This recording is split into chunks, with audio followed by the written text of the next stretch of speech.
Well, I mean, it's really both. I mean, the Epstein story captures two of the big kind of themes of QAnon, which is child sex trafficking, which Epstein was himself engaged in, and the idea that Hollywood and Washington, D.C. elite are in on it. And certainly there have been, releases of names who Epstein was associated with, friends with, some of which may or may not have been, traveling to his island with him. But it brings together this idea that there's a kind of connection between Hollywood, DC, and child sex trafficking. So Epstein captures those things together. And then because there have been so many kind of court reports, releases, incomplete information, it creates fodder for influencers online to sort of tease a new release, to say, oh, I have some insight into these files, to say someone needs to come along and reveal what's really behind all this. And Trump was promised to be the person who did that. So that's part of the betrayal now, with him saying, why is everyone talking about this all of a sudden? So do you think Trump has created this problem for himself by incorporating their release into his campaign message last year? Yeah, I mean, it's sort of a surprise. I mean, I think he could have kept teasing it, really, because some QAnon influencers are already saying, actually this is a sign that Trump is going to release the real files later, that these are just the files Obama left him and they've been doctored.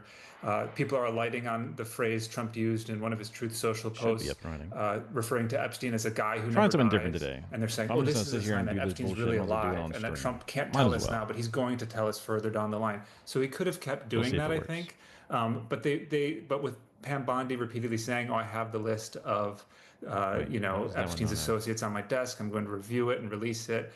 They got a little too specific with it, really, and saying that they were going to release the actual files and reveal all, and then to suddenly turn around and say, actually, nothing happened, there's nothing to see here. It's a tough look. But I do think some of the more committed MAGA faithful will find a way to spin it into promise of a future revelation. He has midterm elections next year. How big an issue could this be for him with his own base, given his close relationship with Epstein in the past? Yeah, I mean, Steve Bannon has been worrying about this, Trump's former advisor, saying, what if we lose 10% of the MAGA base? That'd be enough to affect us at the midterms. You see people like Andrew Schultz, the comedian, who's kind of associated with the manosphere, and been one of these people, along with figures like Theo Vaughn, Joe Rogan, who have been credited with Trump's success in the last election. They're expressing disillusionment. So if he does lose some of these people who are not necessarily super committed MAGA supporters, but see Trump as someone who can stand outside the establishment and critique it and question it, if he loses that authenticity in the eyes of those supporters, it could hurt him, because I mean the margin of victory was not that massive in the last election, and he captured people who he didn't capture before, partly because he was seen as this kind of free thinking. Here, let me do a more official intro thing.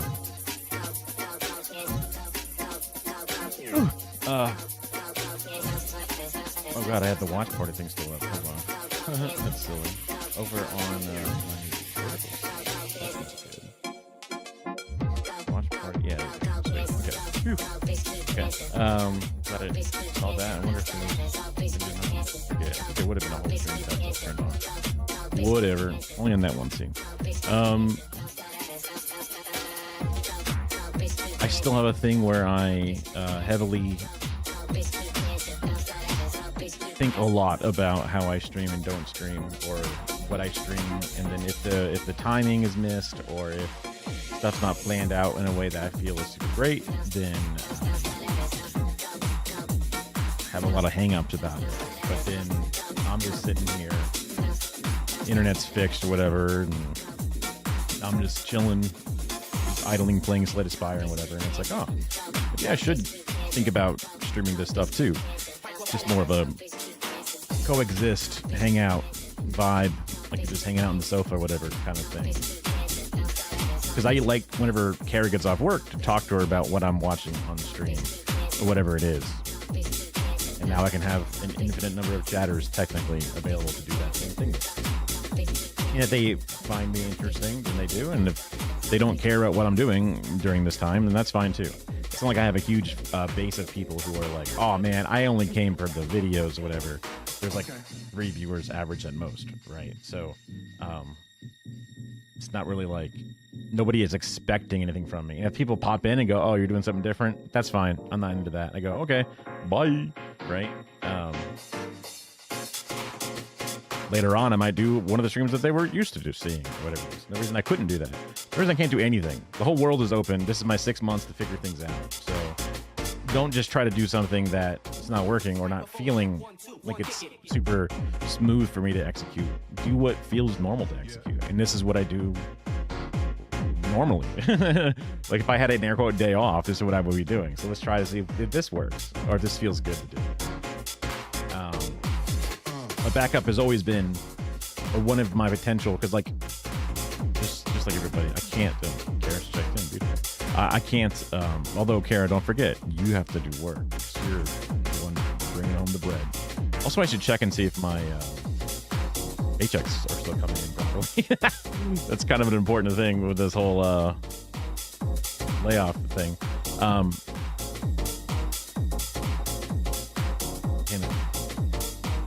Mine cluttered. I always have to have like realistic expectations, and then what if this doesn't work out kind of thing. Yeah, that top light does not work right. Okay. Also threw a purple light over there because the setup that I had wasn't really vibing super great. Always gotta have a backup plan. So if like me becoming a super celebrity influencer person, pretty rare for that to happen, especially as somebody who's like mid 30s, late 30s. So what's the backup plan? Doing video editing, doing different things, being an important member of the community, but more of a background member. And I can do that from I do that by just doing what I do, and that is watching stuff I like, clipping stuff, saving videos and VODs, and then making video edits of them, offering the video edits to the people who literally made the content and say, hey, do you want this? Like, I can just sell it to you for, I don't know, $50, whatever it's supposed to be worth. And then if not, then I can start making channels to do industrial complex style things. On top of my own videos, whatever, right? All these different things are available, but feeling like I make a stream this like structured thing that's stressful to be around doesn't work with my brain chemistry. Some people really work well with it. It always fucks me up. But if I can make the streaming just like a thing I just turn on whenever, don't care if I turn it on twice in a day or have to like stop it for a while and move away. Just be chill about it. Like I set these rules up for myself that didn't hurt me. And if I can just stop caring about that, maybe it'll be better. So Kara was like, yeah, do it. Do this. So I'm like, okay, fine. Jeez. Okay. So let's do it. What was I doing before? I was watching Hassan. Oops, I paused it. And hoping the Supreme Court. Oh yeah, and I wanted to make my Twitch thing. I'm gonna add it here in a second. So what I can do after defending calling himself a Nazi, see, and taking ownership over the movement, today is still trying to actively defend the Trump administration. Let's take a look at what he had to say. Enough, but the Dems are great at saying, yeah, you know, it didn't work out the first time, but just give us a chance and we'll make it better. Well, I have these little boxes. This is why Trump Camera 2. Oh, you can't is take a good, even when you're pissed off about Epstein. So I have like my box 2 but when he's not perfect, or box 3. he's still Each good. box is a different kind of like thing I can feed into it. Oh my God. Am I watching MSNBC? I can put different things into these things. Explain harm reduction.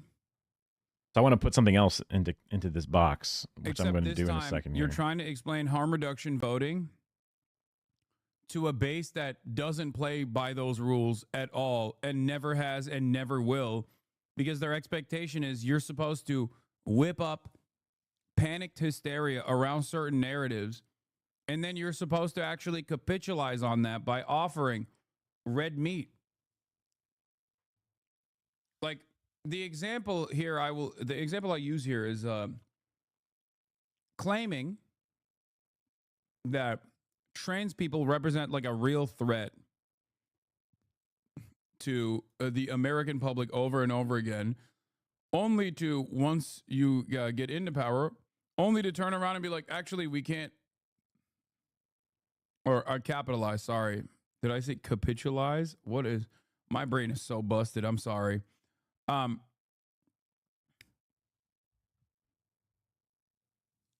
Capitalize.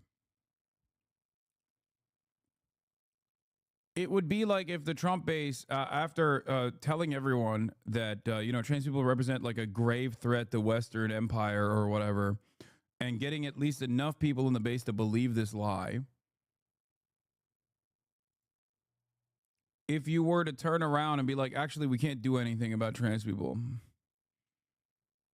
We can't even like stop the 40 trans athletes from participating in NCAA. Actually, it's good that trans people are still participating in sports, and there's not anything that we could do about it. You know? Sorry. Sucks to suck. Yeah, the base would probably, I mean, and this is not even as important of a cause for Trump's base of support as is the Epstein stuff. Like, so the example I'm using is not even a direct analog here. Do you understand? Okay, step 1 done. Now I add it to my Stream Deck. They're used to getting treats. They're used to winning culture war issues. Okay? You don't get the promise and whip up hysteria on a really pivotal on a really pivotal issue such as this one for the base of support, only to turn around and be like, yeah, you don't get it. Good things aren't possible.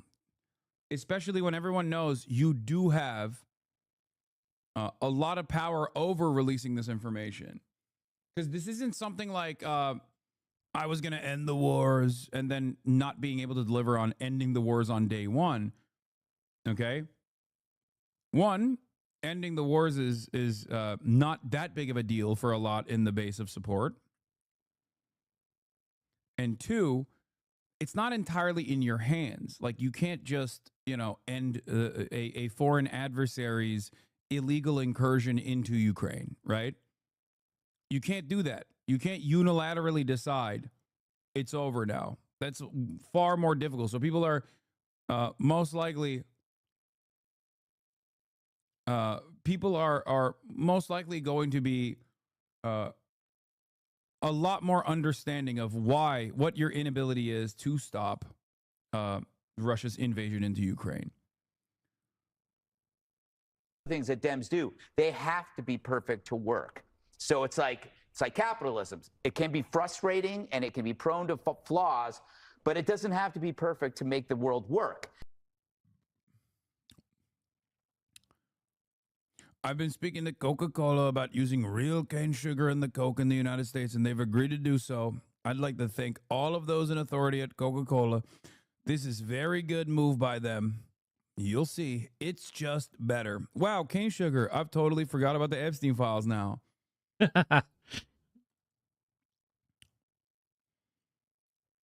mean, technically, you consider that a W. Don't make perfect. Just because, like, everyone's been like, oh, yeah, shit tastes better in other countries. Why? Because we have dog shit rules. In terms of, but, like, galvanizing their talking to support, in terms of bringing out talking to fucking Coke directly and being like, yo, do this one thing for me, pretty please, is dumb when it should just be the same regulations that they have in Mexico and in the EU. We are going to give you exactly what you want. Because then it's not just predicated on one deal between one guy and one company. And then what about what? Pepsi's not going to do it? What the fuck? Like, granted, it should be across the board. Undocumented migrants. And also, it should be like, when did they decide to stop? Right? Here's my queen, Jessica Tarkov, doing the Lord's work, saying 75% of Republicans want the files out there.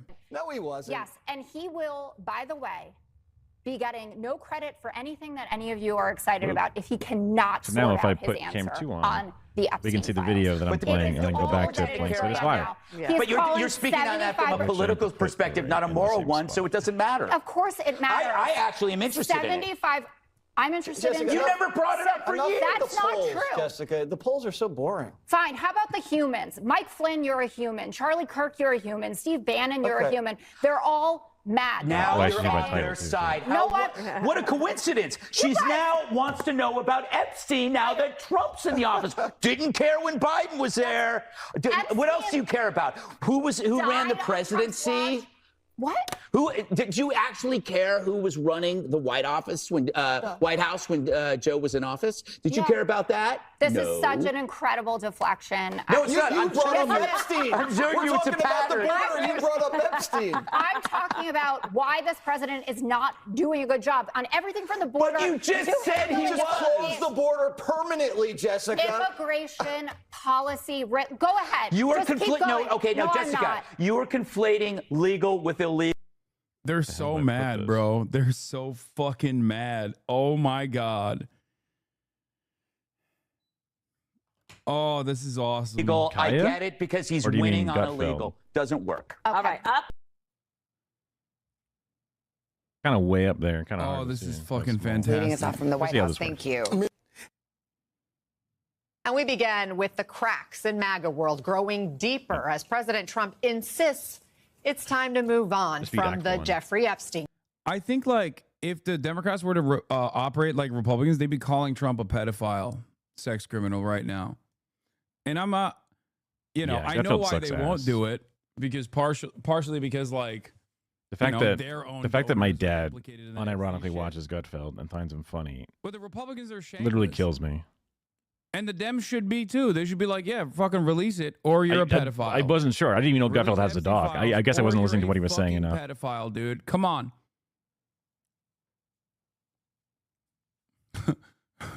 You can use interesting techniques like pedophile sex trafficker says what? Like you can say that real quick to have them go what and be like, oh, got him. I gotta You do know? enough block without Many different techniques out these, there. So maybe we actually do.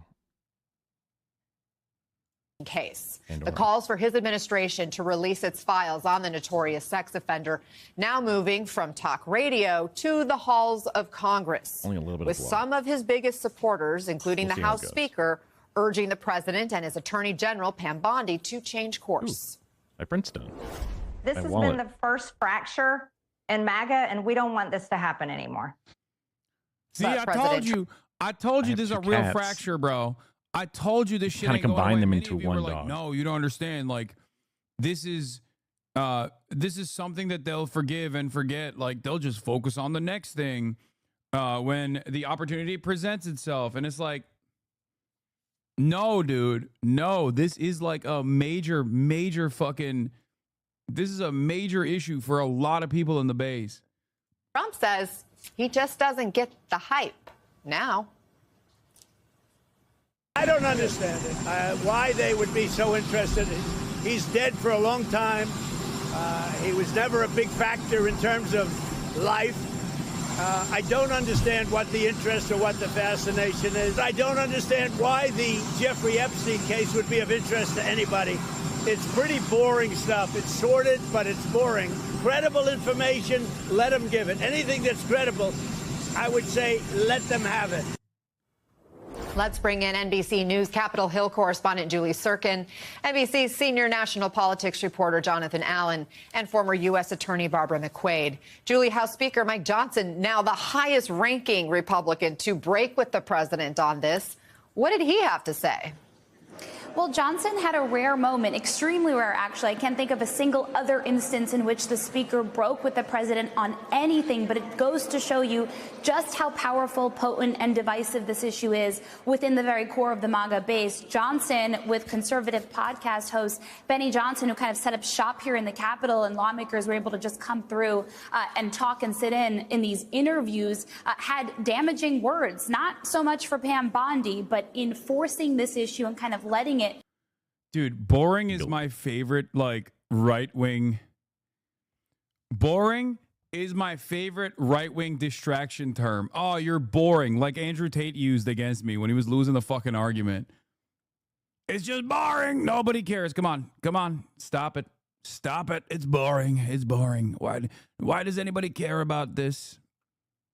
Another kind of right-wing figure that used that deployed that term was my former podcast co-host, Ethan Klein.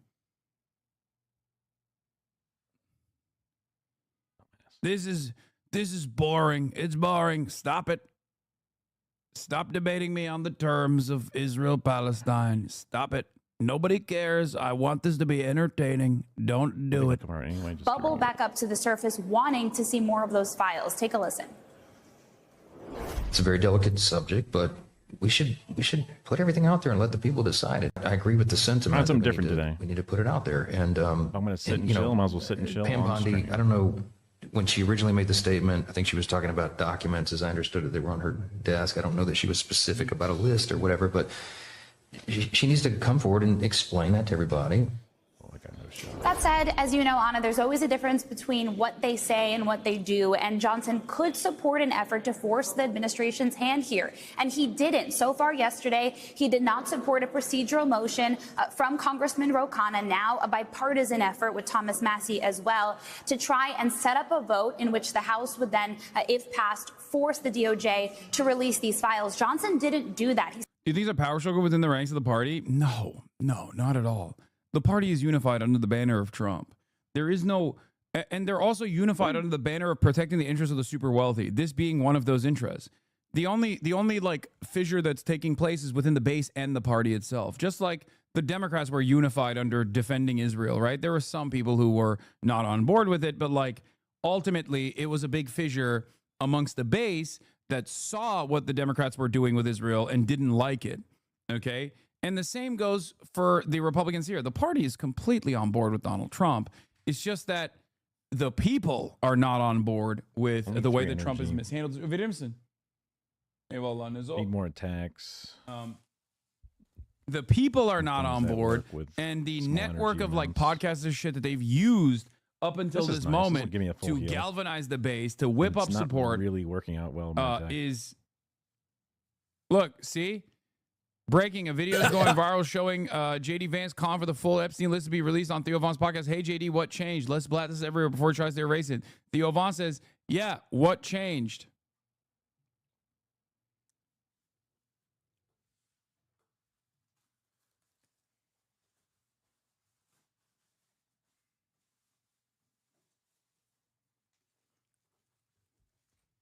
I'll tell you what changed.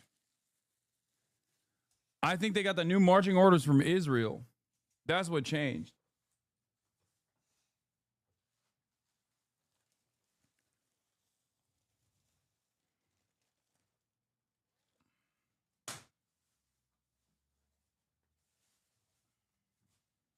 Not this turn.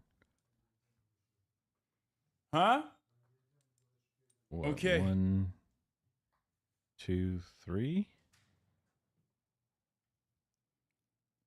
One is the possibility. Also, here's Hakeem Jeffries hitting those notes a little bit, which is not bad. Probably not this, just because. Now what we see is the possibility that there's a massive cover-up taking place within the Trump administration, because there may be people on the Epstein list within the Epstein files that Donald Trump is trying to protect, who happen to be part of his billionaire cabal. And now what we see is the possibility that there's a massive cover-up taking place within the Trump administration, because there may be people on. I guess AIPAC and the ADL and numerous other Israeli groups have not actually told Hakeem Jeffries to shut the fuck up about this. That is right at the bottom of it. It just looks like he's speaking out of turn here. He's even using the terms like billionaire, shadowy cabal. Dangerous, spicy rhetoric. Maybe I was cutting it off a little bit. I mean, I could bring it up more. I mean, so far so good. So far, I just we shall see. This to start covering up some of the details. Still has an opportunity to. We're told that Khan and Massie are actually trying to collect signatures, 218, to force what's called a discharge petition, enforcing the Speaker's hand in placing that vote and taking it anyway, regardless if he wants it or not. But we're not sure yet if it can get to 218 on it. I mean, John, as the fallout keeps building, the president just responded on Truth Social this morning. He's blaming the game is at 1080p, writes, their new and my window is what we will forever call 1080 or 1920 wide. Hoax. And my past because it's a 1440p monitor. So BS, this box line and is sinker. 1080 What should we make of or this? 1920 wide, and then taller than 1080 tall, just because it has more headroom. So the game is rendered at exactly 1080p, and it fits on my desktop right in kind of this little nook right next to my chat and all this other stuff. But it doesn't have enough. It can't render to fill the space, right? So it's just kind of how it's edited. It doesn't actually. I can't like expand it. It doesn't expand. One that Hillary It Clinton renders at exactly whatever resolution you set it murdered to. Epstein in jail, which is absolutely insane, and for which there's no evidence because it didn't happen, and has now found himself in a position where he is at odds with a lot of his base. And I think the fallout of this and the danger for him is that it really is the base. It's the grassroots. I mean, JD Vance has no is a spineless fuck in general. So I'm happy that people finally get a taste of seeing how pointless. I mean, like he had his whole calling Trump a Nazi, and then he's like, well, I changed now. But he's not going to be able to like say that he changed when he was like, yeah, let's release the Epstein files a month before the election, and now he's like, well, now it's totally different 7 months later. Come on guys, come on. Like it's social over the weekend. That's too soon, and you were already made your heel turn. Was dead. Now it's the hottest country anywhere in the world. Let's keep it that way and not waste time and energy on Jeffrey Epstein, somebody that nobody cares about. Pay attention. Well, he got Nobody slammed cares for that. That post received more than 45,000 responses, far more than other recent posts. Many of the top comments were expressing frustration with the president. John, does the president really not get it? Is he out of touch with his base on this? Yes. Yes, he's absolutely out of touch with his base on this. And in fact, what we've seen is him repeatedly say no one's interested in this, stop talking about it in public comments. He's accidentally fanning the flames of this, but it sort of feels like he has to because it's the only thing that his base is talking about. We heard him once say, famously that he could shoot somebody on Fifth Avenue and he wouldn't lose a vote. But what he's finding out right now is that he cannot ridicule and mock all of his own voters and get away with that and have them sit for it. So I think he's going to have to find a way to repair his relationship with the base on this issue. He keeps on saying, that it's nothing for them to be worried about. And even in his post this morning, he called them past supporters who are stirring up all of the angst over this. But clearly it's not just past supporters. It's people who are wanting to continue to support him and are suddenly having second thoughts over this issue. Barbara, yesterday, Attorney General Pam Bondi dodged some questions about the Epstein files. Let's play her reaction. He would support you releasing additional credible evidence from the Epstein investigation.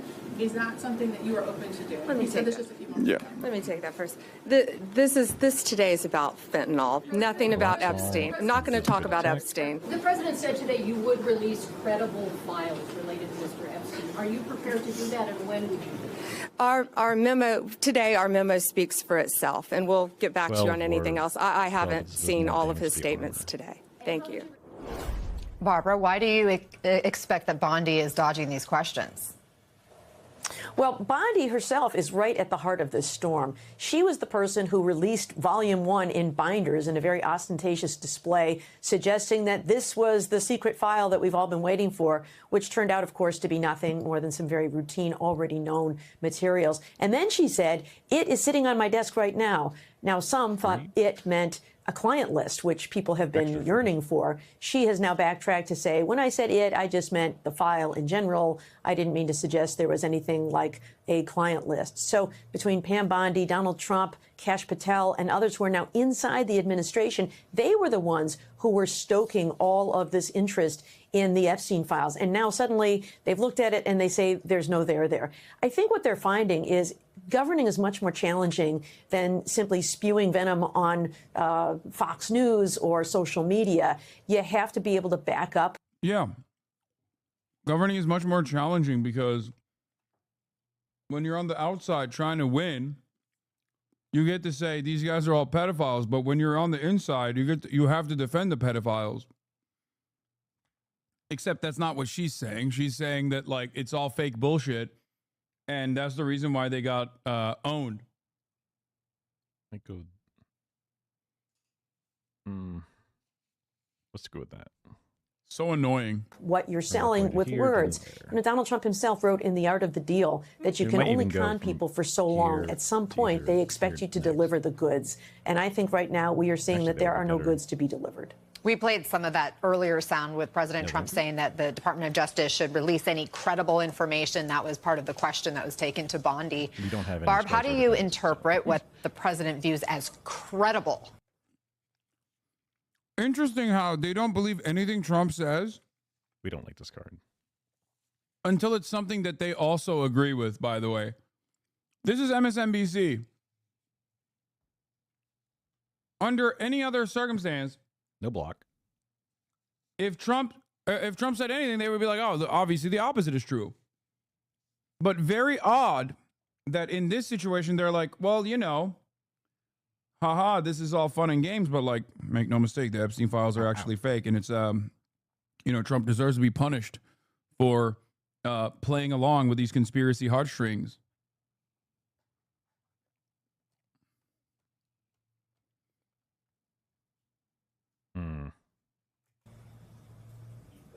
Well, I don't know, but I can tell you what the law is about DOJ voluntarily releasing things. There are some restrictions under DOJ grand jury rules, under grand jury laws, and under the Freedom of Information Act. And so they are not permitted to disclose any grand jury material. Under the Freedom of Information Act, there is an exemption for anything relating to the privacy rights and privacy interests of victims and even subjects of an investigation. So in other words, if somebody was investigated for perhaps being part of this conspiracy to engage in sex acts with underage children, if there was not sufficient evidence to charge them with a crime, it would be improper for DOJ to voluntarily disclose that. Now, Congress can override that with some of these actions that they're talking about, but DOJ is not just not obligated, it is prohibited from producing these things now. Well, speaking of Congress, Julie, Congresswoman Lauren Boebert had this suggestion for the case. I think moving forward, we need a special counsel. That has got to happen. There has to be a special investigation into this if we aren't going to be provided information. I want answers, and maybe that takes that special counsel to do so. Maybe Matt Gaetz can lead the special counsel. Is there any real support for Boebert's idea there on Capitol Hill?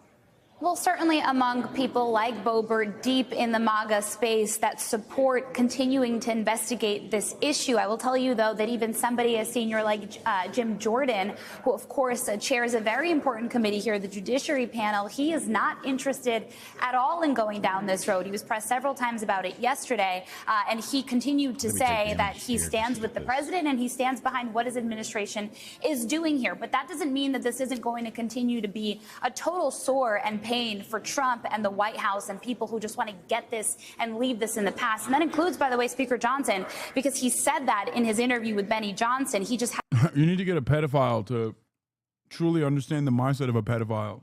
Full block?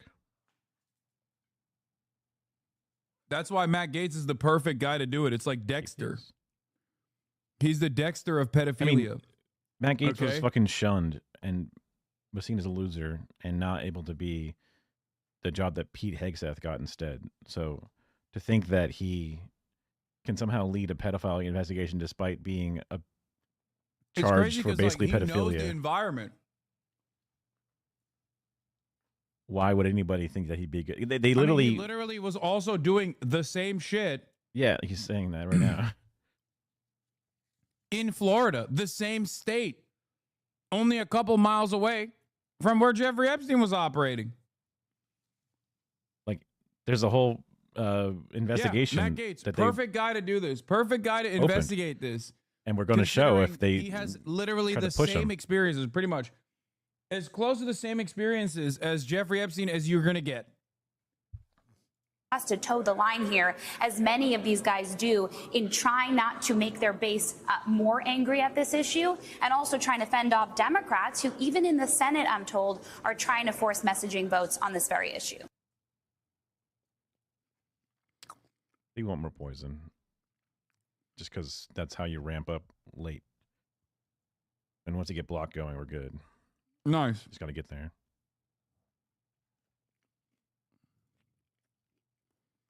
President Trump today angrily denounced the support of anyone in his ranks who cares about the Jeffrey Epstein case, a.k.a. a significant number of people in his base who, by the way, elected Trump after he pledged to release the Epstein files, after his surrogate, Elon Musk, told Tucker Carlson that billionaires were backing Kamala Harris because they were terrified Trump would release the Epstein list. Now, this latest kerfuffle started this morning with Trump's post on Truth Social, where he continued to falsely assert that the Epstein files are some sort of Democratic ploy. He wrote, quote, "Their new scam is what we will forever call the Jeffrey Epstein hoax." Nope. No, we won't. Past supporters. No, we won't. I like this draw. You are 22 down on New York Times Crossroad today? Wait, really? What the fuck? That's crazy. I'm in the New York Times crossword puzzle? It's probably the other Be Hassan, for real. whatever. Is that for real? How can we find that? Spoilers? Okay, shut the fuck up, chatter.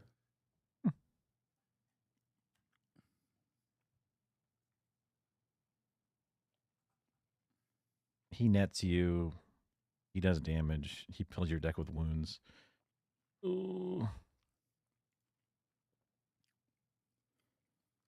It's going to be like, I need to subscribe, I guess. Is it the full one or the mini? Usually people play the mini, but it's got to be like Hassan Minhaj or something. that's what I was thinking. Yeah. And this person is just like hurting my feelings. I can't check it. I'm not subscribed.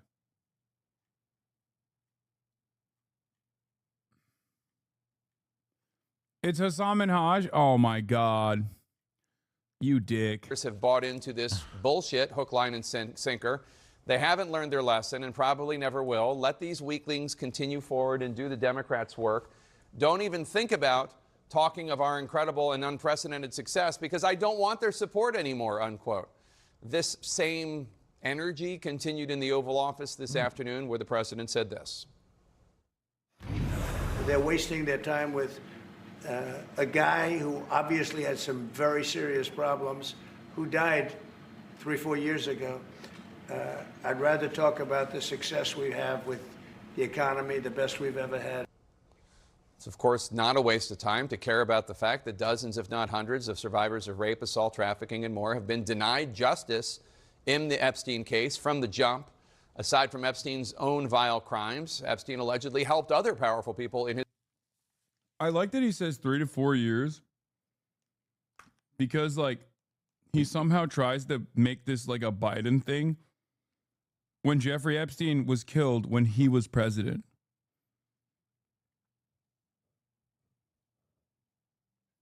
No discard mechanics going on, which is a shame with this big hand.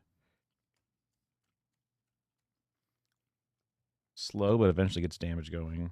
His orbit get away with heinous actions, including sex abuse, sex trafficking, in some cases the sexual abuse of minors.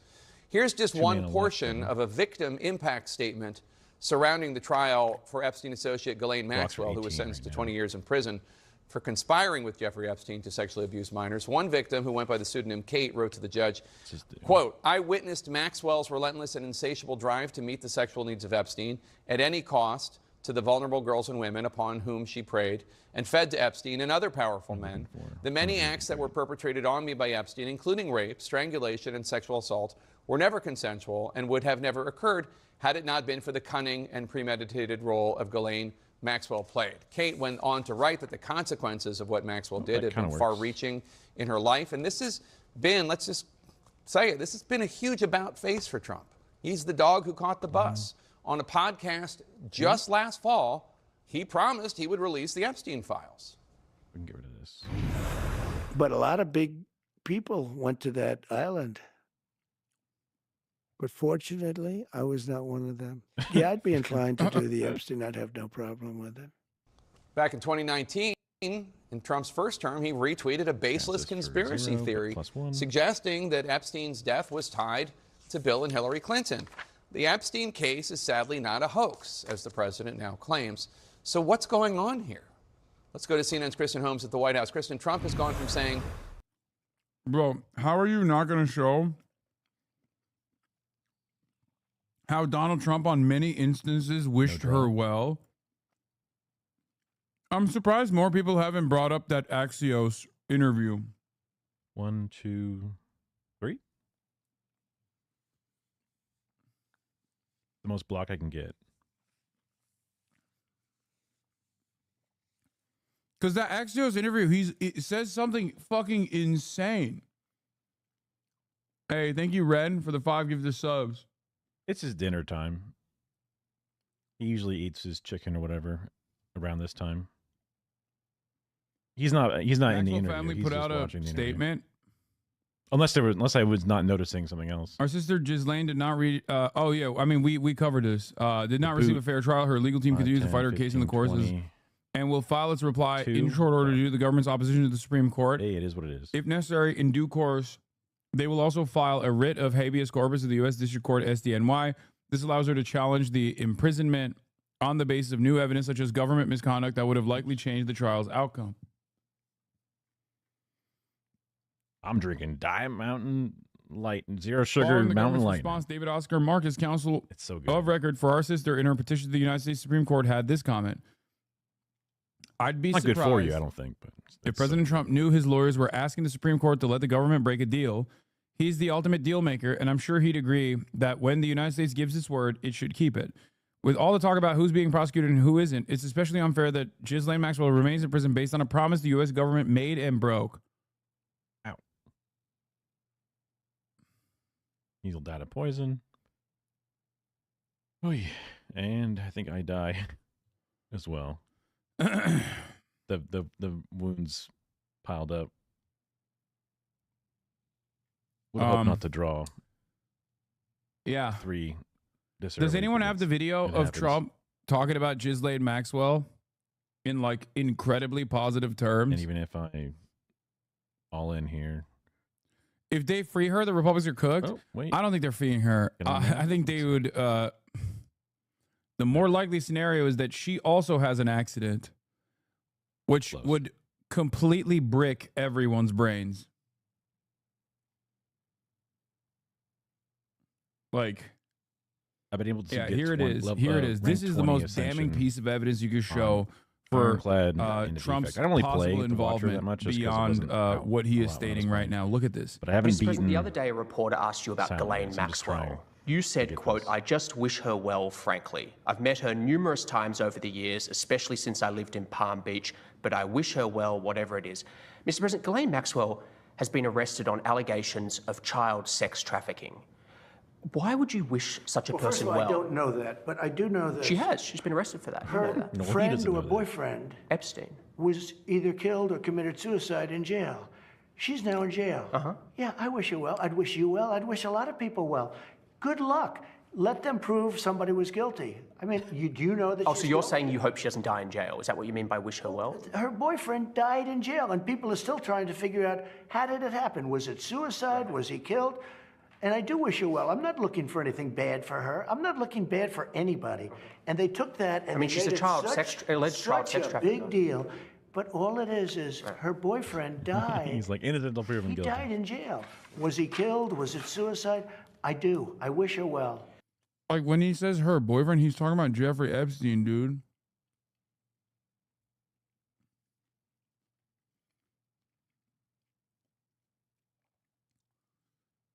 Like, does Donald Trump ever talk like this about anyone? Ever? Like, that is crazy, Rosie brother. O'Donnell. This was when he was president too. Let's go. Everyone should move on from Epstein to saying he doesn't even want the support of people who care about this. That's a lot of people. We should note that in the not so recent past, those who cared about this case have included his son, Don Jr., his Vice President, J.D. Vance, his Attorney General, Pam Bondi, FBI Director Kash Patel, and on and on. What's the thinking here? Jake, I'm not really sure there is thinking behind this. A lot of this seems to be unforced errors by President Trump. I've talked to a number of people around him who do believe that they are understanding where the base stands, but it still seems unclear that President Trump realizes what a big deal this is to so many of his supporters. And just to give some clarity here, it's not just the people who voted for them. It's also the big personalities on the right and some really who had never voted before, now part of the MAGA movement, who drew in their supporters, people who have podcasts, YouTube shows, to get them to the polls to vote for Donald Trump in order to release the Epstein files. And part of this, what I'm hearing from these supporters, is they don't really understand why exactly he's made this about face. Here's what he said in the Oval Office today. Oh, God. It's all been a big hoax perpetrated by That's the actually really Democrats, nice. and some stupid Republicans and foolish Republicans fall into the net, and so they try and do the Democrats' work.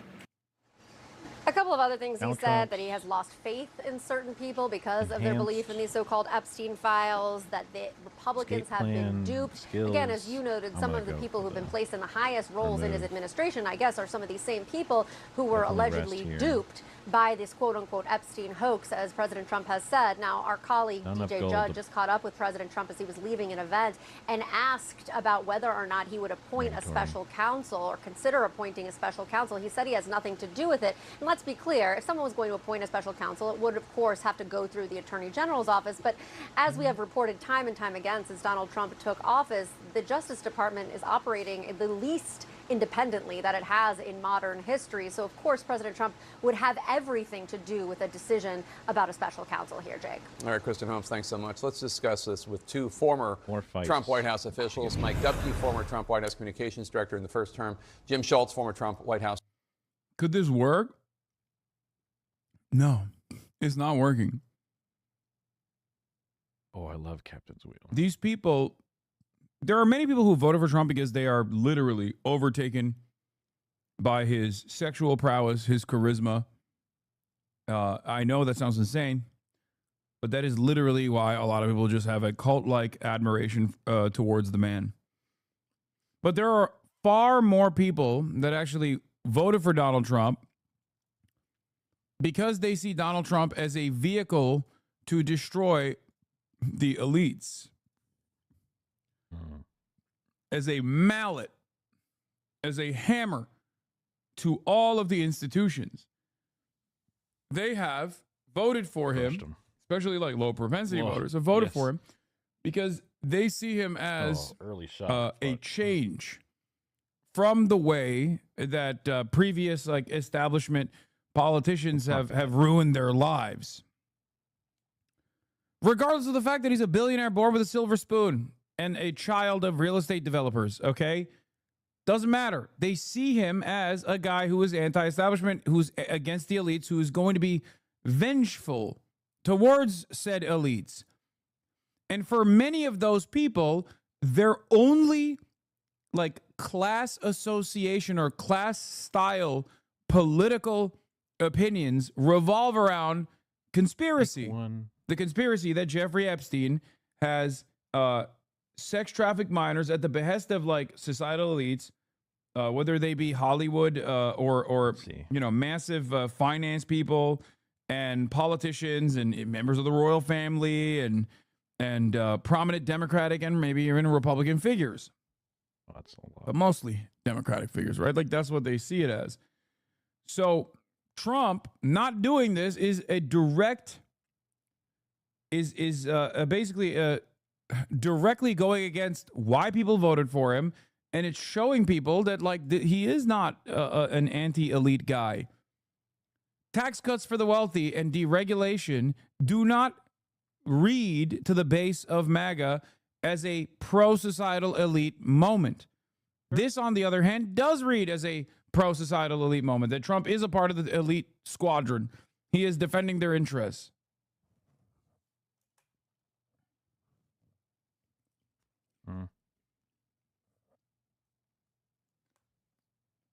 A lawyer. Jim, you've worked with Trump on a very personal level. Explain to us the mindset here and what you would advise him as his lawyer to say right now. So in terms of what folks are thinking here, and you know, not to get to the crux of this, I think we need to be more concerned, less concerned about MAGA, more concerned about the victims associated with these cases. I agree. Right? When you saw people walking around with the binders outside of that, I thought I how many options cases on behalf of victims on a pro bono basis. I'm thinking, what are the victims thinking at this moment with people walking outside the White House, reporters with these binders purportedly containing information. They don't know what's in those binders. They don't know what's going to come out. And purportedly containing information, the trauma, we have to think about the trauma that those folks are going through, those women are going through, who had been abused, who had been purportedly trafficked, and what their reaction is to that issue. And I think we're losing all of that. The news media is losing it. The White House is losing it. The Attorney General lost it when they paraded around with those binders. And I think MAGA is losing sight of that too. And the Democrats in Congress are doing the same thing. They're politicizing something that's traumatic for folks. And this needs to be governed by and through the court system. Crazy looking and man. Judges He looks like to help make these a red determinations kingpin. by and through the Department of Justice if it's something that's going to be released. I totally agree with you, and that's why we interviewed the attorney for some of the victims yesterday, and it's why I already mentioned them. Mike Duggan, let me ask you, notwithstanding the point that Jim just made, this is now a political crisis for the president of some sort, at least with his base. Laura Loomer, who is a conspiracy theorist and somebody that I'd rather not even mention, but she has the ear of the president. I mean, she suggested some firings in the National Security Council, and he followed through. She told Politico that she worries that his handling of the Epstein case could consume his presidency. She said, quote, obviously this is not a complete hoax, given the fact that Ghislaine Maxwell is serving 20 years in prison in Florida for her crimes and activities with Jeffrey Epstein, who we know is a convicted sexual predator. Loomer told Politico. That's all true. This is why I said, and I'll reiterate it again, the best thing the president can do is appoint a special counsel to handle the Epstein files investigation. Again, that she sounds reasonable there. She's not a reasonable person, but still, she's also a leader within this movement. That's exactly so what she says on this topic matters. Yeah. And to Jim's point, this is a political story now, like it or not. The courts are almost secondary to what is happening.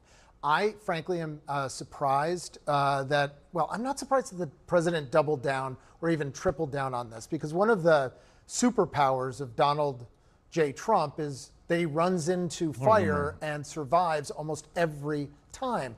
In this instance, though, he lit this fire. Well, he didn't necessarily light this fire, but he did stoke it. Yeah. And as did his supporters. But they stoked it for a really good reason, because a lot of what he won on, one of the reasons that his base loves him so, is because he points to powerful individuals that have been lying to the American people. That whole story, including now sex, is wrapped up in the Epstein case. So I am surprised that he's trying to be dismissive of this at this point, but I think he's playing to his strength, which is running into this. I don't think it will be successful. Yeah. At some point, we're going to have, you are going to continue to talk about it, as will others. The Democrats will not let this go. And frankly, a good chunk of his supporters will not let this go. And this is going to affect the midterm elections. And this is now a purely political story. A lot happening this morning. And what I'm going to try to do this morning is I seek to explain. I'm going to try to explain the best of my ability what is going on here. Charlie Kirk yesterday said he's no longer going to talk about the Epstein stuff. And he's going to trust his friends in the government.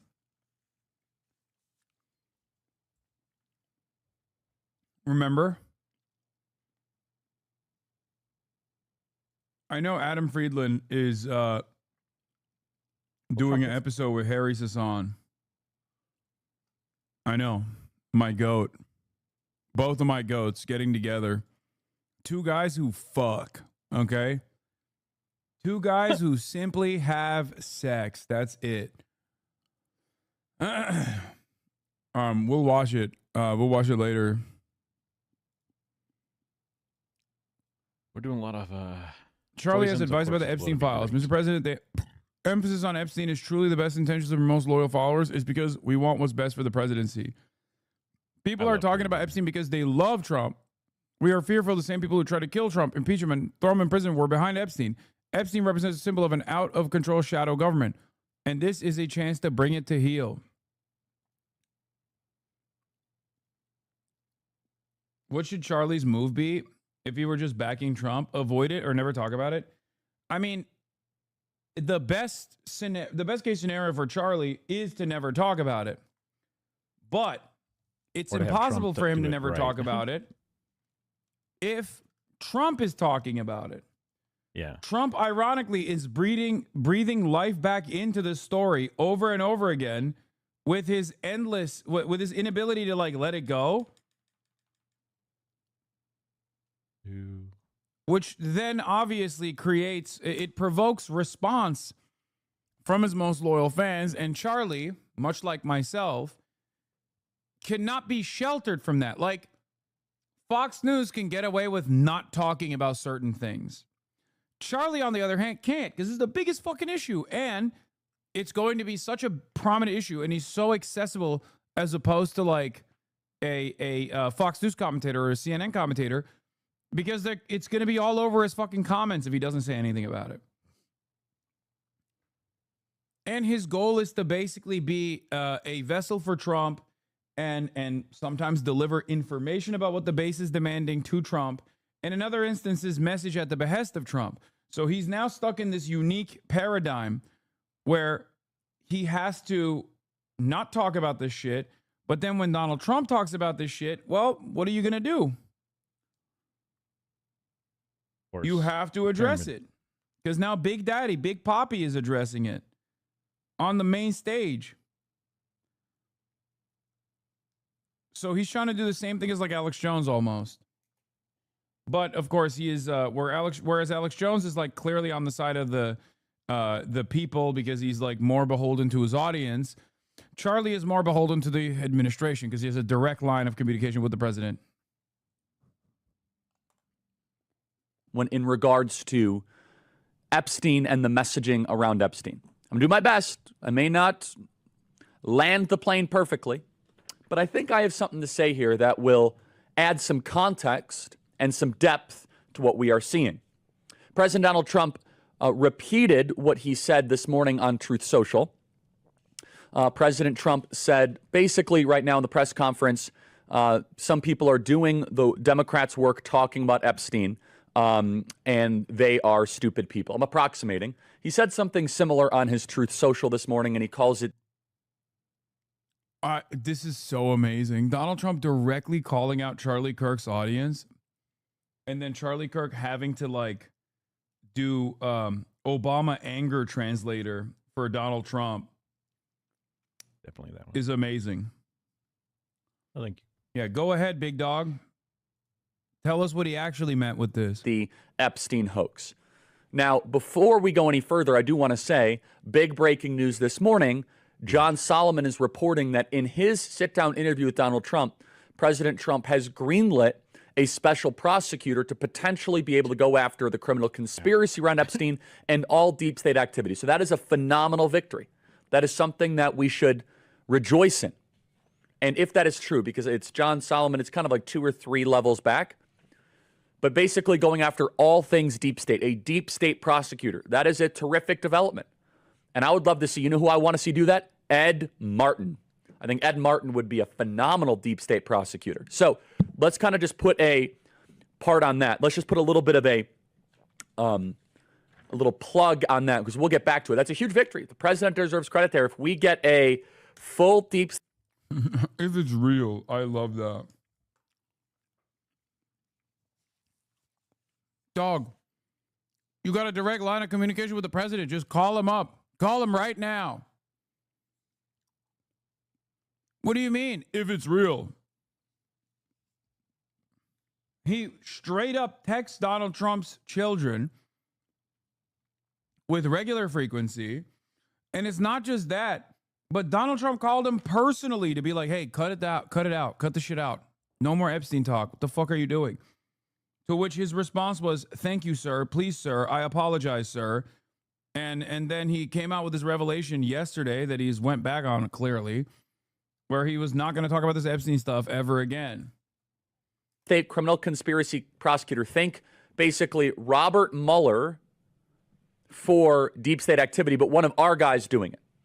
And interestingly, special prosecutors and the deep state activity actually is interlaced into all of this. So this morning, President Trump posted on Truth Social. I could read the entire thing on Truth Social, But let me just kind of do the best of. You guys can obviously find it on Trump's True Social.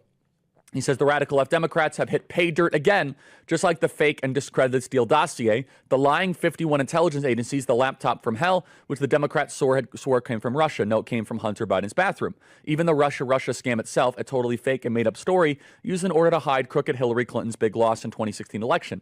These scams and hoaxes are all Democrats are good at. It's all they have. They're no good at governing, no good at policy, and no good at picking winning candidates. Also, unlike Republicans, they stick together like glue. Their new scam. That's the funniest part about this, by the way.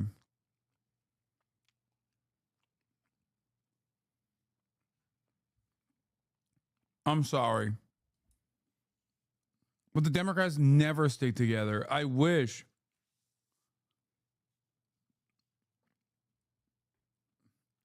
Like, to Donald Trump's credit, and there's obviously like a structural limitation that the Democrats will always face in terms of like disrupting the pre-existing hierarchy. Okay. And following through on campaign promises that they made. But like, that is so fucking, that's such bullshit. Donald Trump, to his credit, is capable of whipping the entire party together to get his legislative agenda across, no matter how evil it is. And he did that already. He got his BBB. Big Booty Bill. He got it across. He called every single person, and he made the boss calls, and he got it done. Everything that I have demanded of the Democratic Party in terms of whipping votes, Trump does every single time when it matters. Is that we'll forever call the Jeffrey Epstein hoax.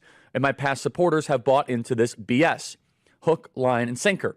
They haven't learned their lesson and probably never will, even after being conned by the lunatic left for the last 8 years. I've had more success in the last 6 months than perhaps any other president in the history of our country. That is totally true. And all these people want to talk about with strong prodding by the fake news and success star of Democrats is the Jeffrey Epstein hoax. Let these weaklings continue forward and do the Democrats' work. Don't even think about talking about our incredible and unprecedented success because I don't want their support anymore. Thank you for attending to this matter. Make America great again. Okay, let's give it a so shot. Let's start with this. President Donald Trump is obviously upset. Why is he most upset? I'm going to go through the top two reasons and seek to explain it. He's venting because he has achieved a lot in 6 months against all the odds. Energy prices are going down. The border is hermetically sealed. He passed the big, beautiful bill despite a 3-seat majority in the House of Representatives. He's embarking on mass deportations. He ended a war between Israel and Iran. He took out the Iranian nuclear facilities. Bro, he started the war.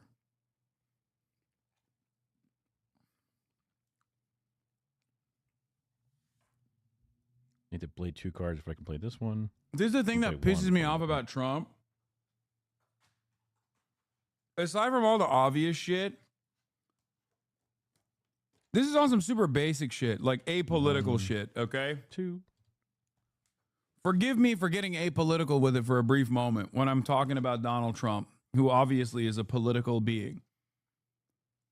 Like 90% of his accomplishments that these guys give him credit for are things that he fucked up initially. Like, what do you mean he stopped a war with Iran? It's like he had the opportunity to never start a war with Iran.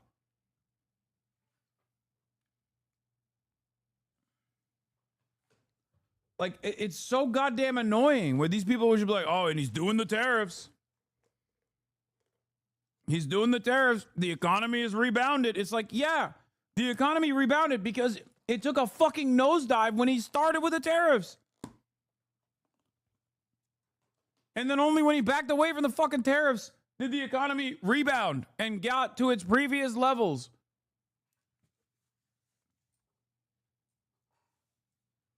Before the dip.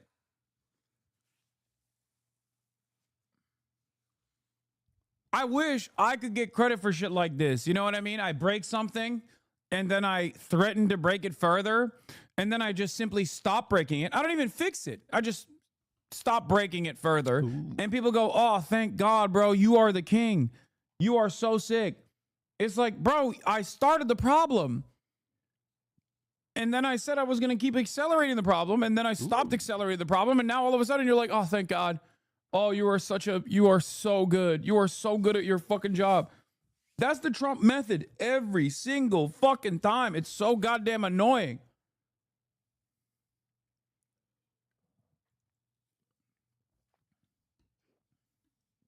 Ended the India-Pakistan war. He ended the Congo-Rwandan war just in his spare time. He's going after DEI. He is reducing the federal workforce. He is the biggest. Say bye-bye to rural hospital networks is gone, okay? It's gone. It's over. Like, what good is that? He lied. He said he was not going to touch Medicaid, and then he did this molestation of Medicaid. That's what he did. He molested the money after saying, I'm not going to molest the money. You're going to make so much money. You're going to keep winning. You're going to say, Mr. President, I'm winning so much. I'm going to say, we're going to keep winning. Molested the money, stopped money molestation a little bit, only for the stock market to rebound a little bit. Okay. And then he said he's not going to touch Medicaid, and he's molesting the Medicaid. He also said, no new wars. We're actually stopping wars. Started a new war again and then quietly ended it, I guess. He said, this motherfucker said he's going to stop Israel, Palestine, and Russia, Ukraine day one. The audacity. The fucking audacity. It's like, especially with like Israel, Palestine, like he could do that, okay? I'm willing to give him a little bit more liberty on the Russia-Ukraine shit because like, the primary party responsible for the death and destruction here is Russia. And Russia is a foreign adversary. So, like, you have pressure points, but you don't have the same liberties that you do and the same power that you do with Israel. You could stop Israel day one. But he didn't do that.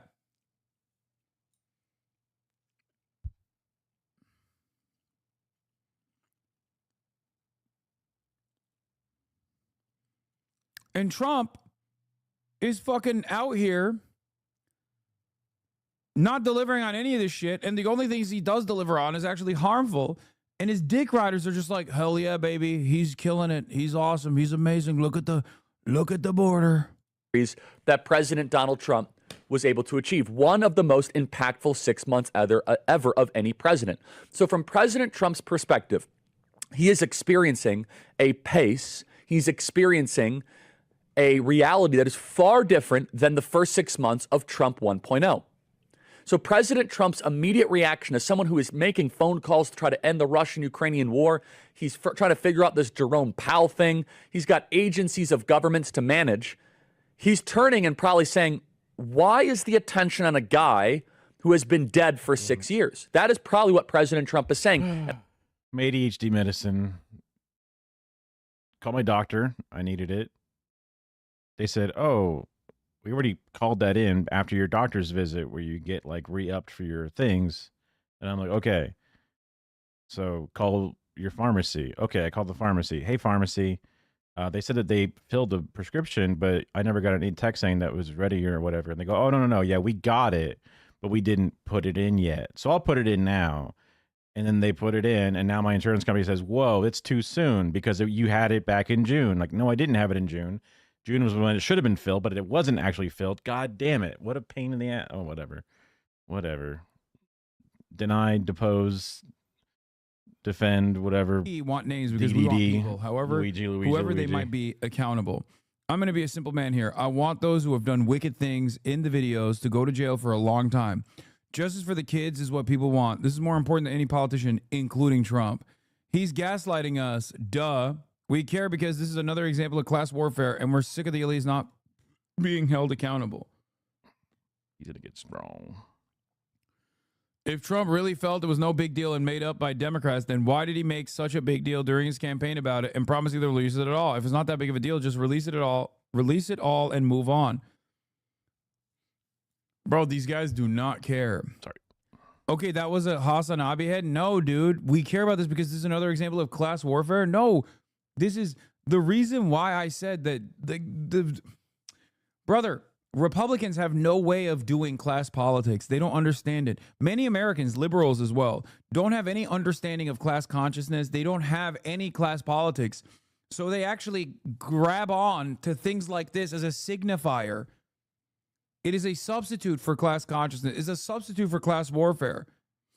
They don't understand that class warfare is being dished out every step of the way in every facet of their existence, whether it be their fucking landlord raising their rent, whether it be their boss that tells them, like, this is your salary and it's not increasing, okay? Whether it be price of groceries going up. They don't see it. They don't see that as class warfare, which it is. They only see this as class warfare. Jeffrey Epstein and all these elites get to do, like, pedophilia on fucking airplanes, on private jets, and then no one seems to care, and there's no justice ever served for these people. They see that as like a major part of this. Okay, what is this? What Hassan tweeted silently mid news coverage and acted like nothing happened. I'm crying. Well, Johnson had a rare moment, extreme. That's crazy. Bro, chill. Hey.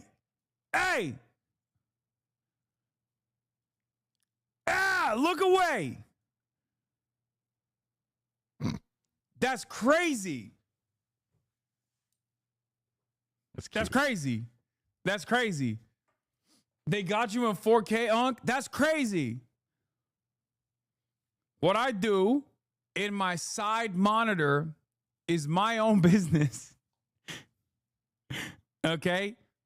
If I see something, I say something. Also, you can't say shipper, bro. They're literally flying to Japan together. What the fuck are you talking about? At that point, it's like, that's crazy to say. Oh, I'm a shipper. I'm just noticing things. How am I a shipper for noticing that they're wearing the same fit to a 5-day Japan trip?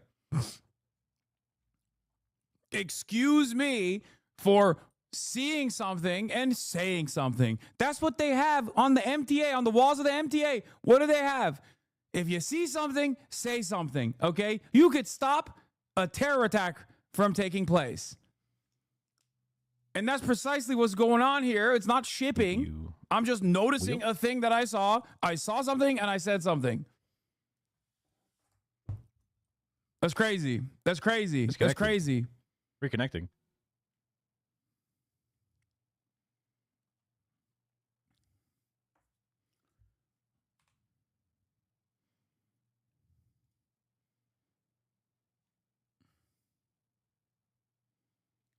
You're that creepy unc telling nephew why he doesn't get together with his friend standing next to him? What? Comparing this to a potential terror attack is wild. Well, you know, it maybe terrorizes some people's hearts and souls, okay? Can you stop the microwave, please? Like, because maybe they are fearful. What if it doesn't work out, for example? Okay? That's terrorizing to think of. Okay, the microwave killed my stream. Okay? Maybe sometimes people feel a sense of hope. Okay? No, maybe they feel a sense of hope in an otherwise dark world. I might be on. Well, I'm not on. Forgive Wi-Fi. me. Why would that? Forgive kill me the for stream? having a glimmer of That's crazy. of hope We lost some connection in a world that is because otherwise of very the dark. microwave. Okay. How bizarre. Let's continue with the Epstein files now. Well, I think I from need what to he wants unplug to see my as celebration of all the backup victories wireless over the last 6 dongle. months. However, I'll try that now let me later now on after go the to stream. why I believe. I worry if I unplug it now, I we- might fuck not- everything up. Why I care about Like, this sometimes and why the computers don't like when base you cares unplug about that this so shit. much. And then I'm going to kind of connect the dots. Remember where President Trump was at this moment in Trump 1.0. At this So moment Kira was saying in that she might Trump have said before, but 1.0. I think since I President plugged that Donald in, Trump was I don't know, being a month hunted ago, by Robert Mueller. we haven't heavily microwaved President during Donald the Trump stream time. basically lost his So I think attorney that's general why, at for some this reason, moment he's in fucking Trump 1.0. He's very loyal to Pam Bondi for many reasons. One of which is that he does not want to lose It literally another broke the attorney moment you general. started it, and then He does it not stopped. want it to fixed lose the moment you stopped it. So another. It definitely was a. He does not want to lose another member of his cabinet this early on. Dude, he has no option here. Yeah, he's small bean. Why won't you consider Trump's feelings? He'd be sad.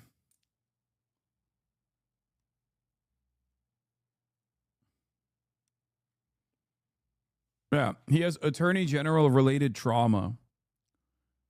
You don't understand. This is quite distressing for Trump. Secondly, he saw in the summer of 2017 a lot of people jump. By the end of this Epstein process, Charlie Kirk's Vegeta-ass hairline is going to turn into Dan Bongino's hairline, non-existent.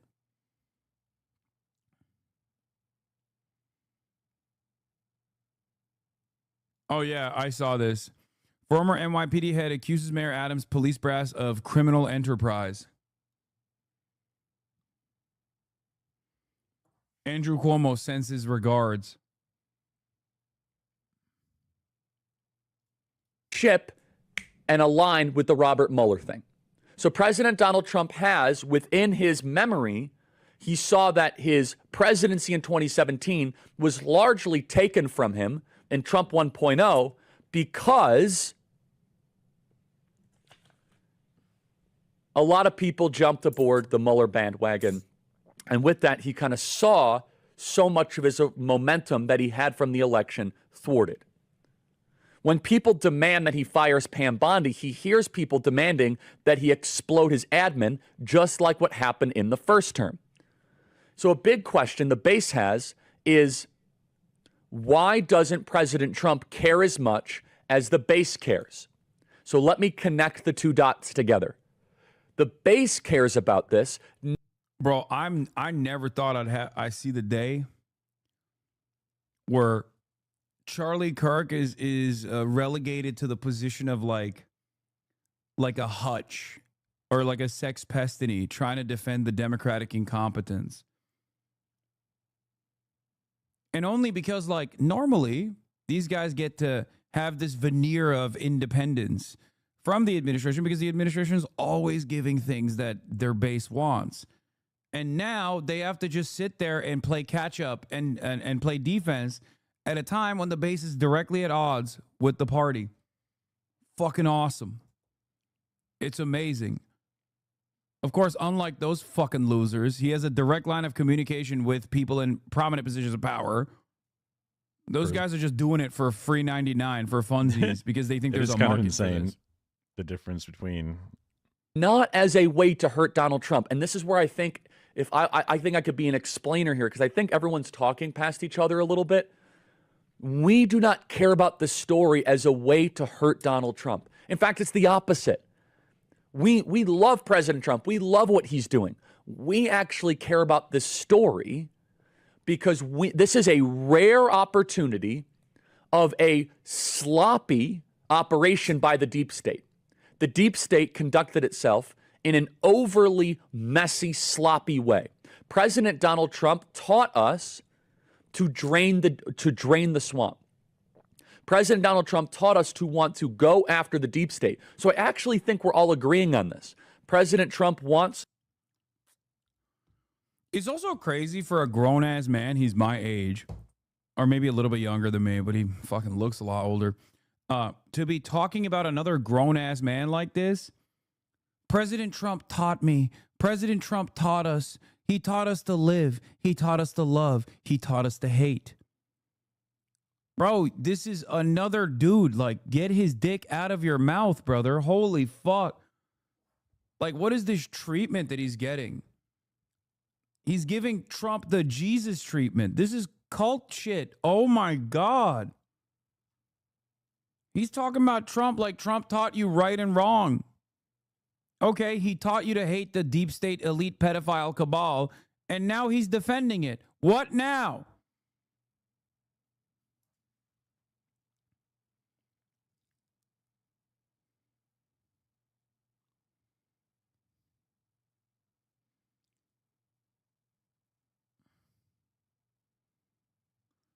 I'm so blue and on. I took 2 weeks off watching the stream and coming back to seeing how the Trump worshippers talk made me so aware of the genuinely authoritarian fascistic cult way they talk, Hitler vibes. Oh, yeah.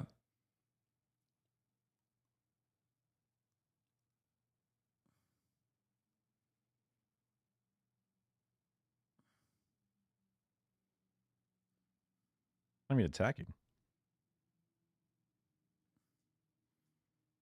It's crazy, man.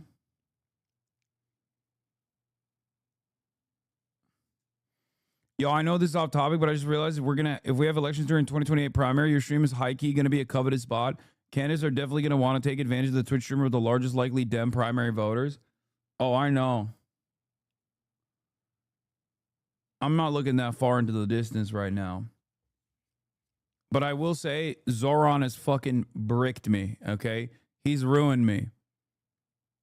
I saw what good sex is really like. Now all the sex I'm getting doesn't feel the same. You know what I mean? Funny. This is an analogy. I did not have sexual relations with Zoran Mamdani. But like Also important to do now for that his audience. now that I see like an actual candidate who is very close to my worldview in all of the most meaningful ways. Now, whenever motherfuckers come to me and they're like, "Oh, well, I'm a liberal, but I am kind of progressive," I'm like, are you though? Are you though? It is different. Yeah, good dick hits different, dude.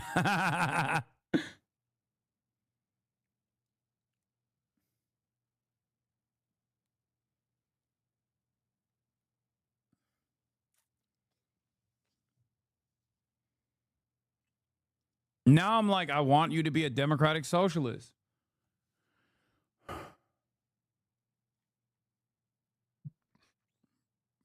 I want you to be saying things about Israel that I'm saying. You know what I mean? Within the confines of permissibility, of course.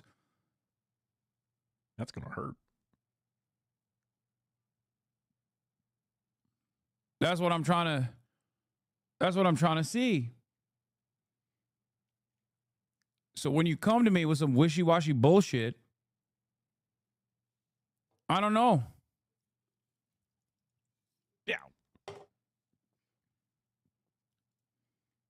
Oops. To have a special prosecutor go after the deep state. We want to have an emphasis on Jeffrey Epstein because Jeffrey Epstein was probably an actor of the intelligence agencies. We don't know. Oh my God, the search for liberal Joe Rogan has led the Democrats to an unlikely candidate, Jamie Harrison, their former party chair. It's nice to hear genuine laughter come out of him every now and then. Amazing. Yeah, that'll do it. Oh, that'll do it. That'll do it.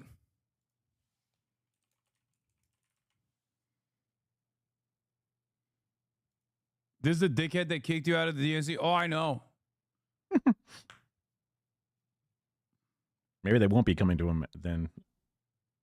Well, they probably will when they notice that motherfucker's got no motion whatsoever. AOC joins Zoran Mamdani today at the Capitol. We're in Washington, D.C., and look who I brought. Yeah, she threw a luncheon for him. How was we this week? Hello. Hello, hello. How's it going? Hello, everyone. Good morning. We're in Washington, D.C., and look.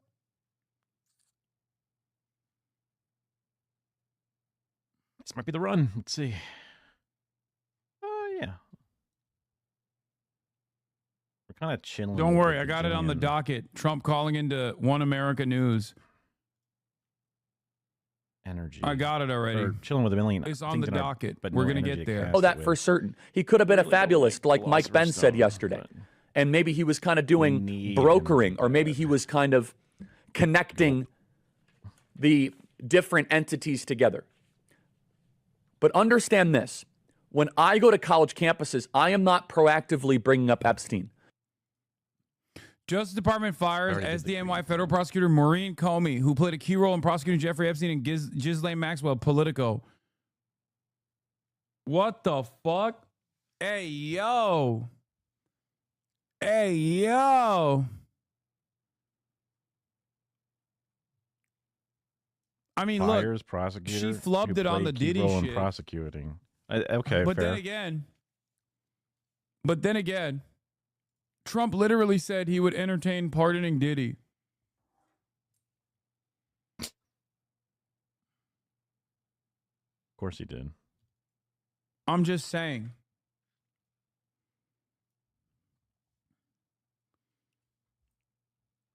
Zoran method is unpatched right now. After the recent closure of 2 local grocery stores, the Worcester City or is it Worsher? City Council passed a bill last night ordering the city to study creative solutions like Zohran Mamdani's municipally owned grocery store idea. Worcester? Okay. I'll fuck with it. Dude, things are happening. Things are moving. Things are moving in an interesting direction. I like what I'm seeing. Okay? I like what I'm seeing, baby. People are bringing Epstein to me. The reason why we are caring about this is not trying to win brownie points or not trying to make the liberals or the media care about us.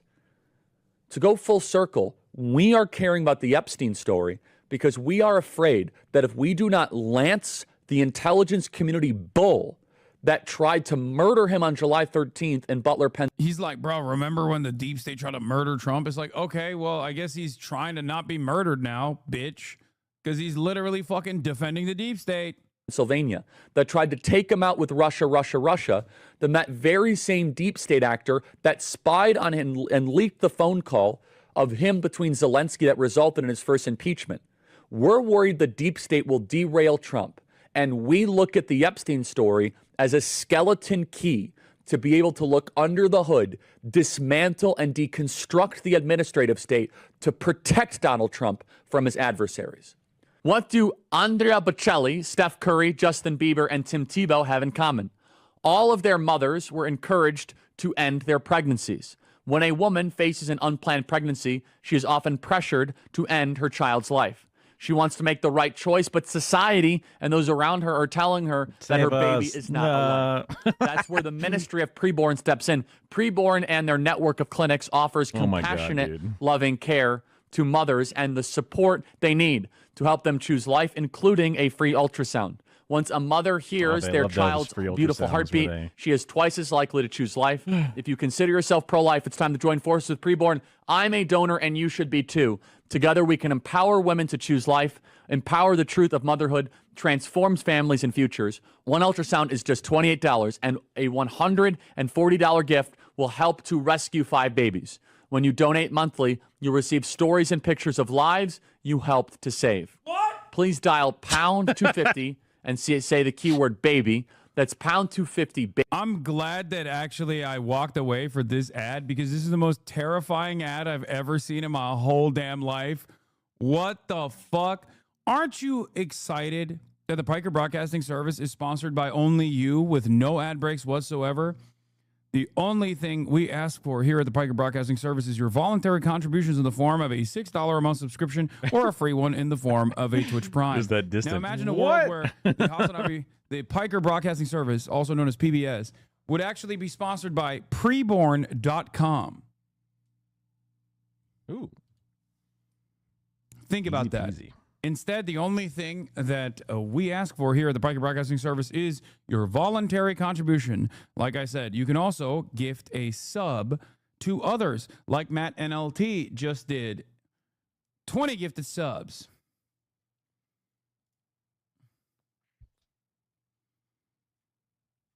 That's a crazy, crazy fucking sponsorship to have. I didn't even know like companies like this existed. Okay.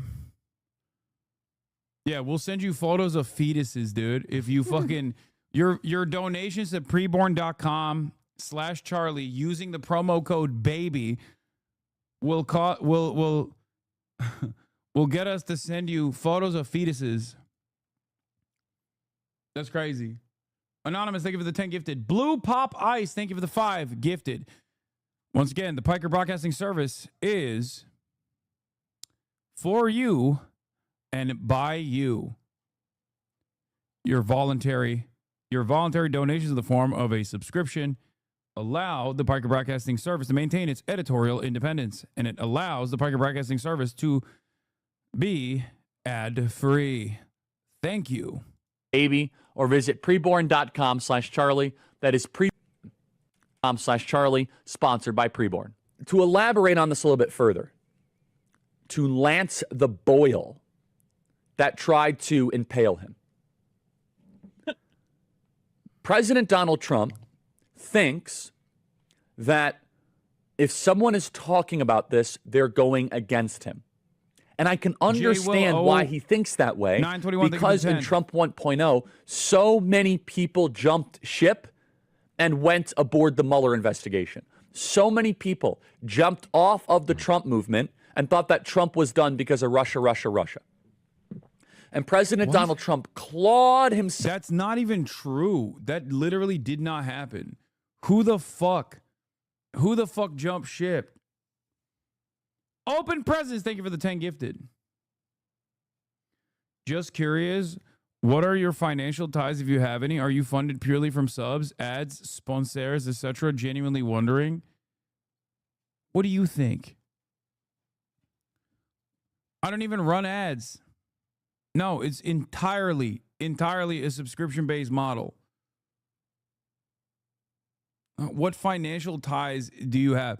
Also, if I'm a dishonest broker, why would I ever reveal that? It is a pointless question for them. Why would I ever fucking reveal that? Every now and then I'll do a sponsor stream from like Ubisoft or whatever, but that's it. Why even funny? Calipers, just in case I don't have a thing going. Nice. Everything is also public. Skip. Okay. Keep moving. Don't. Fair point. No, I was just wondering. It makes me like you even more. Well, I'm glad that you like me. Yeah, I've been sponsored by Marvel Rivals before too, but that's a Chinese company, so that's fair play. Let's grab himself out of it. He climbed himself out of it. Yeah, I'm sponsored by Woke. That's what I'm sponsored by. I'm sponsored by Big Woke, okay? That's who sponsors my ass. To barely be able to... You support the capitalists at Amazon and now Ubisoft? Yes. To survive after all of the deep state attacks. And Trump is getting wins, and we should be talking about them. The president is very fired up here also because this was all done under this, almost all of the documents and all of the reporting around this was done during James Comey. It was done back in 2007 under George W. Bush. This has been thrown upon his desk. And I'm going to defend the president here on one key thing. He does have a right to be a little bit skeptical and paranoid. And I'm going to try to translate part of the Truth Social as to what I think. Bro, 11 minutes for like 11 minutes and he still hasn't even like gotten into the meat of it.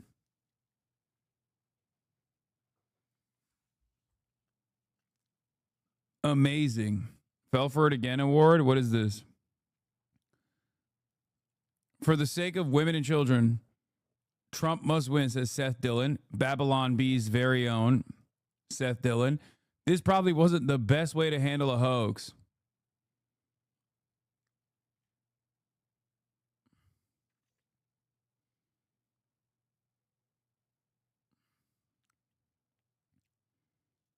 Would be the best way to resonate with you. After all of the different... Hassan, there's a rumor going on that you're sponsored by Steak in the background. Is this true?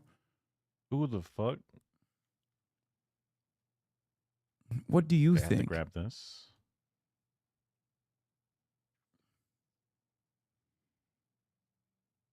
It makes them love you even more.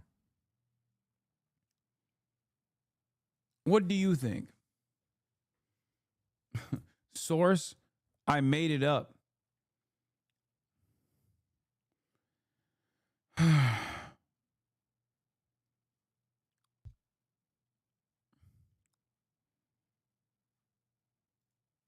I gamble my mental health in this chat every day. Me too. Yeah. Hidden sponsorship. The best, like saying I'm sponsored by Steak is like saying I'm sponsored by the Republican Party. You know what I mean? Like I'm actively antagonistic towards this supposed sponsor of mine that I've never actually even flashed the name of. The only time I even talk about it is when I'm railing against it. Yeah, sponsored by Steak. Promo code fuck Hassan to get your first $100 in cryptocurrencies free. Ways they've tried to take out President Trump. I'll probably turn that into an actual. He's promo saying, code now. guys, they could have put a stink bomb in the quote unquote files that will make. Oh my God, brother, what the fuck? Oh yeah, Trump is just really scared because he's been hurt before by the deep state. So he's what they've probably seen is just clips of Hassan with the stake logo in the bottom left corner because people on Twitter do that. Where they just throw that logo on shit. You know. And then they re-upload clips of all kinds of shit. Affiliated with Jeffrey Epstein, or it could be even like an Asmongold clip of them reacting to Hassan. Is even and more meaningful. They only see it in passing by, or they're not really paying enough mental attention to it, and then somehow keep that on their back of their head. And then they somehow show up in this chat with 40,000 people, and then they slightly think that. So on the other side, this is what there's a realm of possibility where that's not entirely disingenuous, but generally it's the base cares about this, not to get you. The base cares about this, not to try to take you out. The base cares about this because they have your back. The base cares about this because they have your best interests at heart. The base cares about this because... I love that he writes this stuff down and he has to like glance down to read it. It's just, it adds to the dishonesty, like the overarching dishonesty of his commentary. Like, and also, this is him, bro. This could have been a text message to Donald Trump. This could have been a phone call to Donald Trump. Like, you're saying this to him. So why don't you just say this to him in private? Because we are defending you. And it's not so much about that we care about the person of Jeffrey Epstein. We do care about the victims. But it's not so much that the person of Jeffrey Epstein is a hyper focus. Instead, it is not the person of Jeffrey Epstein, which the president, he's communicating here as if we are obsessed with the creep, the pervert, and the evil, demonic, satanic activity of Jeffrey Epstein. No, we are actually interested in who was he an agent of? Were the same people that were behind Butler, Pennsylvania, the same people that were behind the Russia hoax? Were they also the ones that were pulling the strings of Jeffrey Epstein? The same people that were around COVID? We think these are the same actors. But first, here's the breaking, promising news. John Solomon, 352. You did inform him that they're thinking about appointing a special counsel on this to take over this entire investigation. Yeah, and he said, I think it's a good approach. Let's just do it. Let's get the trust of the American people. Let's get accountability, and then let's focus on the things that matter. So he's on board with the situation of getting a special prosecutor and having the Epstein situation put into that, so that can be formally looked at. Anything legitimate that should be looked at. And really in a criminal context. He volunteered it, by the way, Steve. You know, I ask about the special, but he immediately volunteers, and then I follow up on it. But he immediately brings up Epstein. Like, just throw that in. Let's get it all answered. I got nothing to hide. I want truth, and I want prosecutions, and I just want the justice system to take care of what needs to be taken care of. It was really a remarkable moment. It's a phenomenal clip, and I would say Ed Martin as the deep state prosecutor would be a perfect person. Throw Epstein in there, throw the 2020 election there. Why does that matter? And this is why I think we're actually more in agreement than the back and forth here. How do you think Trump's going to get away with it this time? He's not. I don't think he's going to get away with this.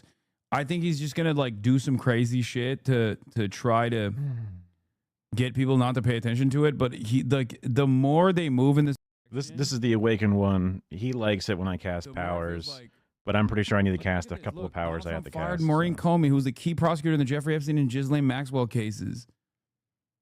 Like everything that they're doing is just like making people more invested in this. It's crazy.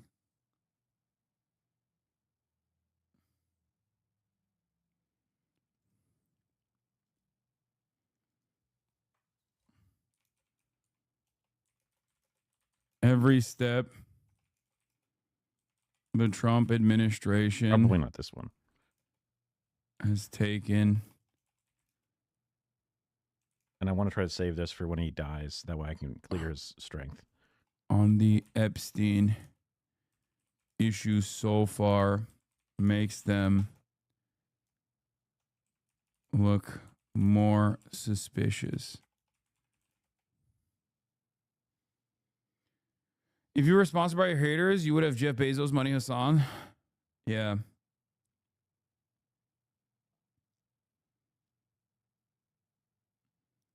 Once people know you are the Sith, there is no pretending to be the Jedi. You cannot hide this kind of evil. That's crazy.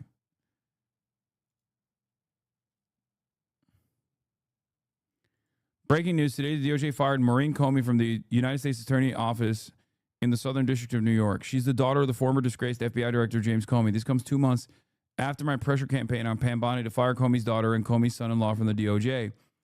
Maureen Comey's husband is Lucas Isaac Haroff. As I previously reported, he works with the current Trump DOJ despite a long history of being a Trump hater. He is the assistant U.S. attorney in SDNY, working in the civil division since 2019. No word yet on whether or not he was also fired today, but he should be. +1 for Blondie today.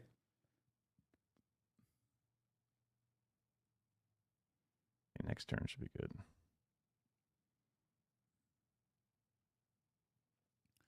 Who is Laura Loomer and why does she have this kind of leverage? She may or may not have sucked Trump's ugly penis. At least judging by the way that Donald Trump talks about Laura Loomer. She's a fiery person. She's a fire. She's a free spirit. She's a free spirit. Laura does what Laura will. Laura Loomer, my queen. She's a free spirit. How do you know it's ugly? Come on, dude. Does Trump resemble the type of person that has a nice looking penis?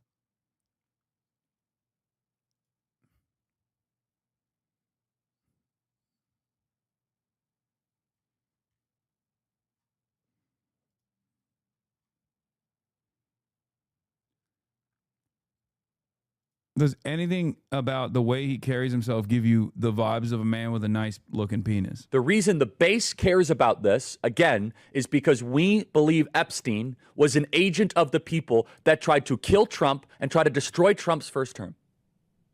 President Trump thinks, though, the people caring about Epstein are part of the people that have been trying to ruin him prior. That's where I think we're actually more in harmony here. And I'm not just saying this as, trying to cope or run cover. Because President it's just a simple misunderstanding when he said everyone that cares about this is stupid. It was just a misunderstanding. Oh, I got it. My bad, Charlie. Thanks, man. This will surely work. This will surely work. Except, no, the fuck it won't, dumbass. Donald Trump is obviously okay with appointing a special prosecutor. Simultaneously, he's fired up about people. He thinks that some people are trying to use this to hurt him. We're trying to use this to save him. Not save him, but to try to protect him. I don't want to say save him, but maybe save him from another deep state coup attempt. So President Donald Trump is in a active posture right now. He is in a place of where he is looking for threats on the horizon. Who can blame him? Play cut 353. Operated the auto pen, had a policy, which is, by the way, I think the biggest scandal. That's the scandal they should be talking about, not Jeffrey Epstein. Will you ask Attorney General Pam Bondi to release more documents to finally put this controversy to bed? Yeah, whatever's credible, she can release. If a document is credible, if a document's there that is credible, she can release. I think it's good. But it's just it's just a subject. He's dead. He's gone. And he's dead. All it is the certain Republicans got duped by the Democrats, and they're following a Democrat playbook. And no different than Russia, and all the other hoaxes. They're started by the Democrats, and some Republicans, in this case I was surprised, but they got duped. Okay, I think he's talking about people on Capitol Hill. He might be talking about Speaker Johnson here that are calling for special investigation or Ghislaine Maxwell, something like that. But we're all talking about the same thing in different ways. Knowing this from privately and public conversations, this is not that hard of a code to crack. The president says, "Why are you so focused on the person of Epstein? We're doing all this amazing stuff. This guy's a creep. I kicked him out of my club. I don't know. Why are you so fired up about this?" Where our counter is, we're actually they seem like they're talking from the back foot. Jeffrey Epstein. We're not. Everyone can tell. Even their sycophants can tell. Why do you keep saying that? No, we are interested. What the fuck? Like, why does he keep saying, "Oh, we're not that interested in the Jeffrey Epstein, the person"? It's like, why does he keep angling it like that? It's weird. No, man, people are interested in what he did and who he did it with. Like, yeah, no, that's precisely what people want to know.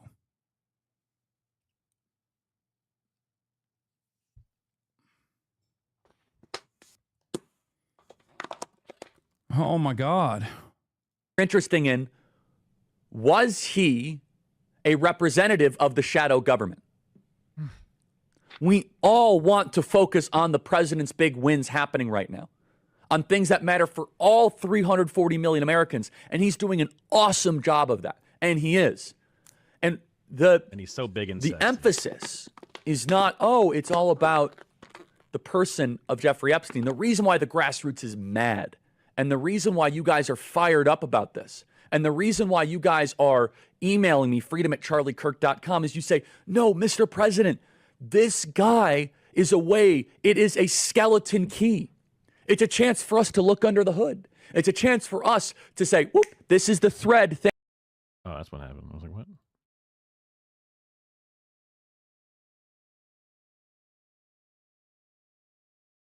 Thank you. The deep state made a mistake. They were sloppy. They were messy. How did Epstein die? Where did he get his financing from? Was he a representative of a foreign government? Everything. Which foreign government would that be, Charlie? Yeah.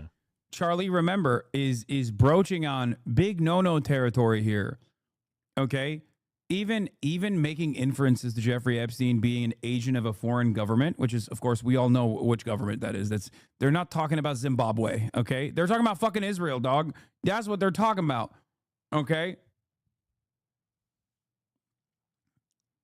And that is a major no-no for any Republican.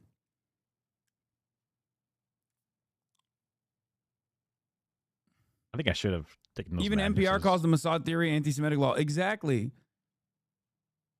NPR is like, guys, the multiple former prime ministers of Israel were hanging out with Jeffrey Epstein because they love his vibes, okay?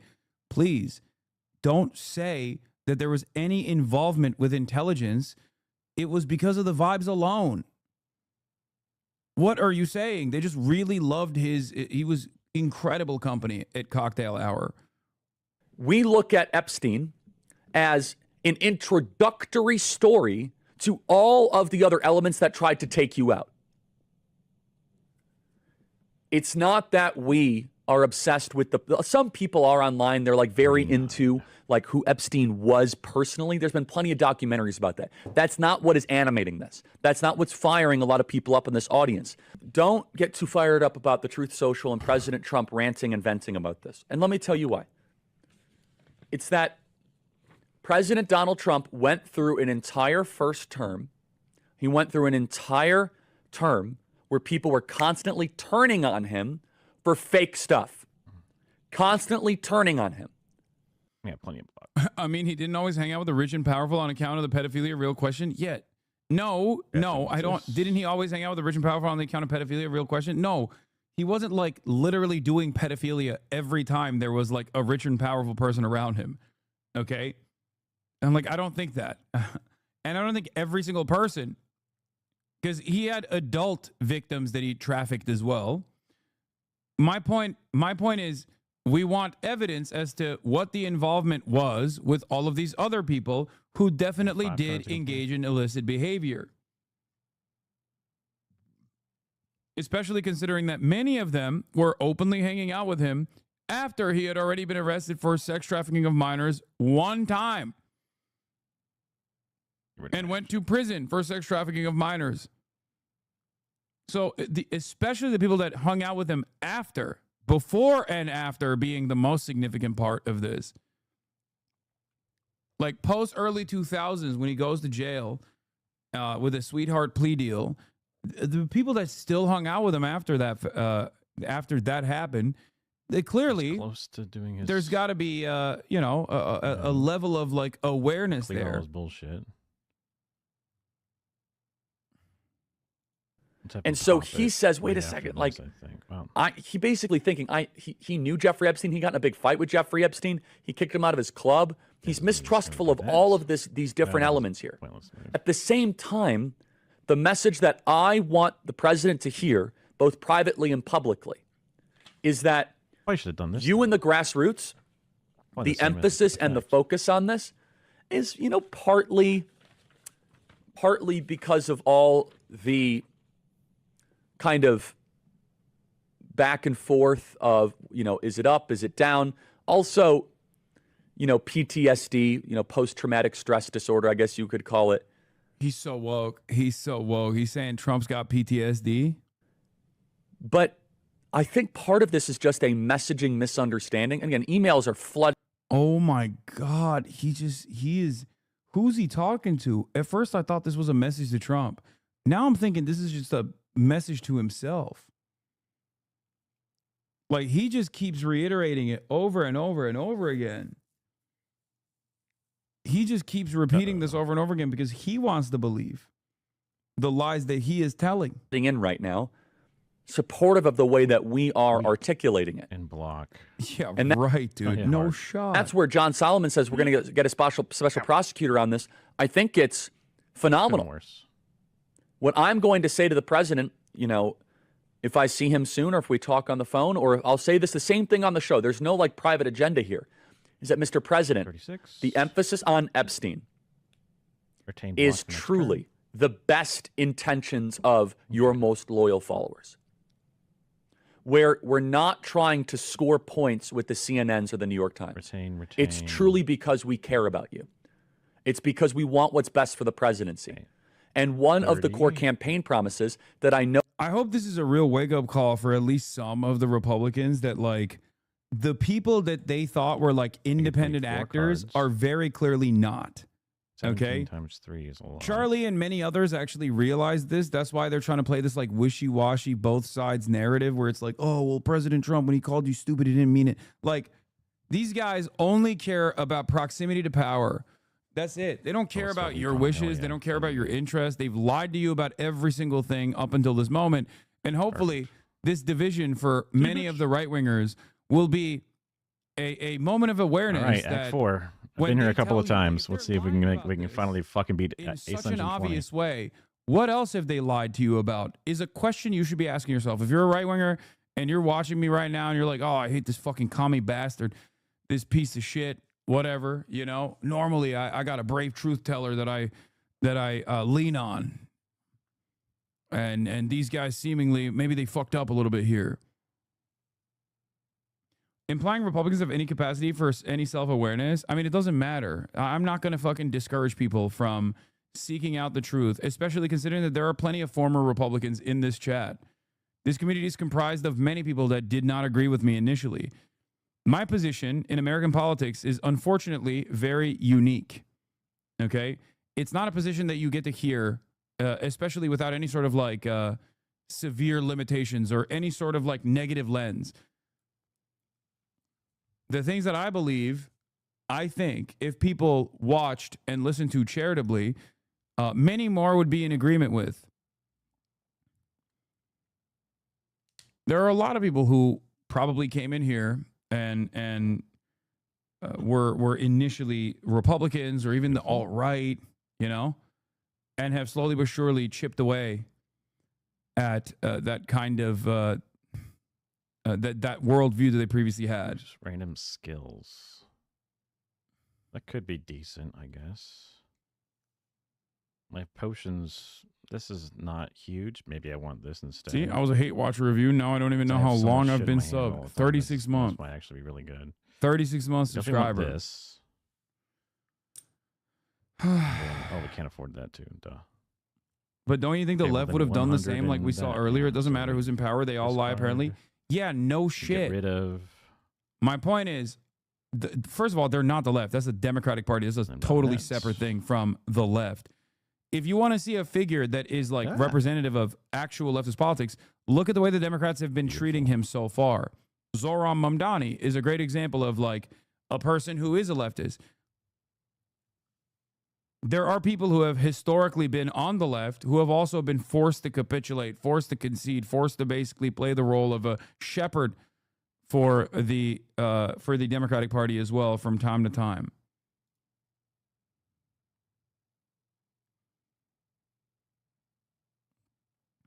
Why never turn this on? Silly Billy. If all Charlie Kirk cares about is proximity to power, why doesn't he appease Dems when they're in power? What do you mean? His entire fucking... Wait, what? No, his entire livelihood is about keeping the Republicans in power. Proximity to power on the Republican side. He is, in a way, no different than like... Huge. Let me think. Like, who is the equivalent of the Democratic Party? Like an MSNBC commentary person. You know what I mean? Like, or like a Jake Tapper almost at CNN. A Van Jones at CNN. Like, Van Jones is not going to fucking suck up to the Republicans. I have no attacks. I can't right? face that person. Or a Matt Iglesias is not going to suck up to the Republicans, at least now. But they will do the sucking to the Democrats. Like, they've picked a side. And they're a loyal servant of said side. And they will very rarely separate themselves from that side. The independent media version for the Democratic Party of this is like a Harry Sasson or an Olivia Giuliana or people like that, or Hutch, even though they're not even like directly related to the Democratic Party. The Democratic Party doesn't want anything to do with them because they're more old school than the Republicans are. Republicans do rely on like independent media as a ecosystem, as opposed to the Democrats that haven't until this election cycle, and now they're going to probably try to find a bunch of people who are on board and loyal servants.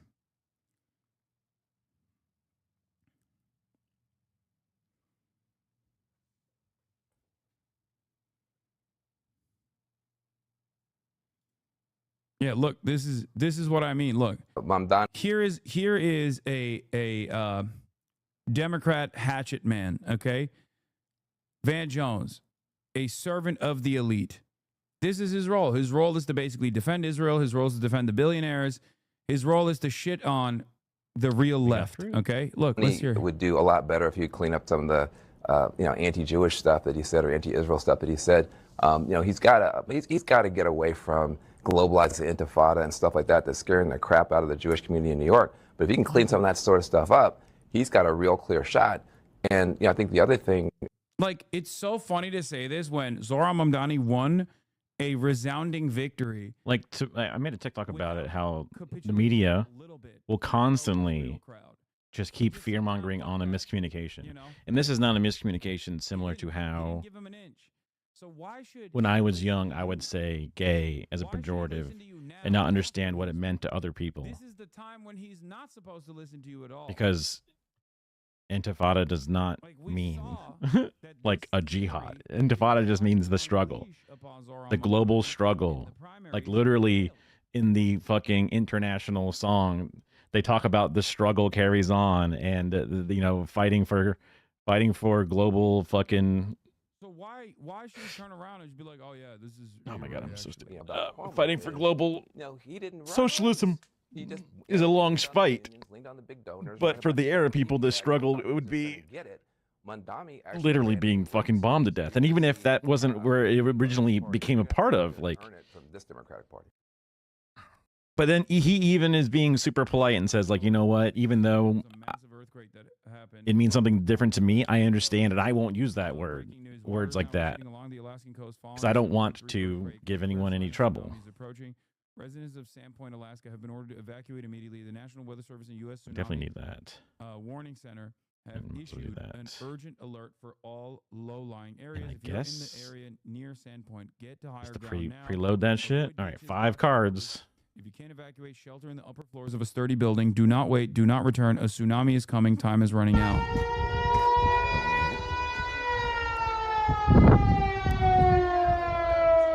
Wait, someone said the tsunami warning has been canceled? Okay. Not bad. Never mind. The tsunami advisory is canceled. Some areas may see small sea level changes from Kennedy entrance to Unimac Pass. That was quick. Downgraded to tsunami advisory. Not worth spending this now.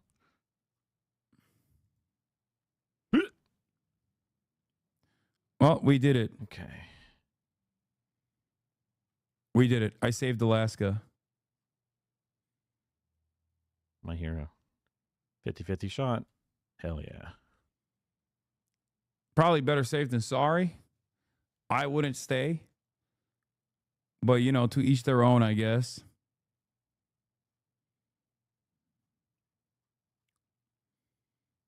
Still have a week on there. The NWO has been on a hot streak of saving people from water-related extreme weather as of late. Not really. Yeah. I need 45 block. Yeah, we can do this. Drinking. We will be talking about Zohran Mamdani in a second. Hold on. There's a couple things that I want to. Let's talk. Look at the keep on. There's a couple things related to Epstein that I want to finish off. I mean, look, Charlie is just polishing this shit off. You know what I mean? Two establishment Dem Titans going at it. I know we got Harry Sasson. Don't worry. We got Harry Sasson, Biden scandal, Gen Z Democrats. Do not worry. We'll be covering that, obviously. I already covered this. The DOJ has fired the Jeffrey Epstein prosecutor. I already mentioned that. Mike Flynn put out an open letter to the Trump administration, QAnon's very own. I'm going to skip that. But here, an unlikely ally has joined the battle. Let's take a look. Although we will have one extra. Like more of what you oppose, that they're covering for the powerful. Now, by the way, I don't believe that that's what this administration is doing. Certainly not to cover for Trump.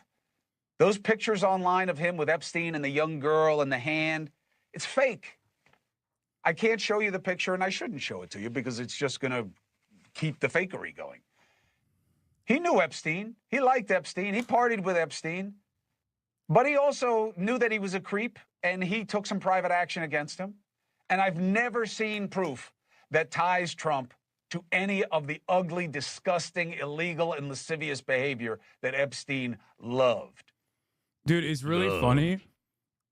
Now that his brother got 715, that's a lot of damage by the voting base of the Democratic Party in the primaries for New York mayor, -8. He's just lost his mind. He already had lost his mind. He already lost his career, hitching his wagon to his brother. Now he's stuck on News Nation. And now he's just like trying to reinvent himself. We can draw 5 It's awesome. It's great. So I actually find Trump's position on Epstein to be pretty reasonable for him. And now here's Mick Mulvaney. You said the Jeffrey Epstein scandal would have no political impact at all on Trump's election chances. And you were right about that. It didn't. But it's certainly impacting his presidency. It's divided the MAGA base. Many conservatives are furious with him and his administration. Trump, of course, is a former close friend of Epstein's. They're furious at him for not releasing the Epstein files as he promised he would. Is it because, as Elon Musk has said, Donald Trump is in the Epstein files? No, absolutely not. He's in the files. A lot of people in the files. This is if there was something in the files that was particularly damning about Donald Trump, the files would have been released by the Biden administration. So take 77 and take 15 times 5. No, that's not true. There ain't no fucking way that would happen, actually. There ain't no fucking way that would happen. And the reason why that wouldn't happen is for 2 reasons. One, because there's plenty of fucking prominent liberals that they don't want to let go of that are in them. Okay? Yo, Hassan Abi, you know everything, right? I mean, on this issue, I know as much as you can fucking know. Guilty by association? Really? Really? You're trying to do this shit? Really? Right now? That's crazy, man. For years and years, I've talked about fucking Bill and Hillary Clinton being involved with the Epsteins and how fucked up this is and how the Democrats are actually... I'm literally in the process of describing to you why the Democrats haven't released this information when they were in charge. I'm not the partisan here. You are, motherfucker. Use the bathroom real quick. Not if it was damning about Bill Clinton as well. Not if it was damning about... Can I please just... Okay. Yeah, that's the reason. It's because there's shit about the Clintons in there and many other Democrats as well. And also, even if there wasn't shit about Bill Clinton and many other Democrats in there, there are obviously a shit ton of like liberal boosters, liberal donors in there that are directly involved with Jeffrey Epstein. Ones that we do know of. Just like we know of the Republicans that are involved, like Alan Dershowitz. And liberals are exactly the type of people that would never release this because they believe in the infallibility of institutions and they think that this would be like too disruptive.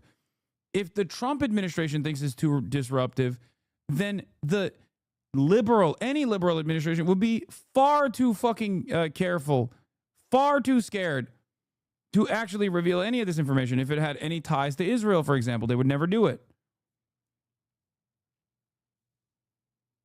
And I say this as someone who didn't think Trump was going to reveal this information either.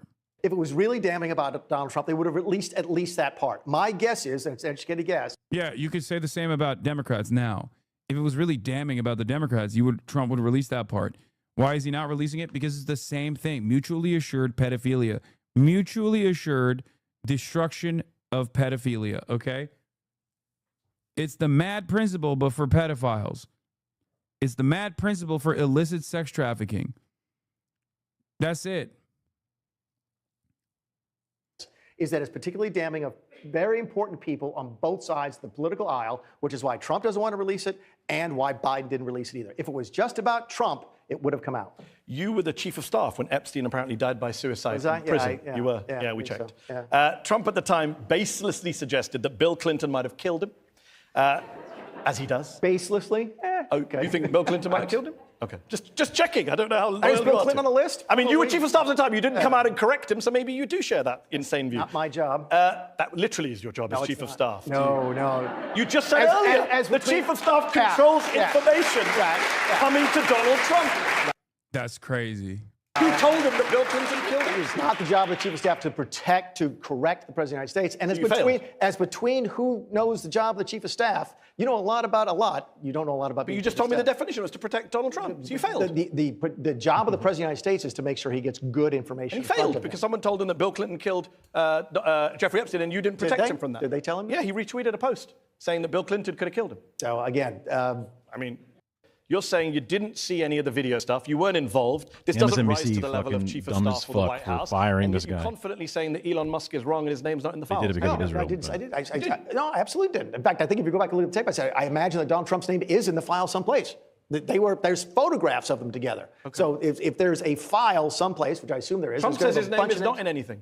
So he's lying. I could imagine. Why there'd be photographs of him? But he said it's not him. I have no idea. That wasn't me. I don't know him. Even though I wish Ghislaine well, I said, I wish her well. Her boyfriend was killed or maybe committed suicide. She's having a hard time right now. I have to imagine his name is on the list someplace. He was a member at Mar-a-Lago. By the way, Trump kicked him out of Mar-a-Lago for being too weird. True story. I mean, he also said he's a terrific guy who likes younger women. So.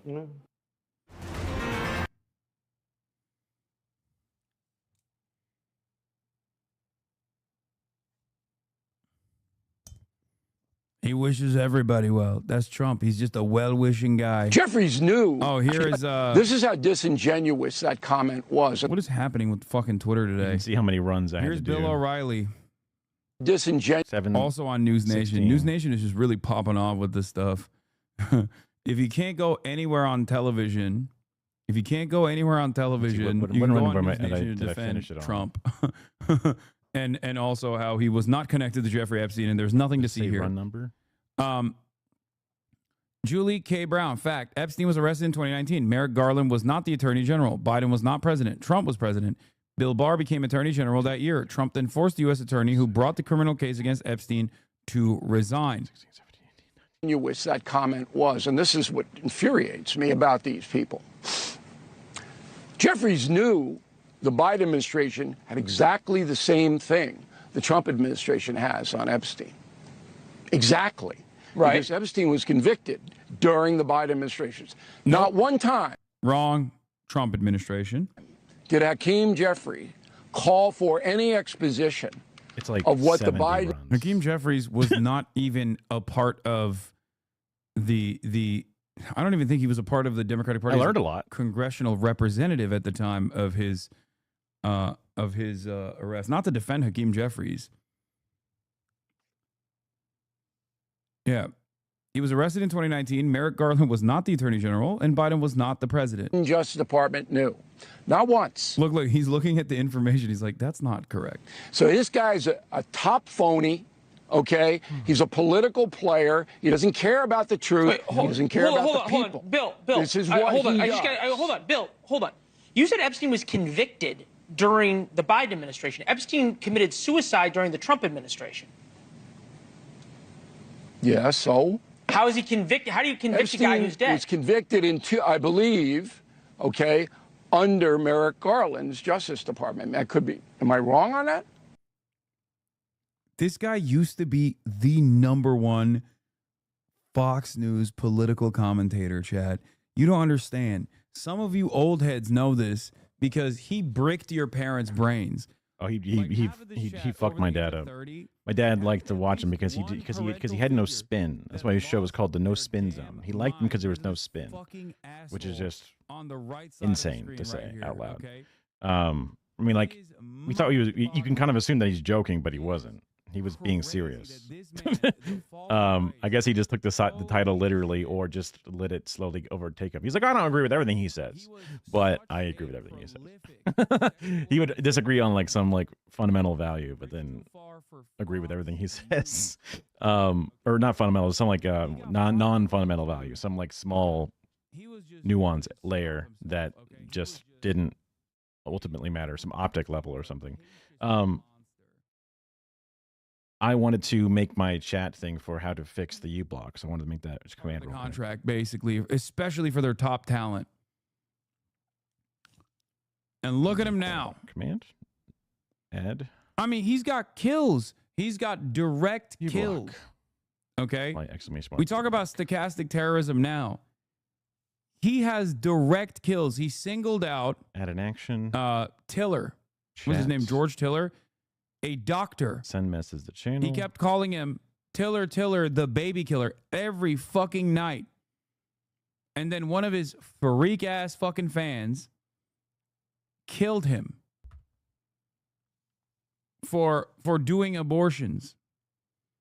We add a trigger. Like that's how much of a fucking powerful propagandist this man was.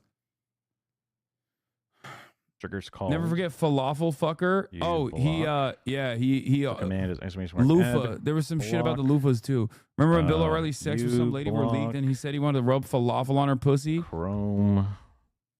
Have sex with mattress in the shower. So anyway, I'd be rubbing your big boobs and getting your nipples really hard, kind of kissing your neck from behind.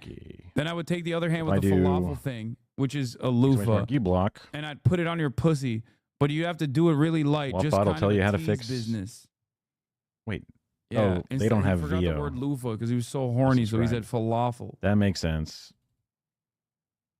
I'll just put in ZZ. Wow, what a fall from grace. Uh-oh. I don't think so. And then he was incarcerated, and then he committed suicide. Okay. The suicide thing is bull. I know the New York coroner's office very, very well. There's no way those people in there put a phony report about a suicide. No. Oh, my God. Way. Impossible. And it's not hard to ascertain whether you Bill, I think this is important. Bill, I think this is important. He's like, I know the coroner's office really well.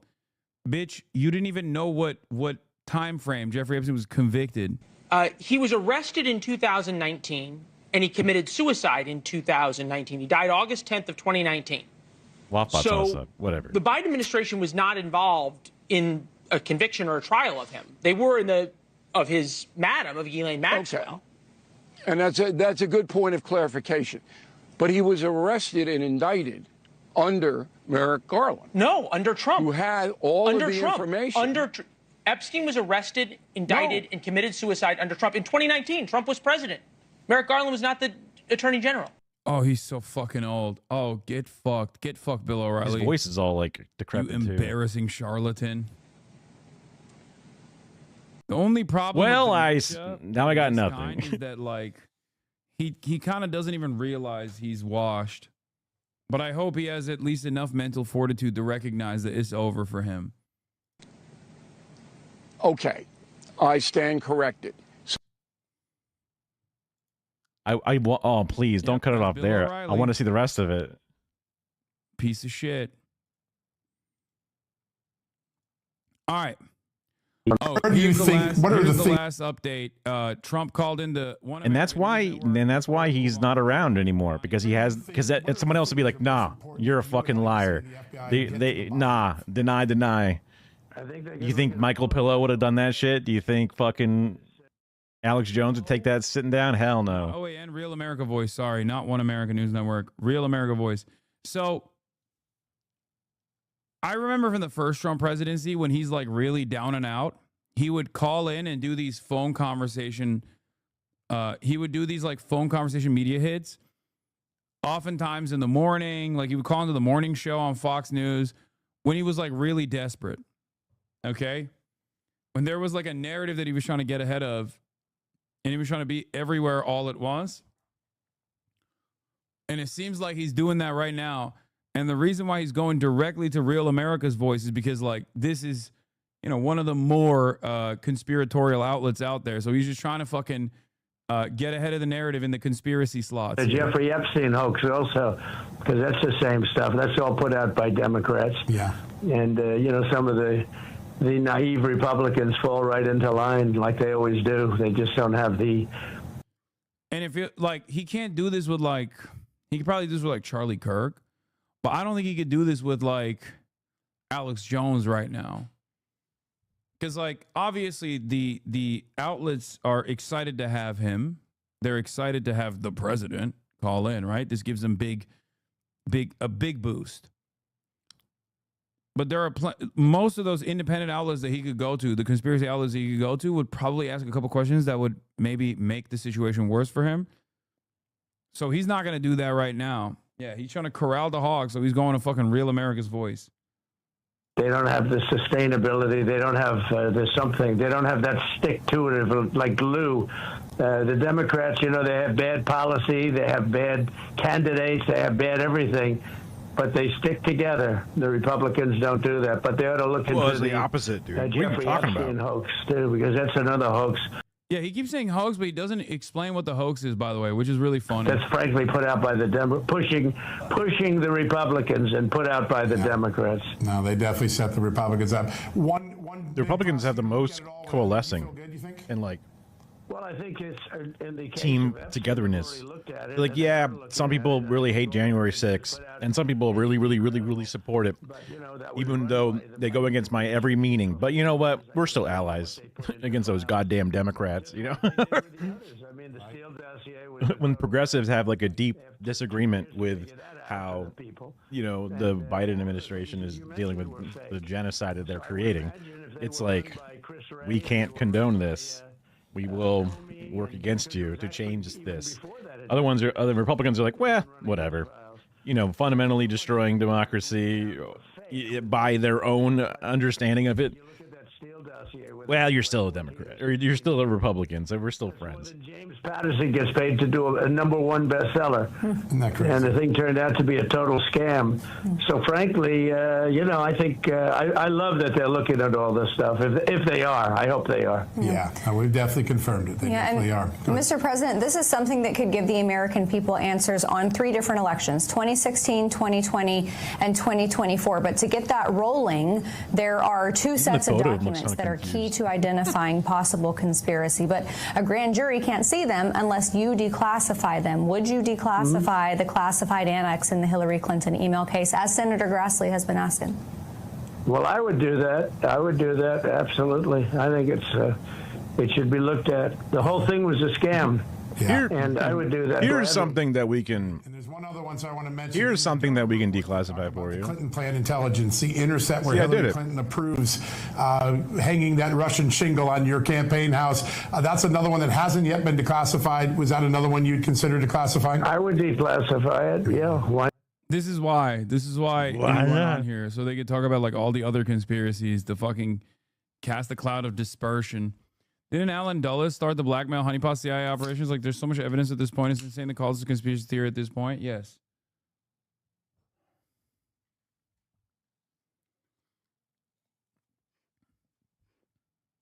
He said so much of what they put in was fake with me. Oh, that's what he's saying is fake. The Steele dossier was a total. I think it's, in the case of Epstein, they've already looked at it, and they are looking at it, and I think all they have to do is put out anything credible. But, you know, that was run by the Biden administration for 4 years. I can imagine what they put into files, just like they did with the others. I mean, the Steele dossier was a total fake. Right. It took 2 years to figure that out for the people. And all of the things that you mentioned were fake. Yep. So I would imagine if they were run by Chris Wray and they were run by Comey, and because it was actually even before that administration, they've been running these files. And so much of the things that we found were fake with me, but especially you look at that Steele. Oh, yeah, he's saying the things that are related to me, they're fake.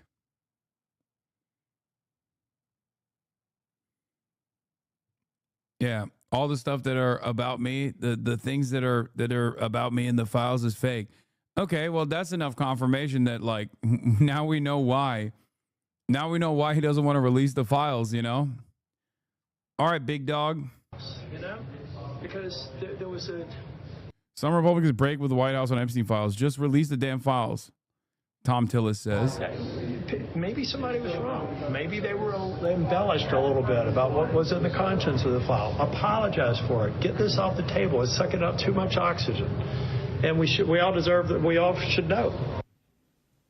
Let's go to Sahil Kapoor live for us on Capitol Hill. Okay, Sahil, so the president wants Republicans to basically move on. He's making that really clear, even by putting himself at arm's length from some of his own core supporters inside the MAGA movement.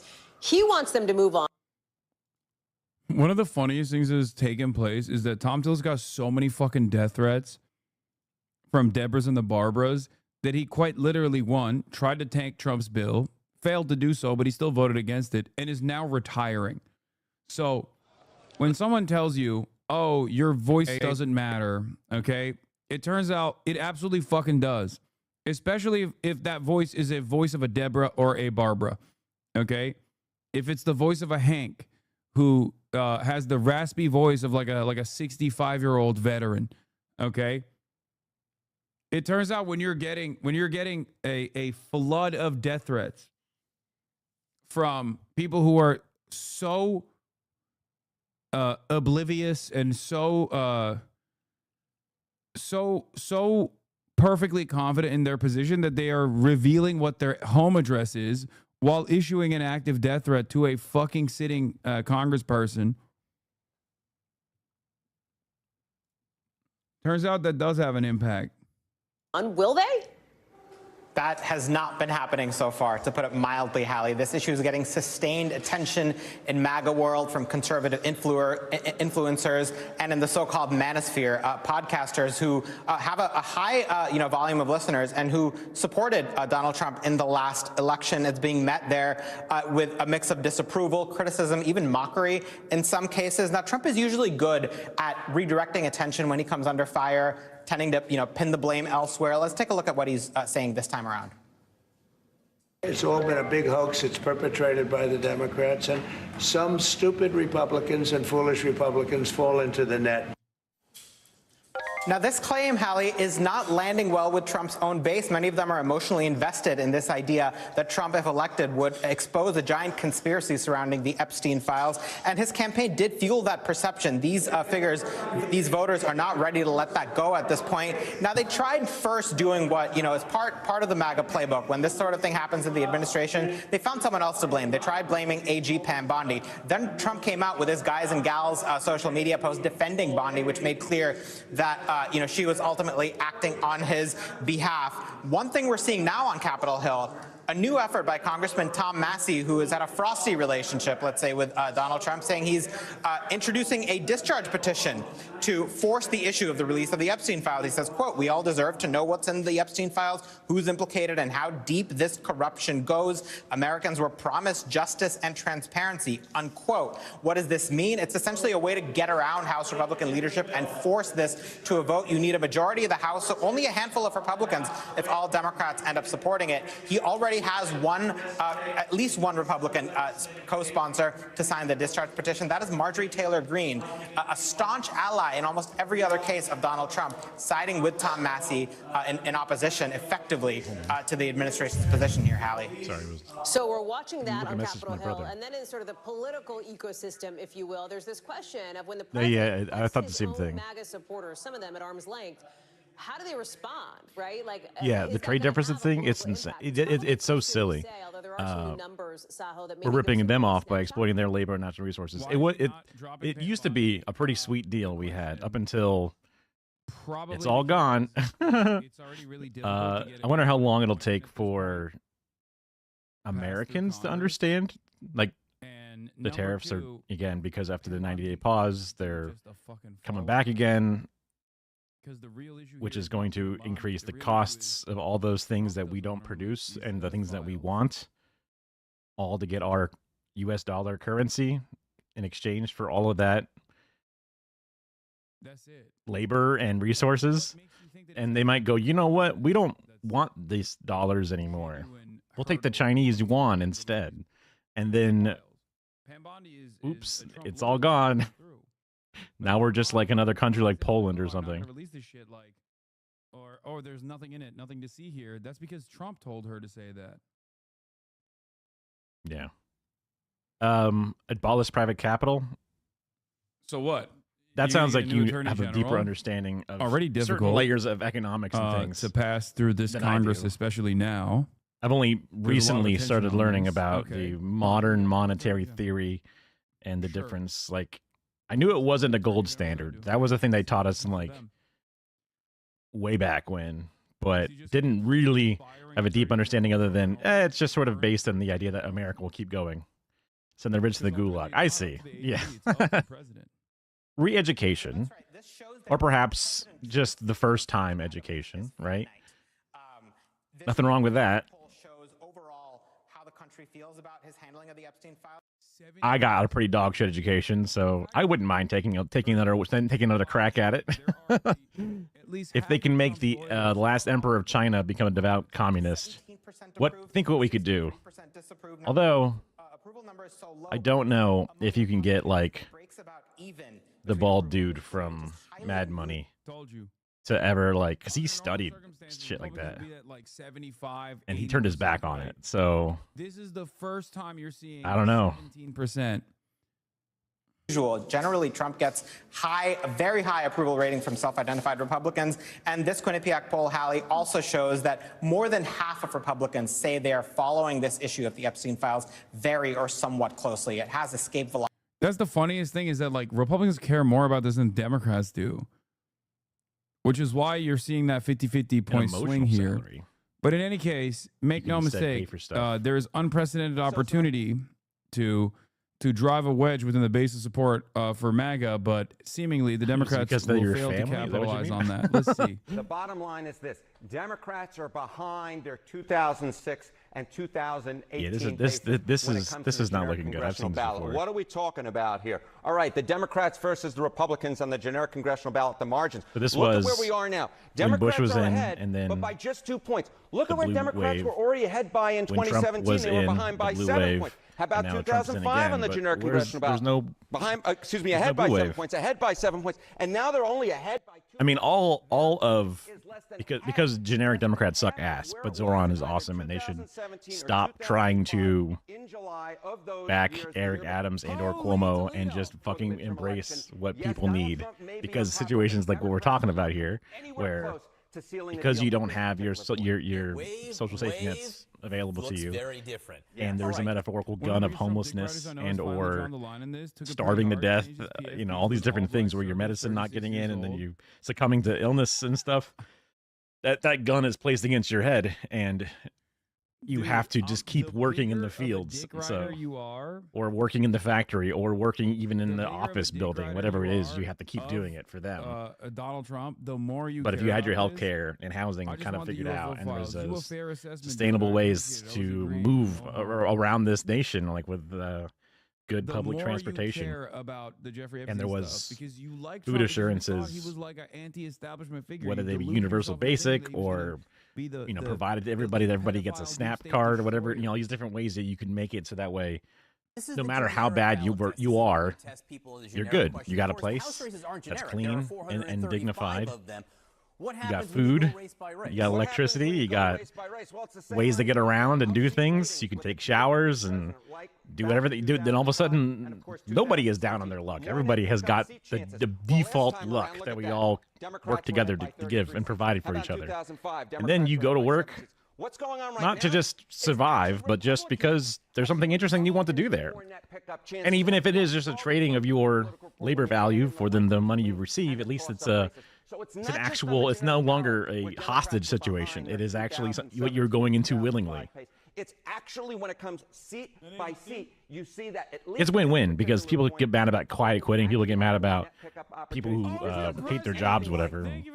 That would solve it. Holy Toledo Open Presence sponsoring the Piker Broadcasting Service all the way from the beautiful, glorious nation of Qatar. Those wave elections back in 2006 we assume. Maybe it's like those years. What does it look like? Okay, so what does it look like? Well, let's take a look back at the generic congressional ballot. It's easy to think that, like, damn, it would be sick. In October of 2024, Democrats were ahead by 2 points. The thoughts and prayers aren't going to pay your bills. Democrats ahead by 2 points among registered voters.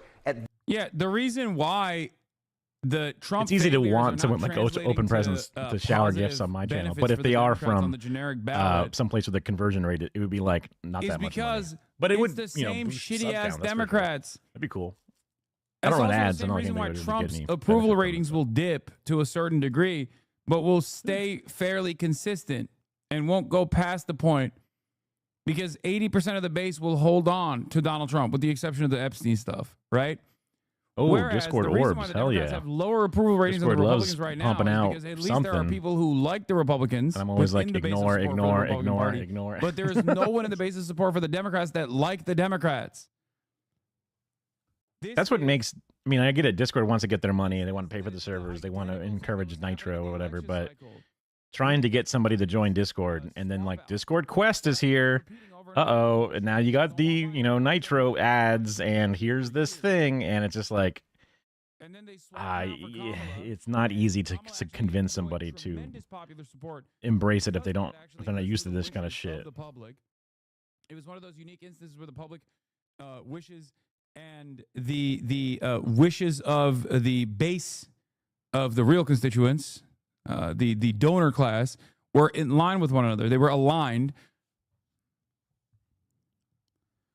There is no one that wants business as usual politics in the Democratic Party. It's that simple. This particular point, this election cycle looks a lot more like 2024 than it does than either 2018 or 2006. And so, of course, Republicans actually held onto the House back in 2024. Will it happen this time around? We'll just have to wait and see. But for anyone who's writing the Republican House's political obituaries, hold the phone. This is a reality check. Republicans are still very much in the game. Area, and that'll be quite a reality check, I think, for a lot of Democratic voters. Yeah. Thank you very much. Bro, I keep trying to move away from the Epstein stuff, and you guys keep bringing me back in. It's crazy. Les Wexner, the former Jeffrey Epstein associate and chairman emeritus of the holding company that owned the Limited, L brand, Abercrombie & Fitch, Victoria's Secret, and other major brands, is the new owner of Blue Heron Farm in Martha's Vineyard. Blue Heron Farm is the property of the Obamas, ran it for several years during the summers while they were in the White House. The billionaire purchased a home from the family architect Norman Foster. Stop it. Oh. Because somebody was talking about how the place is up for sale. Bro, I'll never forget that night when she said the most lethal military after you got kicked out and our entire world came crumbling down. I had suspicions that Kamala Harris was not going to be even present herself as like a progressive beacon, but all of that was solidified after that night, the last night of the DNC. That's when I was like, it's over, it's done. It's over. You can go back and watch my commentary when I listened to her speech the last night of the DNC. Every single thing I reported on there came true. Maureen Comey, federal prosecutor in the case against Jeffrey Epstein and the daughter of former FBI Director James Comey, has been fired from the U.S. Attorney Office. We already talked about this. All right. Let's get to Zohran Mamdani. Oh, last thing on the Epstein stuff. In 2005, when Epstein was caught in Florida for rampant child prostitution of 14 to 16-year-olds, he hired Alan Dershowitz, to intimidate local witnesses, hired the spouse of the local prosecutor, conflicting her out of the process, gave huge donations to police, hired private investigators to tell local police attempting to gather evidence, and then surveillance footage and other evidence from his home disappeared.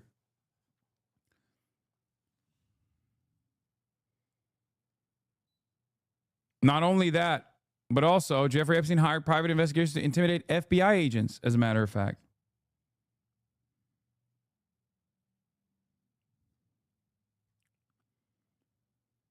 So just remember that.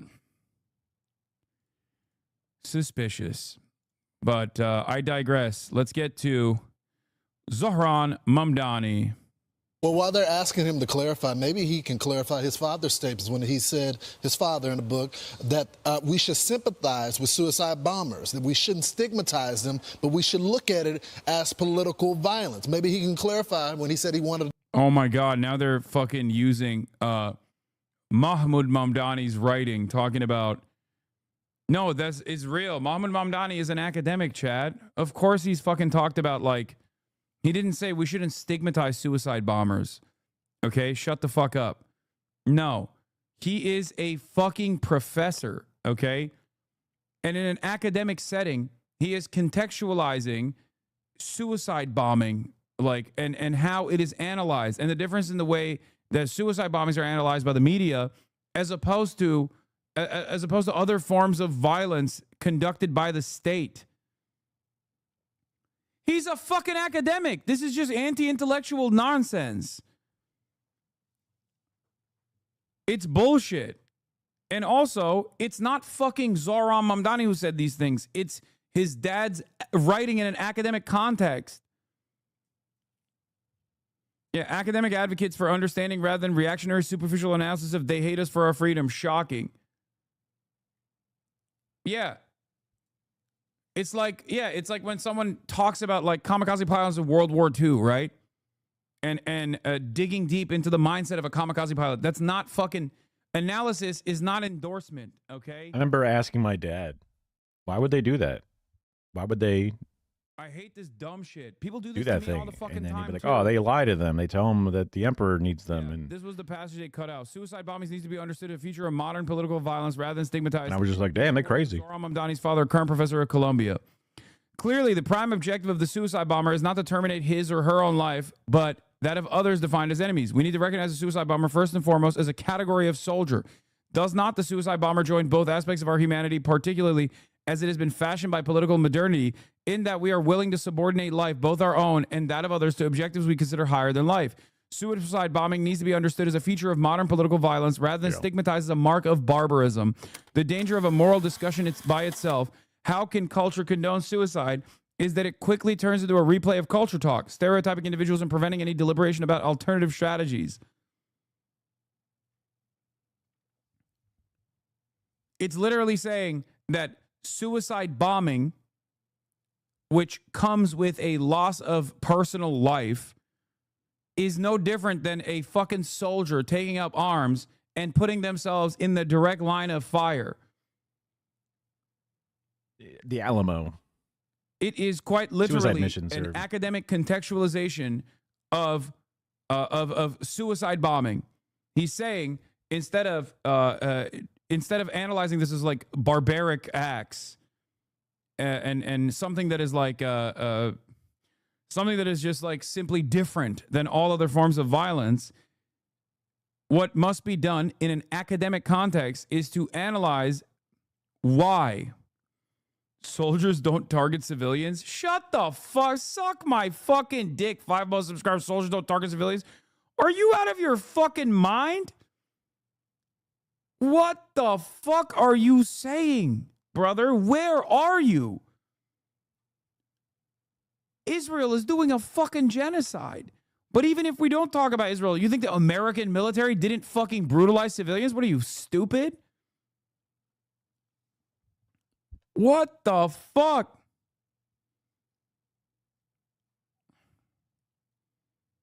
I know some people don't like to watch people What are you saying? floss their teeth. So. That's the entire purpose of soldiering. That's the whole thing. That's the whole purpose. Yeah, I mean, they aren't supposed to. Oh, okay, then.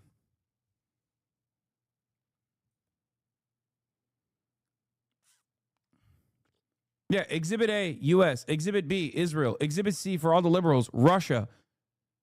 There has never been a moment where soldiers have not deliberately targeted civilians, okay?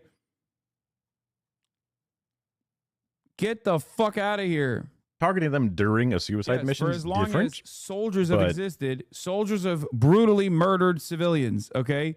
That's Always. more of The only place occupational where soldiers don't target civilians is in difference. fantasy, in your mind. Yeah, Iraq had 1 million soldiers. Yeah, it's crazy. One of the largest standing militaries of all time is crazy.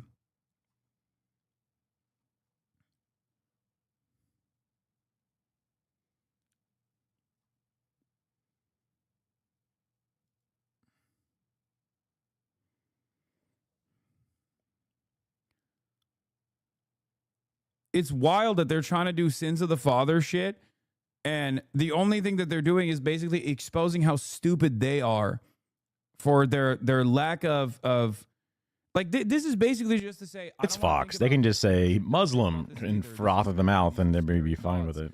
this is something that I receive all the time. Now, obviously, I will offer an academic contextualization of like militancy that forms against Israel and against America and things of that nature. But then I also will go to the realm of entertainment. I have the capacity to try to like, you know, make something funny or whatever, and I have my heated moments as well, which is precisely the reason why like I'm, you know, understandably people can use that to their advantage if they want to craft a fucking elaborate narrative that like I'm on board with this or that, right?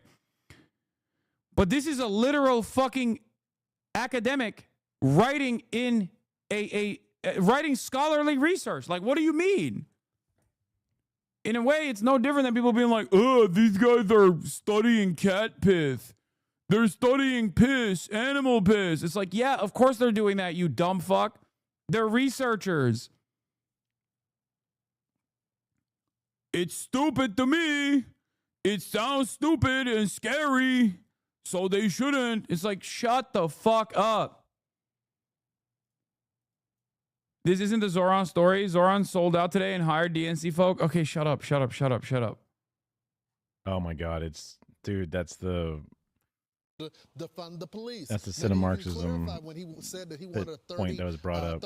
I think I didn't see if he was in the chat, but I think he walked that back. No wonder this guy's like, I can't believe people are still pushing that. Zoran's dad wrote words in a paper.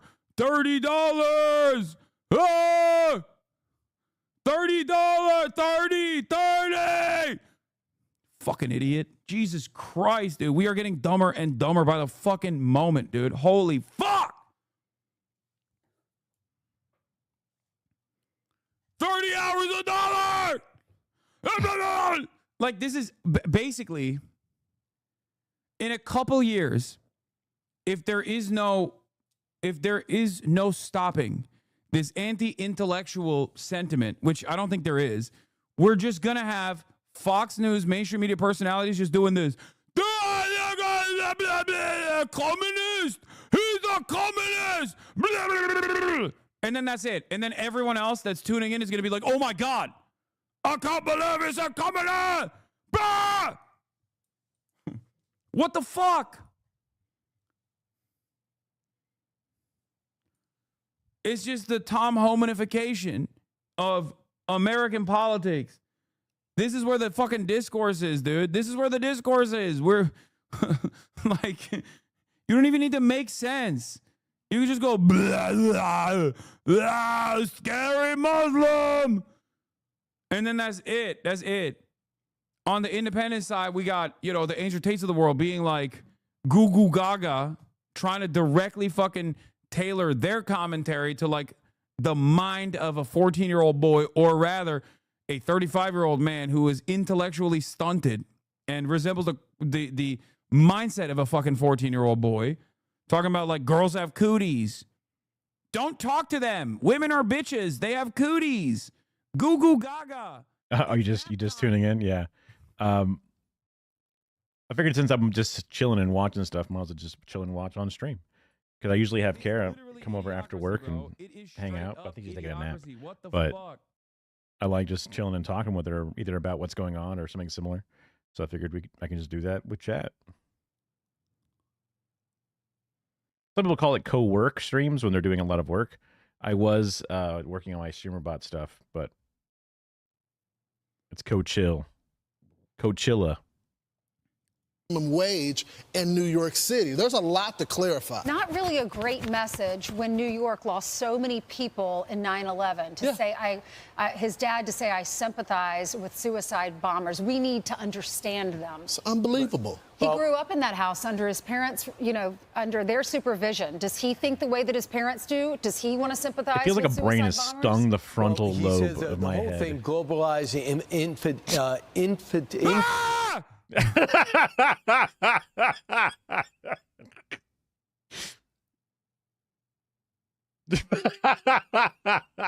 They're like Andrew Cuomo. They just can't say it. Every fucking day, bro.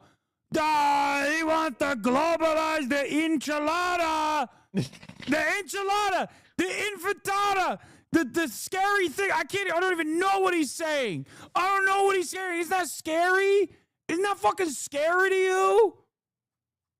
Isn't that scary? It's a language I don't understand. We don't need words. We don't need language, not English. We don't need not English language in words. Speak. He's brown. He's brown. He's brown. He's a brown Muslim guy. He's a brown Muslim guy. He's going to do 9/11. He's going to do 9/11. He's a brown Muslim guy. Please don't vote for him. That's basically all this is. Just wants to give people free bus rides. Just wants to help them pay their rent. Fuck.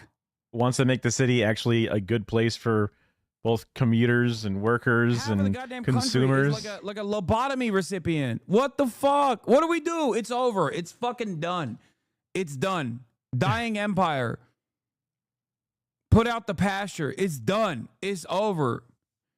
Hit a fucking hard reset.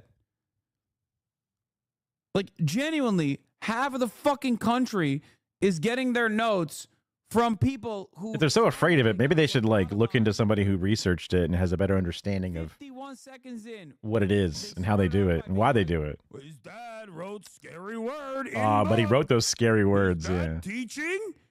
Is that teaching in elite institution that make you gay and Why does he woke? have lobsters? His dad talk suicide, bombing, no like. That's fast and speed. Yeah. 30. He want $1 million janitor. He's socialist. It's bad and wrong. And then the other guy's like, oh, scary word, Muslim word. Fuck. Intifada. Yeah. So he once says, he goes, not a statement that I use, but he says, I understand the sentiment. That was his clarification. Do you know what the sentiment is? I use, but I understand Ryan, the kill sentiment. me. I don't use that exact phrase, Right. but I believe what it means. That's exactly what I'm saying. Do you know what it means? Fuck. Do you condemn that phrase, globalize the intifada? That's not language that I use. Why not just condemn it? Ultimately, it's not language that I use. Why not just condemn something that I don't understand? But you're standing with the people that are saying it in the middle of the street. If a let's not like right after October 7th, let's not he got pretend. arrested. Is there two standards here? If a Republican candidate had the KKK behind him screaming stuff, what would be the? Yeah, that'd be entirely. First of all, you're literally the token black commentator who is supposed to defend the KKK. Brian Kilmeade, sitting across from you, has made numerous jokes about white supremacy directly to your fucking face. Making $30 an hour. Yeah, you'll be a millionaire in no time. That wouldn't be alarming for you. You do it every day. Okay? That's your fucking job. I remember because Brian Kilmeade was like, oh, we should play after Cory Booker's like record breaking filibuster. Brian Kilmeade straight up sat across from this fucking asshole and literally said, we should play the entire speech of the previous filibuster record holder. The previous record holder for the filibuster was Strom Thurmond, a white nationalist, white supremacist, who literally held that record for trying to stop the Voting Rights Act passage, dude. It's insane. It's insane. What a proud history that the Democrats wanted to uphold by not repealing it. Co-host on the same news network, Greg Buttfeld, had this to say, reclaiming the word Nazi and making jokes about how it's just like the N-word. Here, let's take a look.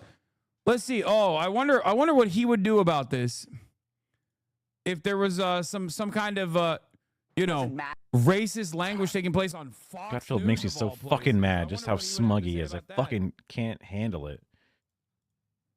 This is why the criticism doesn't matter to us when you call us Nazis. Nazi this, Nazi that. You know, I'm beginning to think they don't like us. You know what? I've said this before. We need to learn from the blacks. The way the blacks they were able to remove the power from the N-word by using it. So from now on, it's what up, my Nazi? Hey, what up, my Nazi? Hey, what's hanging, my Nazi? Dude, oh my God, just Nazi, please. Oh God. Yeah. That would be I have crazy, not seen this. Right? That'd be crazy. He'd be I have not first. He'd be the first to call I it his have resignation, not seen this. Would it be just enough to say, look, I don't stand with their sentiment? No. Dog, you are defending a president who literally did that Psychic after damage. Charlottesville. Actual psychic when damage. Actual Nazis and the Klan. Well, the difference between the Klan and the Nazis was the fact that, you know, these guys didn't even hide their faces. We're saying Jews will not replace us. Okay? And Donald Trump unironically said, well, there's very fine people on both sides. You know, both sides have some very fine people. So shut the fuck up. I wouldn't say it that way. My point of view is this. So why is it okay for the guy to stand with the people? That's literally what Trump did.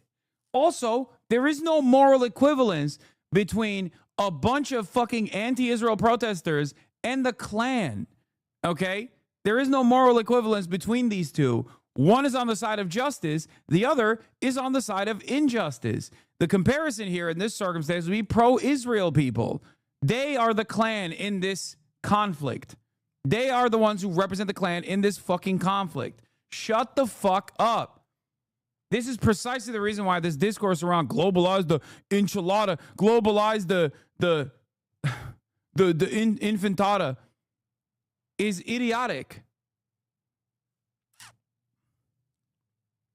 Blocking Jews from going to class on Columbia that literally held janitorial. That's not what happened. That never happened. God, I fucking hate mainstream media for even giving any sort of breathing room for this kind of idiotic discourse. It's totally fake, totally phony.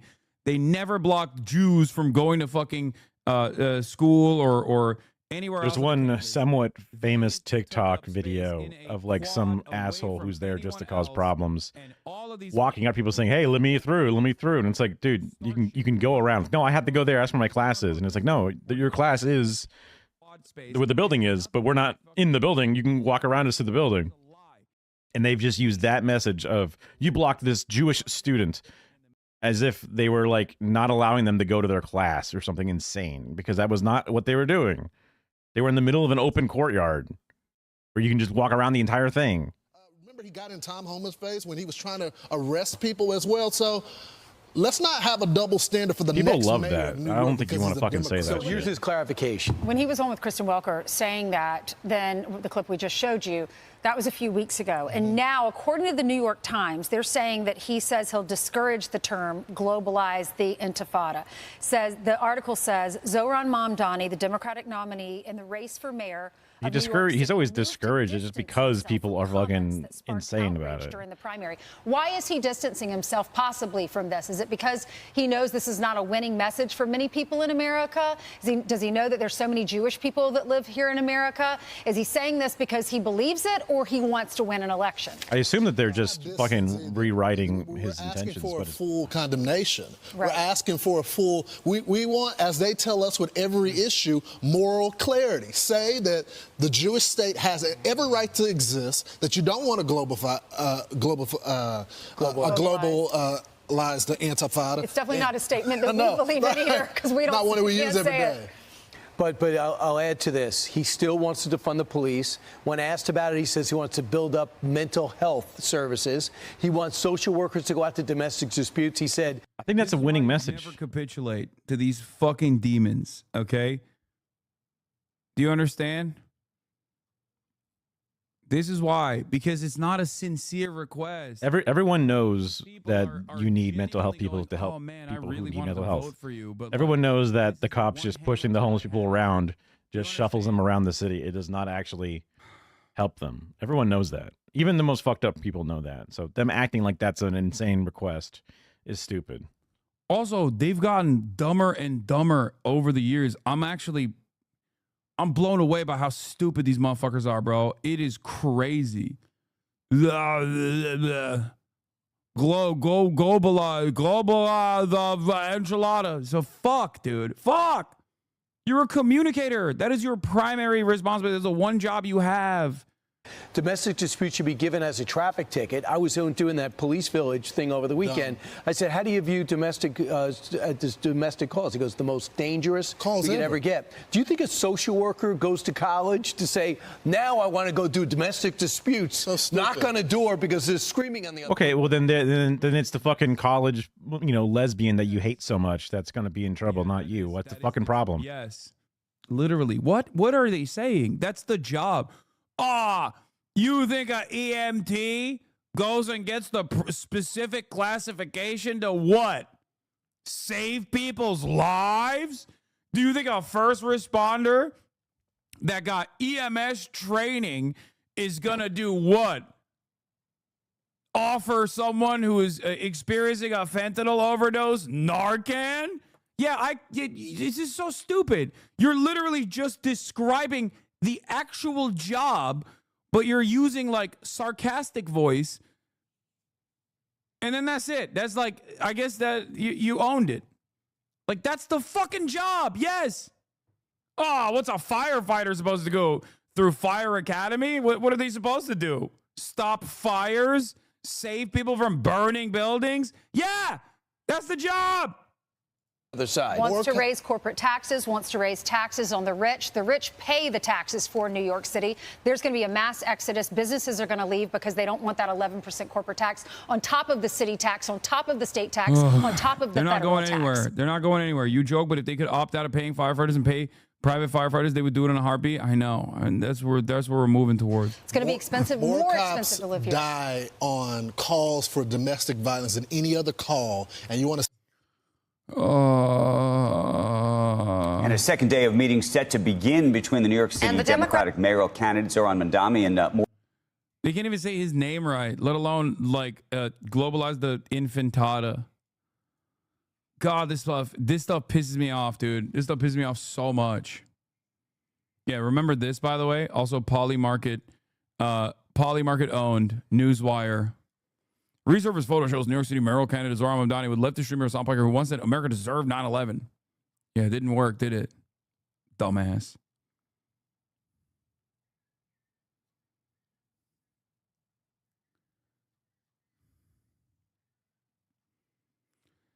So Zoran is supposed to make this like big reveal about whether or not he will, I don't know, fucking say globalize the enchiladas anymore or not. But here is the here's the I-24 News English statement on it. And this is just proof of exactly what I was saying yesterday, which is don't fucking give these guys an inch, okay? Do not. Away from the Middle East. According to the New York Times, New York City's Democratic mayoral candidate, that's Zoran Mamdani, you've probably heard of him, he said he will refrain from using the phrase globalize the Intifada and would never actually used it. Discourage others from using the phrase. Now, Mamdani's comments apparently emerged from a closed-door meeting with business leaders on Tuesday, and if true, it would be the first time that he's expressed any issue with the threatening phrase, which shows solidarity with Palestinians, but it espouses violence against Israelis. And every damn day of the week, Zohran Mamdani should be working to improve his base of support within the boomer black and brown population of New York voters that are reliable Democratic Party voters. That's it. Don't fucking touch any of this shit, dude. Please. Just go out and door knock and talk to every auntie and every unk you can find. That's it. And not in a disingenuous Hillary Clinton hot sauce in my bag kind of way, but in a way that actually matters. Go out, talk to community leaders, show support. No. I know of him and that he's like a That's racist it. Nazi dude. None of That's this all I shit know about matters. him. The idea that oh my God, the Jewish Someone on voters YouTube are asked so if I know scared. Sam Get the Hyde, fuck out of so. here. Suck my dick. This is Israeli television, by the way. I-24 is Israeli news, is the English broadcaster for Israeli news. notably, he's not publicly commented on these reports. But to get more into the topic here, as pressing as it is, we're joined by our host and correspondent, Nicole Zedek. Nicole, jumping right into this. Look, this is a guy who's an avowed anti-Israel figure.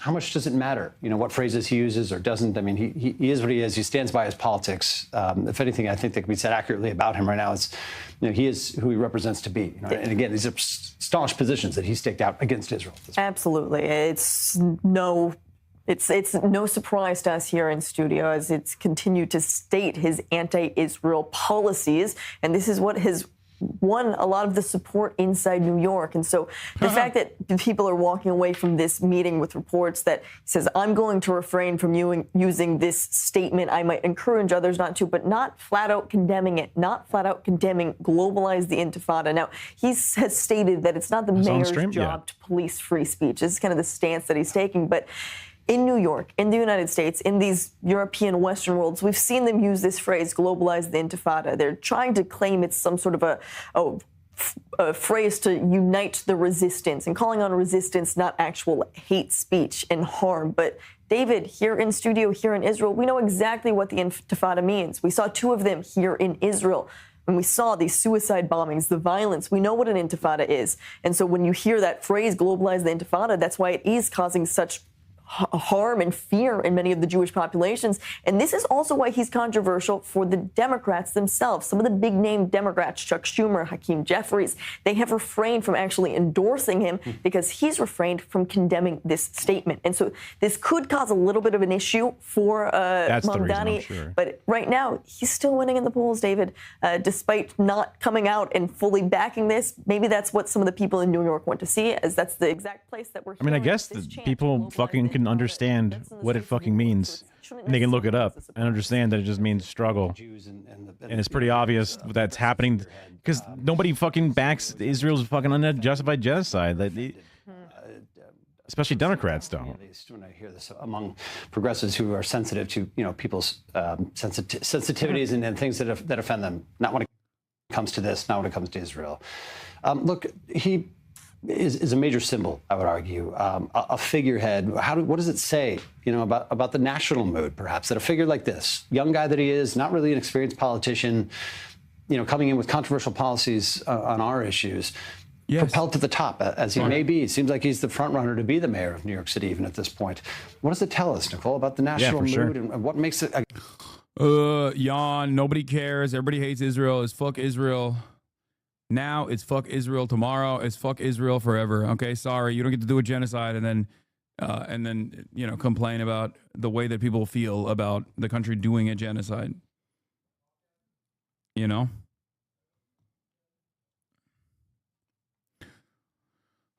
Yeah, this is the piece that also came out. What should Jewish New Yorkers make of Zohran Mamdani, Beth Miller, and Joanne Mort?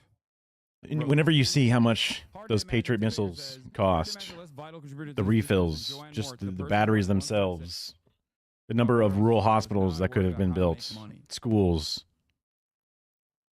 okay, let alone interstate high-speed rail, healthcare. You could hit so many different things that Americans would much rather have, and that would also help improve everything about our daily lives, and then that would then improve the economy, and that would then improve our impact on the world. We'd make better products, make better media. We would just have healthier people that live longer and then pay taxes longer. Just the fundamentals of everything would be better if we just focused that would come across as insane. People would be like, death and destruction of innocence, and instead put it towards something else that's positive instead. It's like a complete 180 instead of a gigantic negative. It's a actual substantial positive. It's the most obvious thing that everybody agrees on. Everybody, as in like regular ass people. One of the two people on the embassy staff wasn't Jewish either, by the way. He was a Christian. His wife, that he was supposed to marry, was Jewish. In any case,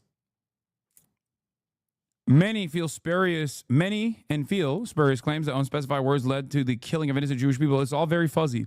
And it can be. No intellectual rigor required. It's all about vibes, solipsism, and lurid innuendo.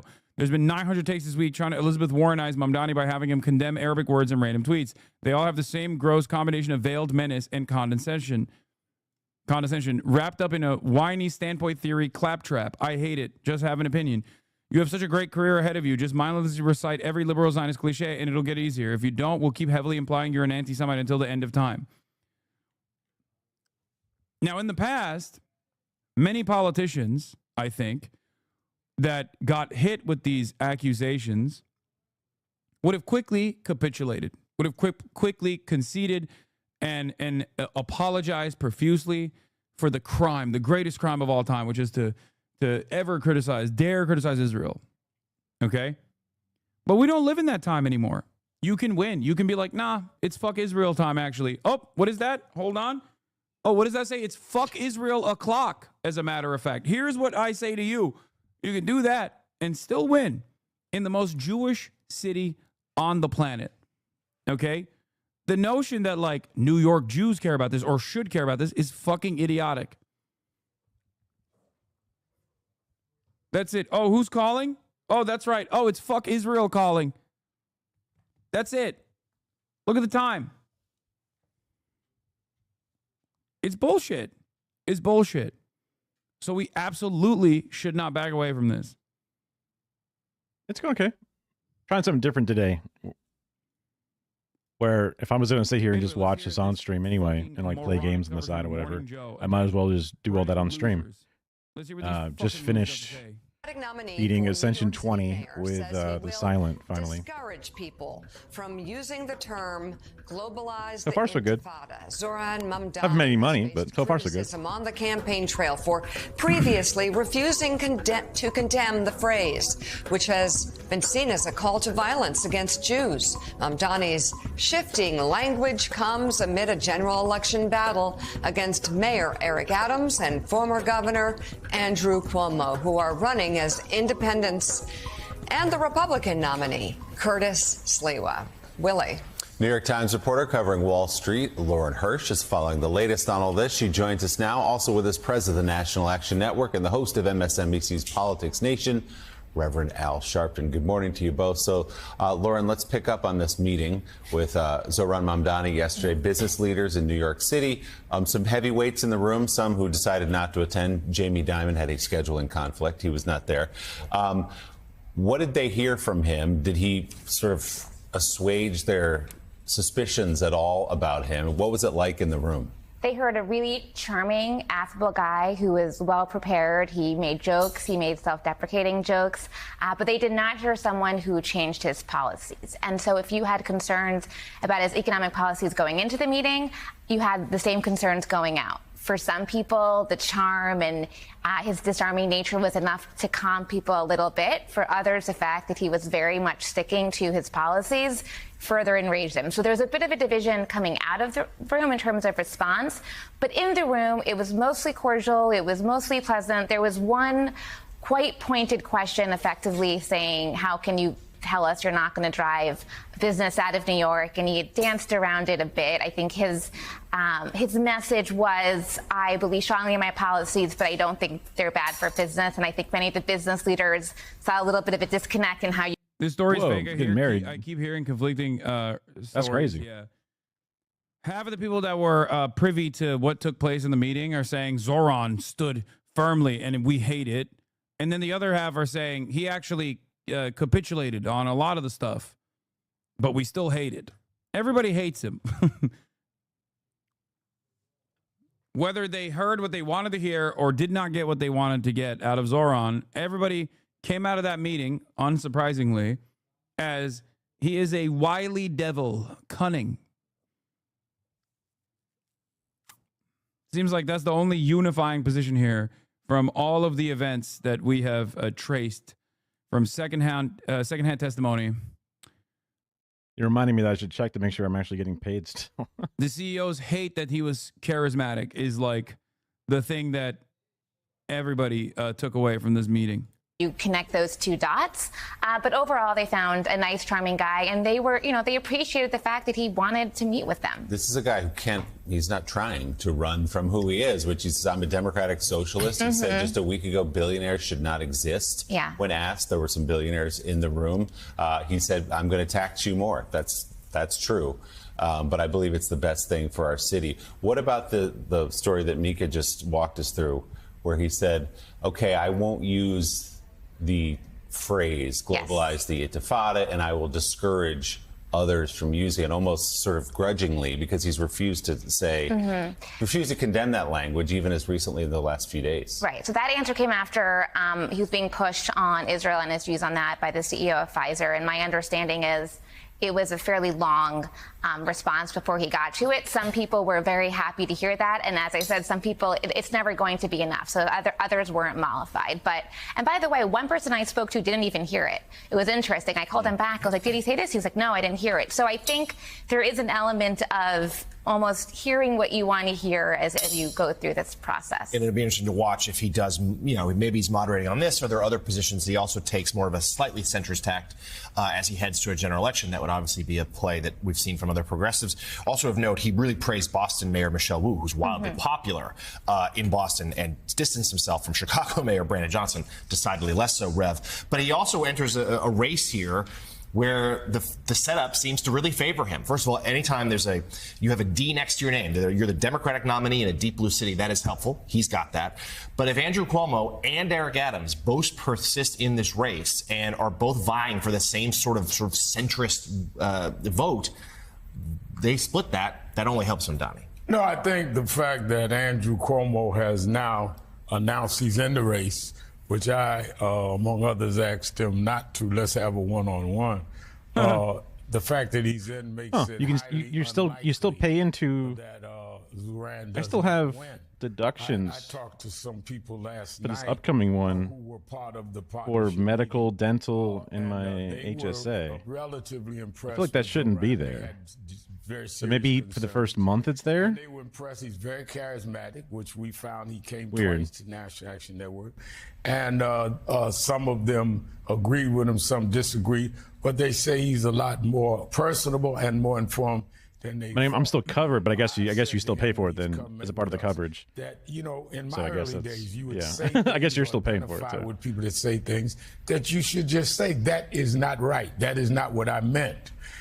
He went as far as saying he will tell people not to say it again, but you've got to say it's not right. It's not right. Right, to talk but about things or say things. to me, it doesn't really sound like it's part if you're paying for it.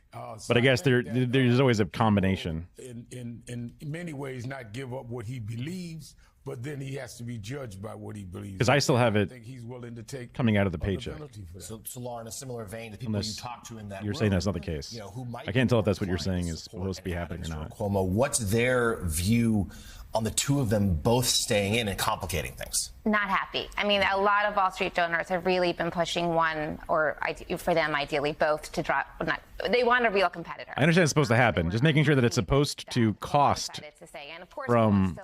So that implies that once we get to August, and I see. Yeah. So once I get to August, not only will the coverage stop, I'll also have them to stop pay for it. And so what is their fear if Mamdani I'll does check become to make the sure that mayor happens of New at that York point. City? I mean, they sort of vocalized them in that room yesterday. Yeah. But what are their specific fears about what happens to the city? So one of the biggest things that I hear is just lack of experience. You can talk about taxes, you can talk about his other. Looks like none of my 401k is set up None of all that stuff is not there, which is fine. Whatever. To run the city life. These people are managers. They know the challenges that come with that.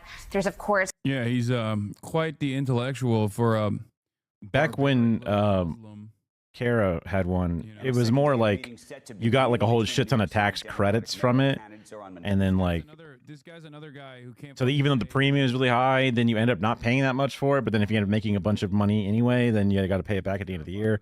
That was years and years ago. I don't want to have to look into that shit. That's for sure.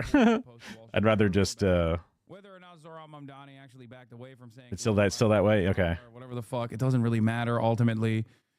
I don't know where this will go. There was a Politico reporting that said that they were going to make a big reveal about Zoran's statements. He was going to do a big announcement on the Intifada stuff, which is so fucking stupid. Don't back down. Nobody cares about this shit. Be honest. Be honest. Honesty is the best policy. Okay? That's it.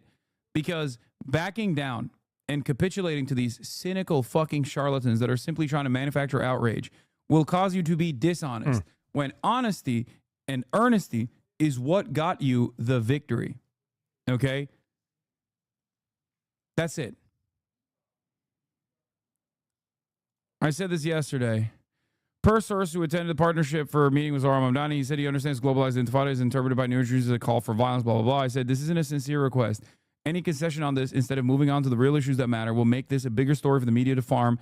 They will then ask why Zohran Mamdani doesn't condemn it anytime someone else says it. They'll move the goalpost. That's it. It's like an admission.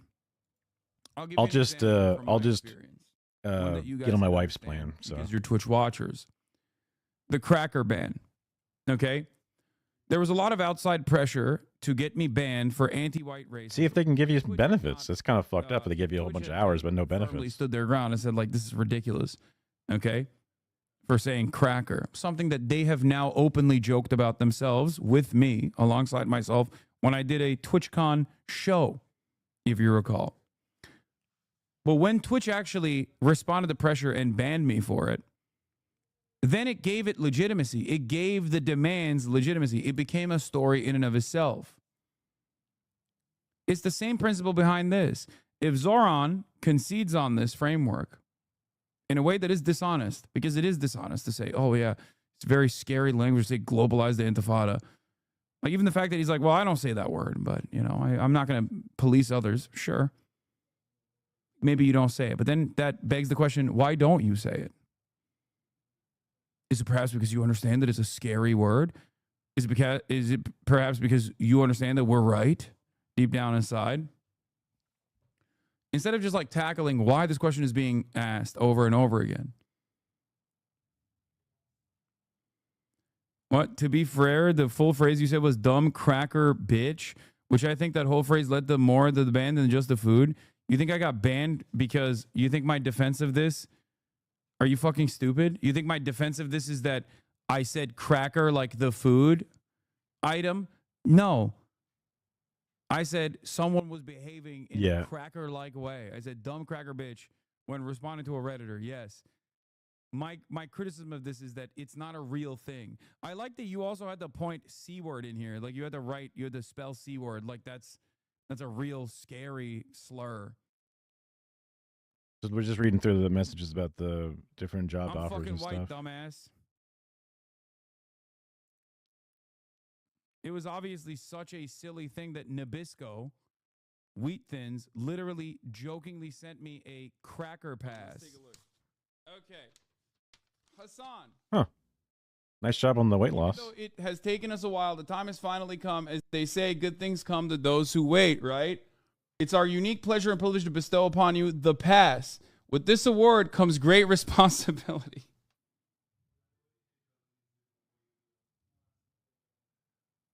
Enclosed with this distinguished honor are several boxes of Wheat Thins for you to snack on, share, give away, or whatever else you might think of. Our banter this year is something to be really proud of. Maybe the real friends were the crackers we ate along the way. Your friend, Wheat Thins. P.S. As excited as you are and inclined as you may be to share this pack. By the way, they were literally up for an award for this. This was like I'm pretty sure they got nominated for an award for this as like viral marketing. Like that's how little people thought this was a sincere ban. Do you understand? A multi-billion-dollar corporation made a mockery of it. And there are still dumb fucks in here that are trying to go, well, you know, you did call someone a dumb cracker bitch. Like, you did exhibit anti-white racism. Okay? Bitch is a worse slur than fucking cracker in that regard. Okay? This is the next And if move. someone were to be banned for calling someone a bitch, that would be ridiculous.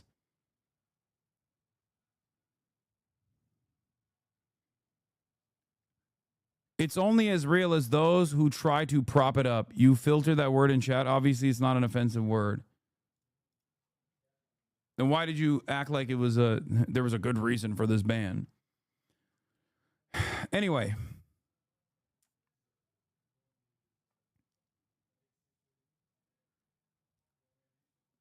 The point is, when you as an institution or from a point of a point of privilege, a point of power, offer any sort of serious concession, okay? Offer any sort of real concession to cynical naysayers that are trying to manufacture outrage, you end up breathing life to it. You look like you did something wrong when you didn't do anything wrong.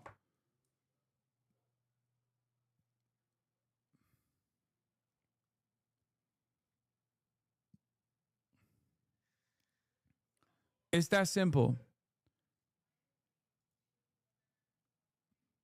Now, are there actually instances where you might fuck up and it's worthy of like saying my bad? Certainly. There are plenty of instances where I have. Okay? Oh, I'll give you an example. The other week, when I was reading a tweet from my friend who is trans, Juniper, I read out the T word, okay? Dude, are you trying to get... You can't... The reason why we still auto-mod it is so that you don't get, like, falsely fucking tagged, okay? Like, I shouldn't have done that. Anyway, going back to what I was saying, I shouldn't have done that, for sure. It's not the end of the world. Obviously, I'm not transphobic. I know that people don't think I'm transphobic, okay? Like, it's not, it's not worthy of any sort of like serious condemnation. If you consider it to be a real indication of like genuine transphobia, then I apologize. I'm sorry, but I am not. I'm not a transphobic person.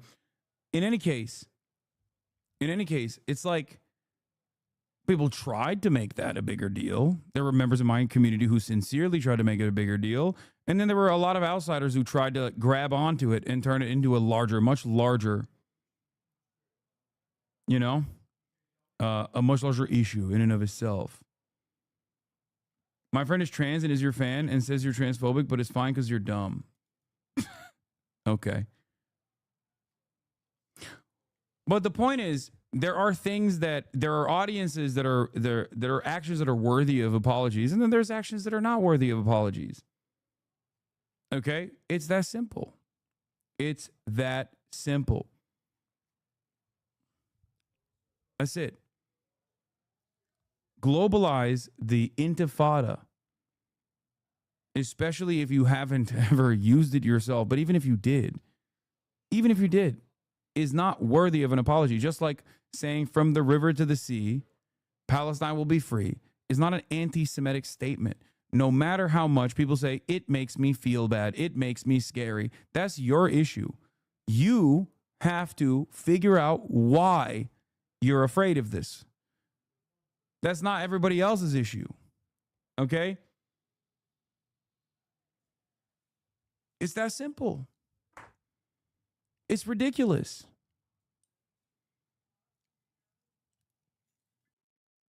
It was just normal. There wasn't much going on. I am trans. You are dumb about trans things and are low-key transphobic and don't know it in that way, but your heart is in the right place. You're our himbo. Okay. I really wonder what they're trying to get at when they say that. To a transphobic person as a trans person yourself. I don't know. I mean, when he refers to how conservatives look at trans people, or the average person looks at it and says, weird, gross, but you know what? I don't care. If they look at that and think that's transphobic, I'm not sure what they mean. I guess like they're not a member of the community, they don't know the deep things, but it doesn't make them transphobic. He doesn't want, he said before he doesn't want to, but he's even been open to the idea of dating a trans person, whatever it is. So an apology, transphobic in that apology is warranted, and there are instances where you've done nothing wrong. Okay. And I guess the curiosity comes from both a morbid curiosity, but also like, wait, if he's transphobic, then that means I'm transphobic. So I'm like, what? How, turn around and apologize. Please elaborate. I need to know, because then maybe this is something that you can hear. I can understand about myself or fix about myself, one way or the other. But these are emancipatory slogans.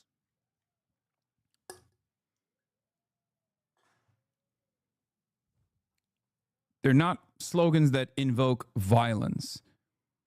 And if people think we're not really looking to do any major renovations while money is still up in the air, so the actual violence that the people making these emancipatory slogans are experiencing, just like Black Lives Matter, because you have to get inspected, right, before you can do it, to address the injustice that black communities experience in the hands of the police, disproportionate targeting and violence overall, violence that is normalized through the racist criminal justice system.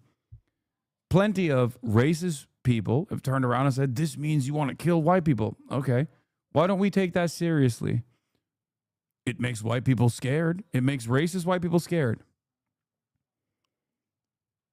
So why is it that I'm supposed to take it seriously when someone says, well, I'm Jewish and it scares me that you're using an Arabic word for uprising?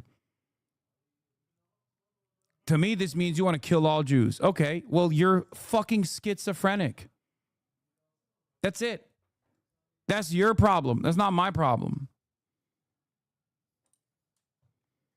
That's it. Like, I'm sorry. I'm sorry about your racism. Like, oh, man. It's no different. But do they last for years? Than a racist white person saying, like if you get it inspected in 2025, but then you don't get work done until like 2030, you can then apply the My Safe Home thing. I figured that wouldn't work that way. You're saying you want to kill all Jewish people. No different between these two. These are both inherently reactionary statements.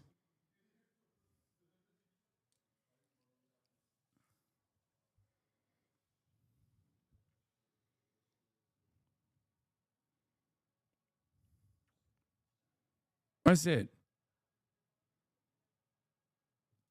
You love using black people's struggles to get your point across. Could you maybe then shed light on the genocide going on in Congo as well?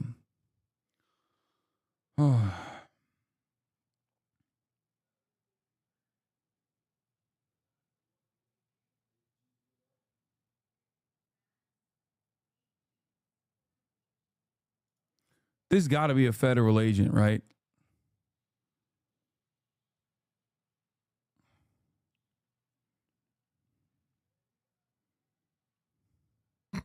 Hey, Daddy.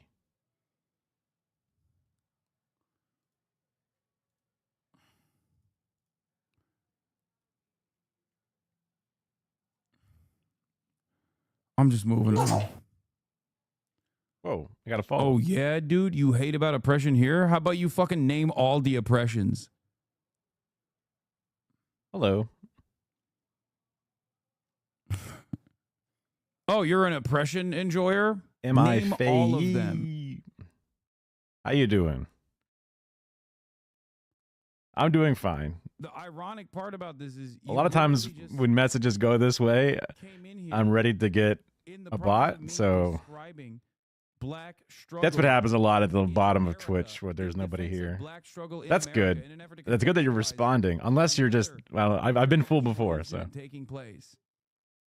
And you said, well, that's not. Here, I'll pull up the classic. Other struggles that black people are experiencing. Like, what a fucking insane Like what? Do you mind reading? You mind typing this out? You know what this says? Are you a robot? Can you type what this says? What, you think fucking Black Lives Matter is a popular cause? Like, what are you talking about? Just so I know.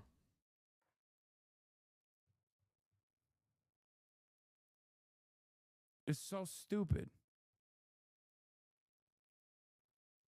Like the follow into, hi, how you doing? That's good to hear. Like that happens a lot. No disrespect if you're a person, because then you're just being a very nice person for following the moment you arrive. Boom! Look at that. Hey, we got either the bots are getting better or we're getting, welcome in. Yeah, I'm assuming now that you're a regular person. I appreciate it. Okay, so take us. Who doesn't love penis? I know there was a million different questions asked about everything from anti-Semitism to taxes to how many freebies can be given away. What was the outcome in terms of the feeling in the room when it was over? I think everyone walked away thinking that he was the most impressive candidate. It's not just mountain lighting. I've seen this clip before. It's zero sugar mountain lighting. So they changed away from the diet mountain lighting, and now we buy this one. Also because they don't use the brominated vegetable oil that they used to use in the regular mountain lighting. I think they just rebranded mountain lighting altogether. So. Okay, well, talk about the drama. Talk about the bad things. Talk about the bad things. He was scary, right? You can say something. You can ask a question or whatever. Israel high. He said he's a socialist. That's I mean the bottle's a little different. It's a little less cloudy, just the color wise. It's more of a pure green. Including those in the fucking room. That might have been the brominated oil or whatever. I don't know. But now my intelligence should not be destroyed. Now it's just long COVID and traditional brain fog and malnutrition. That's going to do it. A group of people to vote for him. Having said that, there was It tastes good and it's still very affordable. So that's the benefit of it to me. A lot of the people in the business community might have thought he was this dude is like foaming at the mouth to try and get them to say he's an evil Muslim. That was my butt. Okay. No, he's clearly totally inexperienced. No, see now, come on. It's a city of 300,000. You came in here and you love penis, and now you're trying to sell me artwork as an. What's prepared you?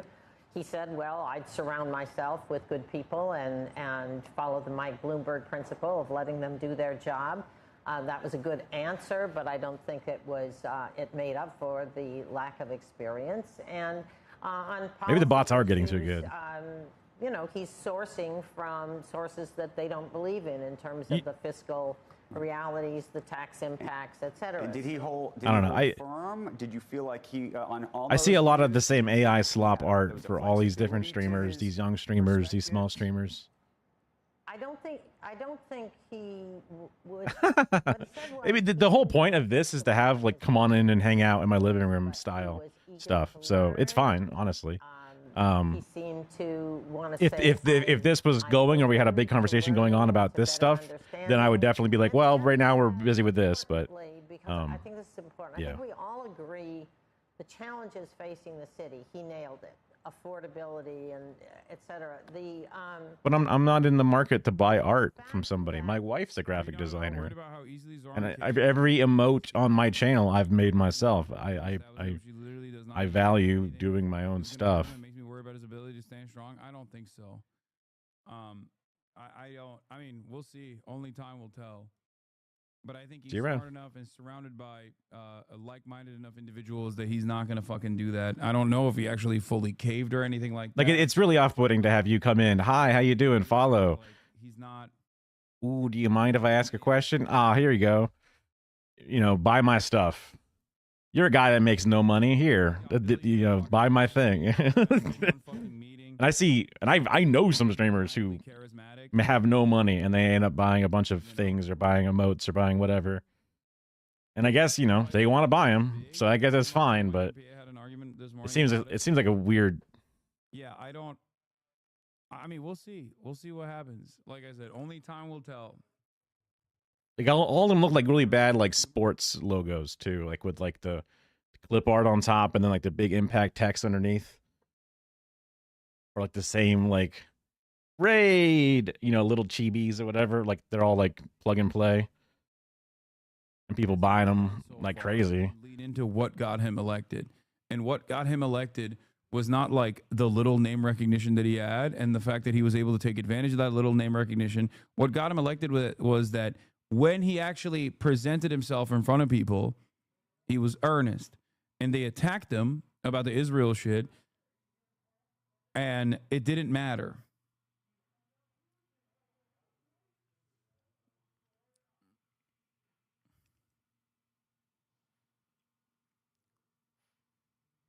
Until he gives me a reason to worry, I'm not all that worried.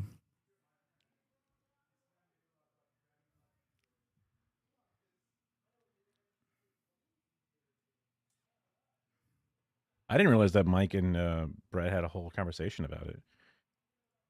I said. That doesn't mean, but I do think there is a yearning As for in Mike, generational as change in in the Democratic Party. Central _Committee or still Mike trying from to make a case for PA. moderates have the energy in the Democratic Party while Alyssa Brett, as Farah in disagrees. center Marxism. Let's take a look.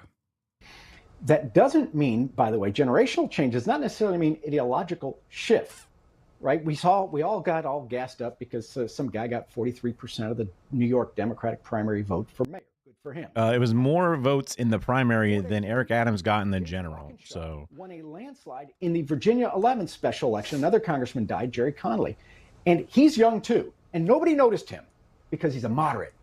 And we don't want to acknowledge that the real energy in the Democratic Party is on the moderate side. That's how Mikey Sherrill won a convincing victory to be the nominee for the Democrats in New Jersey for governor. How Abigail. Yeah, the Arizona situation is pretty obvious. It's like just because you're young and attractive doesn't mean that you're actually progressive. And if you don't actually channel progressive policies, It's just awesome to simply have that being foil. young and doing social media hits is not going to fucking carry you across the finish line at all. It is actually a direct, it is unironically a direct example, so close to the Zohar Mamdani victory, of exactly what I've talked about. It proves my point. That's if you good. don't want to believe the point that I'm making over and over again by my comparisons to Bernie Sanders and his approval rating, Bernie Sanders, Bernie's who is, hot. you know, What can I 800 say? years old and and not exactly the best social media personality. And having said that, people still love him.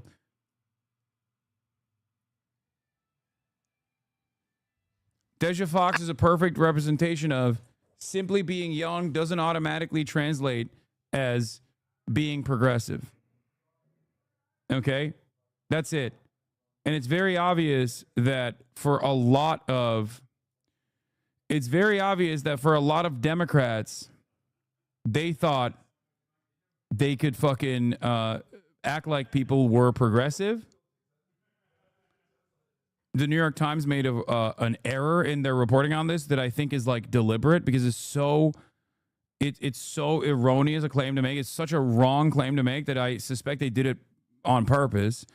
Here's what their reporting on this was. Hold on, let me see. Where the fuck is it?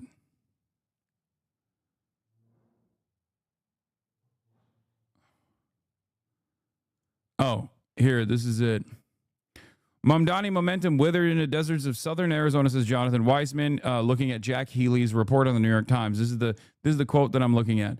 Mamdani momentum withered into the deserts of southern Arizona on Tuesday night, Jack Healy said, on Adelita Grijalva's convincing win in Tucson against the upstarts who called for a new face and name to succeed Raul Grijalva in the House. Except, as Faiz Shakir posted, Adelita was the Bernie and AOC-backed candidate, the candidate who stood on the stage at their very well-attended Fight Oligarchy tour in Raleigh in Tucson earlier this year. Now, Adelita herself has some issues. Okay? Adelita herself has some issues as well, for the record. From what I understand, she's also like noticeably quiet about Israel. That's one aspect. Like she, but beyond that, progressive on everything but Israel. That's the meme. There's a couple other problems with her, but obviously she was considered the most progressive candidate. Deja Fox, on the other hand, Adelita Grijalva. Deja Fox, on the other hand,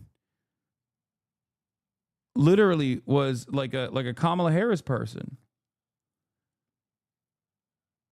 and a social media influencer. It's not going to work. Just simply being good on social media is not going to carry you across the finish line. That's crazy.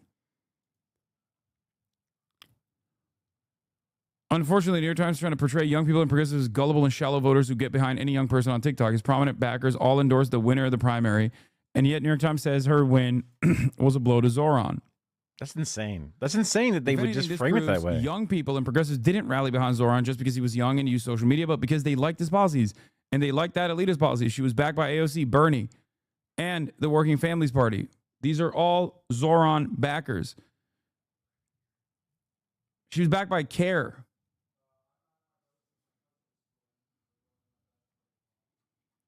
These guys have cultivated their own.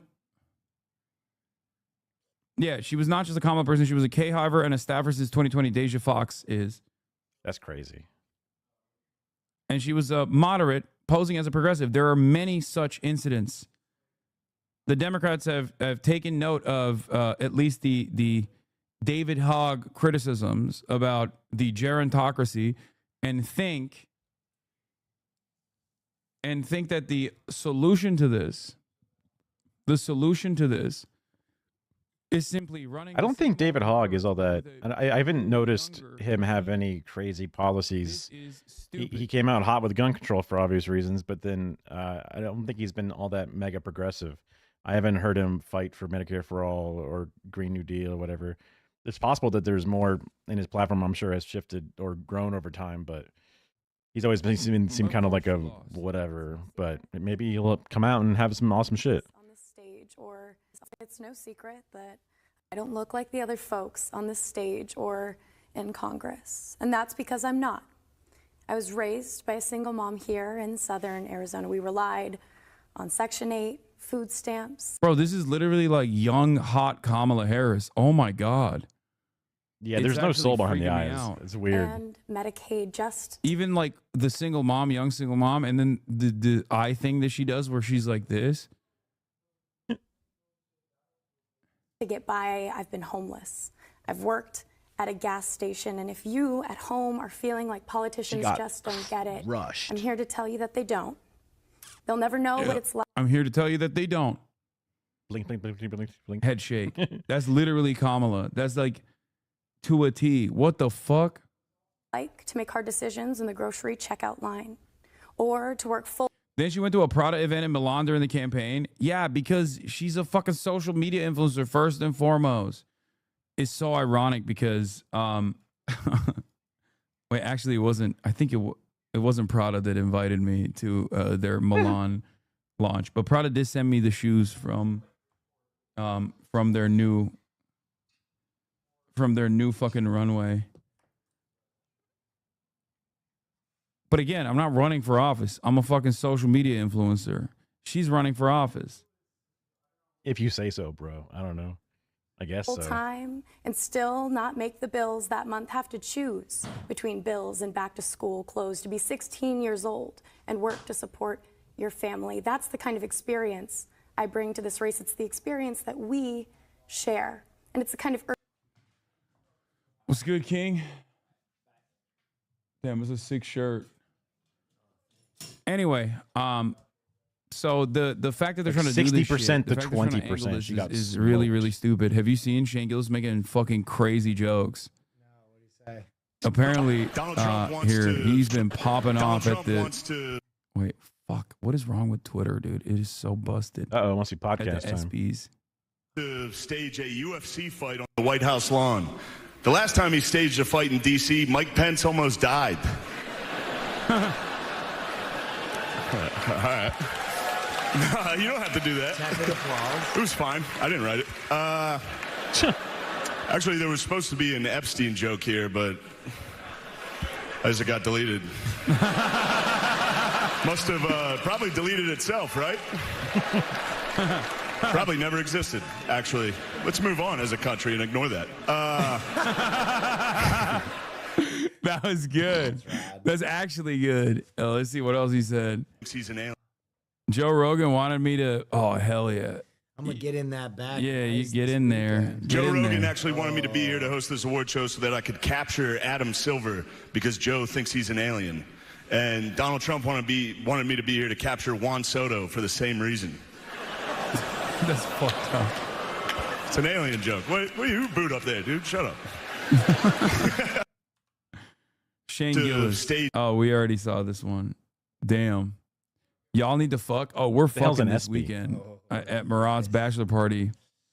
What happens in Vegas stays in Vegas. Stays in my ass. That's so crazy. Oh, There's one thing- is a bridge too far? Okay. There's one thing I want to say before I get out of here, and this is a dumb joke. You guys aren't going to like it, but it's just a Norm Macdonald joke that I loved when he hosted the ESPYs, and I'm going to do it now. Travis Hunter won the Heisman Trophy this year. He's the first defensive player since Charles Woodson to win the Heisman. Congratulations, Travis Hunter, winning the Heisman. That's something they can never take away from you, unless you kill your wife and a waiter, in which case they can take that away from you. Well, see, a lot of you don't like me, and that's okay. No. No one's here? No, only Marsh has shown up so far. What the fuck? Yeah, I don't know what the fuck is going on, dude. If I had a podcast, I would Yes, make sure Phil to Knight's show up. chalked. But you know what? I'm also horribly Karl-Anthony late Towns is all here. the time. So The New York Knicks had a great season. Yeah, hell yeah. Karl-Anthony Towns is here. Hey, girl. The New York. I don't get that one. What the fuck? Caitlin Clark retires from the WNBA. She's going to work at a Waffle House so she can continue doing what she loves most, fist fighting black women. That's crazy. That's crazy. That's crazy. Also, why? What are the That's ESPYs? crazy. Why are there like He has some athletes fucking and daggers in there, it the seems. social media It's dude in fucked up. there? Drewski loves it. Yeah, Drewski, better. Yeah, could have been love guy. But yeah, we are waiting on the rest of the podcast to show up, but they're fucking late, of course. Unsurprising. But I'm gonna go and hang out with my family, my cousins here for the bachelor party, all the way from Turkey, and then I'm gonna do the podcast. So I love you guys, and I will see you tomorrow. And then after tomorrow, I'm taking a 3-day vacay Whoa. for the first time ever. 3 days of no streaming. I wanted to stream, but Will and Murat have barred me from streaming, for the record. I wanted to stream when I'm in Vegas. We're going to be doing some crazy shit out there. But no, tomorrow I'll be live. And I'll see you He'll tomorrow. shoot some VOD content. Love you. Some Bye-bye. vlog content for sure. Peace. Which is going to be interesting. Twitch will be interesting during those days. So at one point, someone was like, "Wow, you guys must love it when," or talking to a different, group of people, a different streamer on a day that Hassan wasn't streaming, and they were like, "Oh, you guys must really love it when, Hassan takes a day off." And they were like, "Yeah, yes and no, because sometimes Twitch feels like it's dead when Hassan's not streaming, because everybody that would show up to watch those things, whatever their streamer is, know that they're gone and then just ghost. Or they check in at their usual time, don't see them, look up their Twitter or whatever and figure it out and go, oh, fuck. And then they just do something else productive with their life for once. And then maybe never come back. Or like when they go offline early, if you're not there to capitalize, people will then move on, get captured by a different audience, or just go to bed or whatever. So it'll be interesting to see, but those are the hours I like being awake, it seems. So maybe those would be some 3 pretty good days for me to try out some timing. Now, it'll all ultimately turn back into Hassan time again, so even if I find something that seems great, those people might just like duck out and do whatever. So.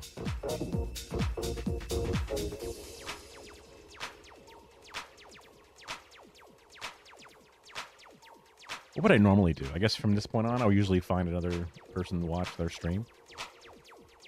I wasn't able to get on as much work done as I thought on the streamer bot stuff, just because like the things I have on the docket for me to do. Goodness, whenever I don't talk for a while, I get all yawned out on me.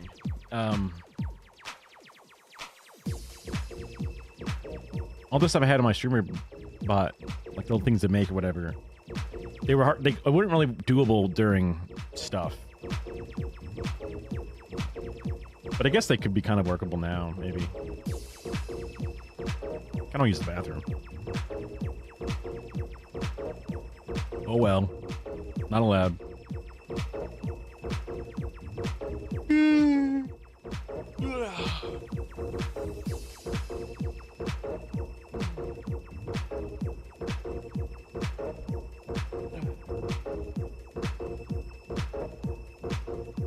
Wasn't much conversation, but it was also an impromptu thing, and I was changing the time slot, so can't expect too much.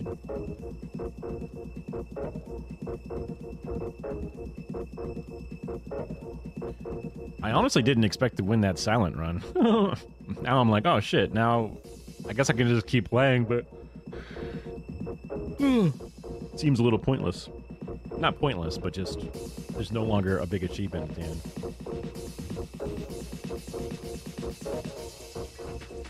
Maybe the next one will take me 70 times before I get a victory, which is kind of embarrassing. You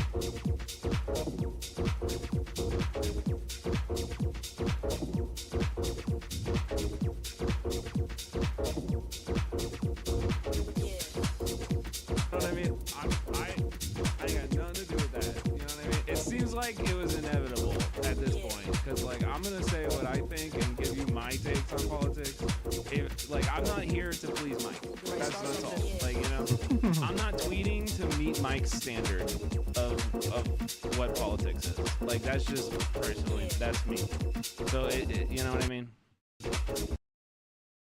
Mike's a tough audience. Like I don't know. It's never been a like. I genuinely don't really care. I genuinely don't. He calmed down and apologized towards the end of his stream. I mean, I'm glad, but also like, did I deserve that vitriol? Like, did I really deserve it? I kind of did, but hey, okay, man, now I'm kind of curious. I came in at the end of it. I don't know. If you hate me now, you hate me now. What the fuck am I gonna do about it? Like, I don't care. That's kind of where I'm at, dude. You know what I mean? I just don't care. Like, I always misspell committee. Become a hater. I don't care. Like, I do not care. Yo, this is. Of course, always. It's whatever, you know. I don't know. I just think it was wild to just like see his reply and then be like, I bet he's talking about me on stream. And then I went there and he's just fucking scorched earth in that shit. Let's see. Oh, this is full screen.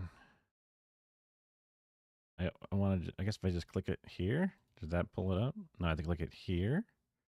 Recent broadcasts. Yeah. She went to an AIPAC-funded Israel trip. It is true. She did the thing. Tried to say that it's the state's Democratic clown. Is the 54-year-old daughter help you gain that? Making fun of nepotism should exist, but in the logs it does. Community members having this maximum possible. Not good on social media. Social media is important if you want a fucking bow tie. Offend anyone in the status quo. Important to her position. By the way, is MSNBC questioning her experience? Notice, like, you could tell how this is. You could tell she's not the left-wing candidate. Or a mom down the country who have not. I want to see the part where he was popping off on. What was I saying? Yeah. Brett. Like what? Okay, making fun of Asmongold and his weird Talks freak about personal friends. appearance. It's very, you know, quit your. It's like an intelligence act. So I missed all of this, obviously. I was raised by a single.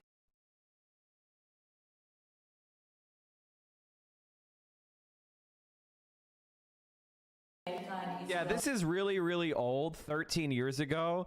She, and by the way, I am Andrew Cuomo, and I am making this video to inform every. Okay, okay, thank you guys. I'm not quite in that mental state yet.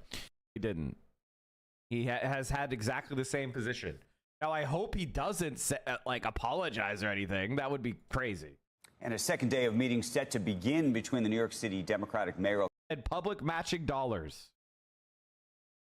Queens Assembly member Zohran Mamdani has been reaping the spoils of his blowout Democratic primary victory, raking in a huge wave of campaign donations and securing another $1 million in public matching funds for the general election. Mayor Eric Adams, who skipped the primary in the wake of a federal criminal indictment and extraordinary cancellation by President Trump's Justice Department, lost out his continued plea for public dollars as an independent candidate with just 16 weeks left. And the Democrat Mamdani sadly defeated former Governor Andrew Cuomo, also got no matching funds because I was like, I should make the title less generic and more specific. But I was like, ew, I don't want to be like I'm fucking farming drama. So I'm like, these are friends. he didn't ask for any. Cuomo stopped raising funds in May after he had to run a of widow attention of 2,100. Where's the part? Candidate by the biggest recipient of part of I'm the just reason why scanning chat, Zohran is too. going to win, that there's public matching funds. It's so much easier to counter look the, at the influence chat. of big money. And during Biden's trifecta, a whole bunch of other democracy could do so. Didn't do. Only 13% of New Yorkers voted, but no real solutions. It's the New York City we know. Is this him noticing the tweet right now, one maybe? that is still possible. The Mamdani campaign quickly responding to Cuomo's candidacy with a statement reading in part, he's not fighting him again. And there are now 5 candidates running in November. And joining me now, it says they're staying in until November, but what right now, Andrew, that each one of them is looking at, and there is a point of agreement between the 3 of them, and the point of agreement that Adams, Slee, and one on who in the race. Now, Cuomo, what his opponents see, what Adams and Sliwa see when they look at him, is a candidate who amidst controversy, they see New York City voters here shot at Mamdani. In order to stop the left, did I not tell you that this exact thing should be Tucker Carlson? Mary, what are you talking about? Oh, Jay Marianne. What do you mean? You could like just go to my Ballotopedia. You can see I won. I won the primary. Oh, that's something different. Sorry. Someone Like, what do you saying that mean? he didn't. Like, I won the Democratic primary. Like, it's right here.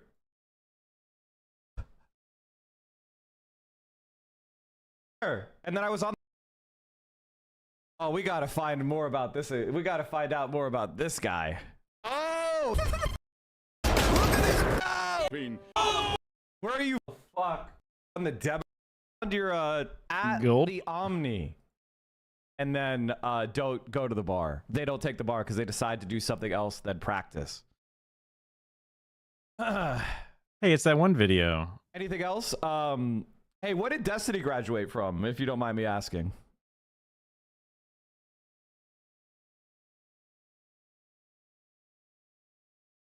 Ooh, I'm gonna find you. Oh yeah, I get it. You're making fun of this dude. Holy shit. Wants to slurp 6 fucking. How do you know I Holy out shit. 2020 Hitler? Yeah, I think so. Practice by bar. It's actually acquired. Very funny. It's rare that a DGGer actually trains you To me, Mike from Mike. Yeah. Man, that's out. And then you is 10 minutes there in. All right, let's keep going. Tonight, on candidates who believe it's progressive that are facing humanity right now. Get it done. So you already so it wouldn't. There is no change. Movements. This shift. This president of the National Action Network and the host of Eric Importantly, because the New York Times said some fucking like quote from a source. dumbass.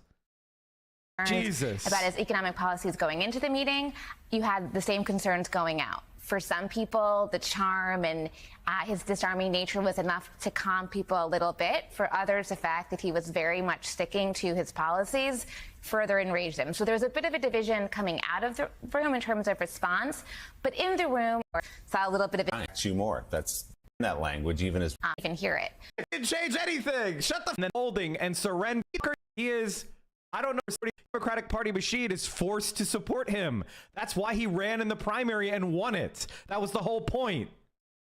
I endorse him, saying, "Oh, I don't know if he is like hyper winning every op they see on social media." Are you stupid? He didn't. Is this it? So that answer came after he was being pushed on Israel and his views on that by the CEO of Pfizer. And my understanding is it was a fairly long response before he got to it. Some people were very happy to hear that. And as I said, some people, it's never going to be enough. So others weren't mollified. And by the way, one person I spoke to didn't even hear it. It was interesting. I called him back. I was like, did he say this? He was like, no, I didn't hear it. So I think there is an element of almost hearing what you want to hear as you go through this process. Man, it's almost like he didn't say that. It's almost like it's total bullshit. I think, of course, the Democratic nominee, which I was forced to support. He hasn't changed any positions on policies. That's how it works. Wait, does he? Now I'm confused. Bend the knee to him, and it's like, shit. Stop falling for fucking ops from right-wing CEOs. Are you stupid? He didn't change anything. Shut the fuck up.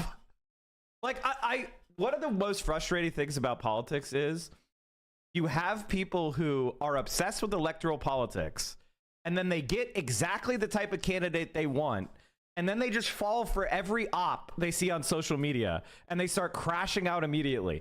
They start seeing people folding and surrendering and giving in to a candidate who's winning, and their reaction is, oh my God, I can't believe he's letting people bend the knee to him. And it's like, yes. That sounds like the issue. What are you talking about, man? He's not going to ally with Richie Torres. He's not going to betray Palestinians. What the fuck are you talking about? Are you okay? Brett's take was terrible. I'm sorry. His take is not good. He is, I don't know if he is like hypersensitive or he's got like PTSD or something, but that's not real. When the Queen's machine is saying, oh, we endorse the Democratic nominee and we bend the knee, that's not Zoran doing anything but being the winner. He won the primary. So Democrats, if they don't endorse him, are not supporting the Democrat, which I don't know if you know is against the rules of the Democratic Party.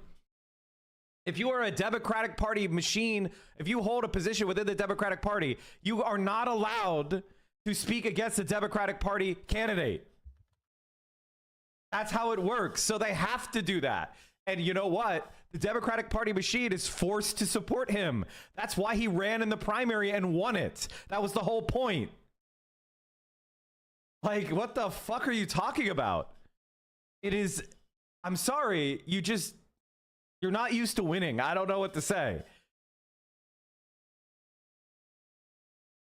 So this was, I guess, the tweet specifically they're talking about. If someone doesn't start understanding who his ideological enemies are, and that there is no handshaking or nice words about them that will ever change that, I really worry for his mayorship. So-called socialists cozies up to Bronx damn sellouts. That's a lot of flags. More replies.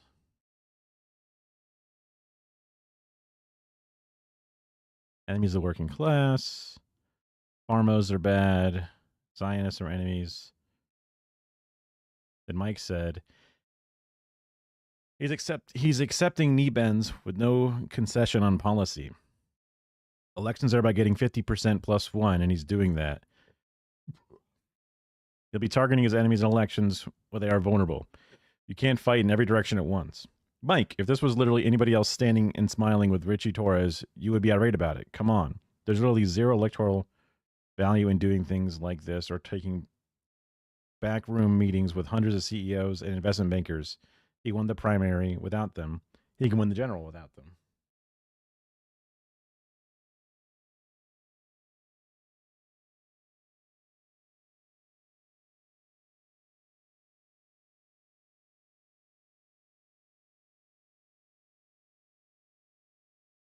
I literally know the people behind his campaign, and they're lining up to challenge Torres.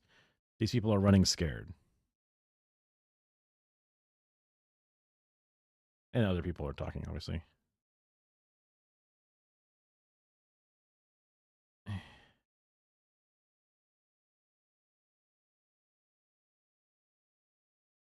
then he made a video about it as well.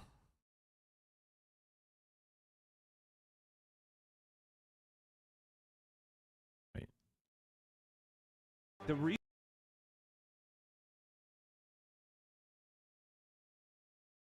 This was 4 hours ago. I have not seen this. Brett did not ask me to edit this one, probably because he has his own main editor. I'm more of a shorts guy for him at this point. Let's see. Democrats are dead. Could we revive them?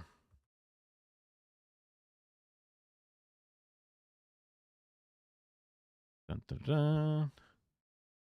I'm curious because I heard a little bit of his thing last night, and I was like, it didn't 100% gel with me, which is why it interests me when I heard Mike talking about it when I tuned in, and I was like, whoa, wait, is he talking about that thing from last night? So I'm curious to see. Your lives suck are also because of the Democratic Party. We're gonna bring our guns and protest Pride. It is an enemy that we should defeat. I don't know how many times we need to learn this lesson. Also, like, literally, yeah, Trump did this. He just wiped the floor with all of your most historic families. Why does he need the party? Can anybody explain that to me? We're having a very deep, nuanced conversation about a very specific thing. I'm afraid you might not like it.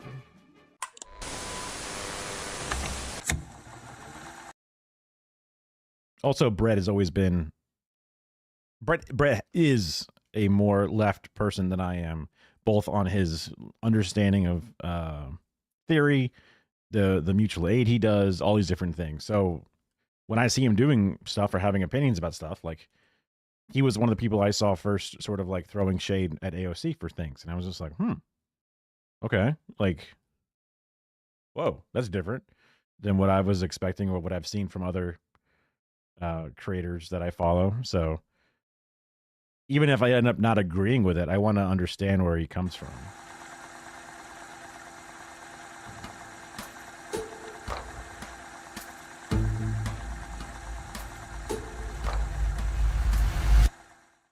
Welcome cool little in, intro, welcome thanks. in, welcome in. How are you all doing? I hope you've had a great day today. We will be doing some light critical support tonight of Zohran Mamdani, but let's dive into this. On the growing controversy, So there's a silly thing that I have been trying to figure out, and through some minor research, I have not gotten great at it yet. And that is critical support. Is that like support under certain criticisms, or these people are in dire need, we have to give them support more than ever, it's critical that we do so? I've seen it used both ways. When I search it online, I see it understood both ways. I think in this situation, it's critical support because we support him, but we have a critical eye in the situation. told you about yesterday. Organizers deciding to Growing controversy. ban uniformed police officers from participating in the parade. Boo! We fucking hate you. This conversation was rebooted. Oh, this conversation is from 4 years ago. But this one is from 1 day ago. This is from 1 day ago. So this conversation has been happening every Pride for 4 years. New York City's top cop is upping the ante, though. I would assume that Brett would just not want cops at Pride, just because he doesn't like cops. But banning them, or they're not allowed to be gay or something, I guess he would also be against. But like specifically including them in Pride, like a corporate Pride, probably be something he would just not want altogether. In her disagreement with organizers of New York City's Pride March, Commissioner Jessica Tisch says she's going to protest tomorrow's march over a policy she says discriminates against LGBTQ officers. Derek Waller has... Yeah, we'll show you. We're going to protest Pride. We're going to stand right next to Westboro Baptist Church and protest you guys for not letting us be in uniform with guns. We're going to bring our guns and protest Pride. We're on the right side here. Meanwhile, I have obtained footage of the NYPD's protest. I have obtained footage of the NYPD's protest, and I'm afraid you might not like it.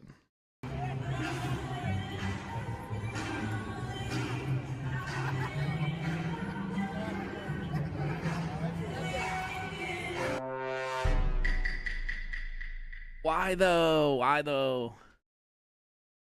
But why though? And here's all I'll say, is that sometimes I don't think that Zoran... It was not all he would say. Just guessing based off of the fact that we're beginning of the video, and also it's a long-running conversation. Understands. It feels like he doesn't. I'm sure he does. I know he's a very smart guy. But I don't know why he doesn't understand who his enemies are and operate on those terms. The NYPD is going to be one of his #1 political enemies, like, forever. This is not going to change. He can shake every hand in the world. He can talk to every cop in the NYPD, and it's not going to make a difference. So why not identify them as an enemy, state them that way, and treat them that way? I feel the same way about the Democratic Party. Like, I feel like there's a very similar dynamic there. So far, just looking at the chat, I think he does in the strat to shit, sunshine all over them, killing them with kindness is kind of what they're getting at.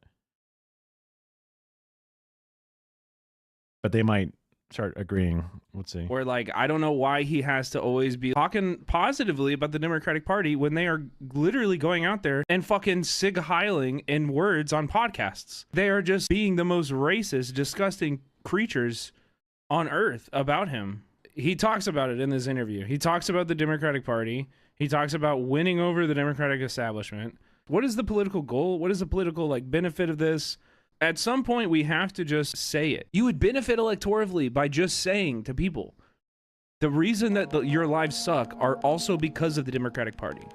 The Democratic Party and the establishment of the Democrats are completely captured by the same billionaire interests that elected Trump. This is a fact. This is... I don't disagree with the fact, whatever it is, but I guess so far I still disagree with the dirty break, the full break style. And currently I'm operating within the high of winning the Democratic primary. And enjoying watching their numbers fall everywhere under general circumstances, but his numbers climbing, and the ability to reform or rebuild and maintain the structure of it, or maintain, I guess, like the infrastructure of it, renaming everything and telling everybody who votes blue, no matter who, that there's a new thing now. Because we watch how they react when you win. So when you try to be a spoiler outside of it, they're going to eat you alive and have more of the moral high ground than just being a bunch of losers. Because they're a bunch of losers right now, and they're acting like they're the winners, but no one really believes them. You know what I mean? Like, that's why their numbers are still low. It's true. Like, why do keep them on the outside in the cold instead of putting ourselves on the outside in the cold, I guess, is kind of where my stance is. you want a place in that? And in this interview, he says, we'll get to the line, but he literally says, I hope my campaign can be a place where people can return home to the Democratic Party. And it's like, wait, what? That sounds good, right? your goal. Because a lot of people get sick of it and move away and just not care about politics anymore. The ones that would stay home when Kamala Harris is trying to get elected and they go, ew. First, Clinton, Hillary Clinton, a demon, and then Joe Biden giving up, and then pushing it on to Harris, which is just a complete vapid nothing with no policy, no. Nothing would change between me and Biden, whatever it is, and then like give up. I'm done.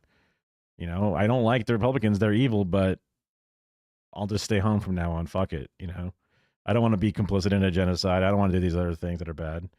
So then you can bring those people home. They go, wait, now someone who does care about things. They do have a moral, backbone. They do want to make life better.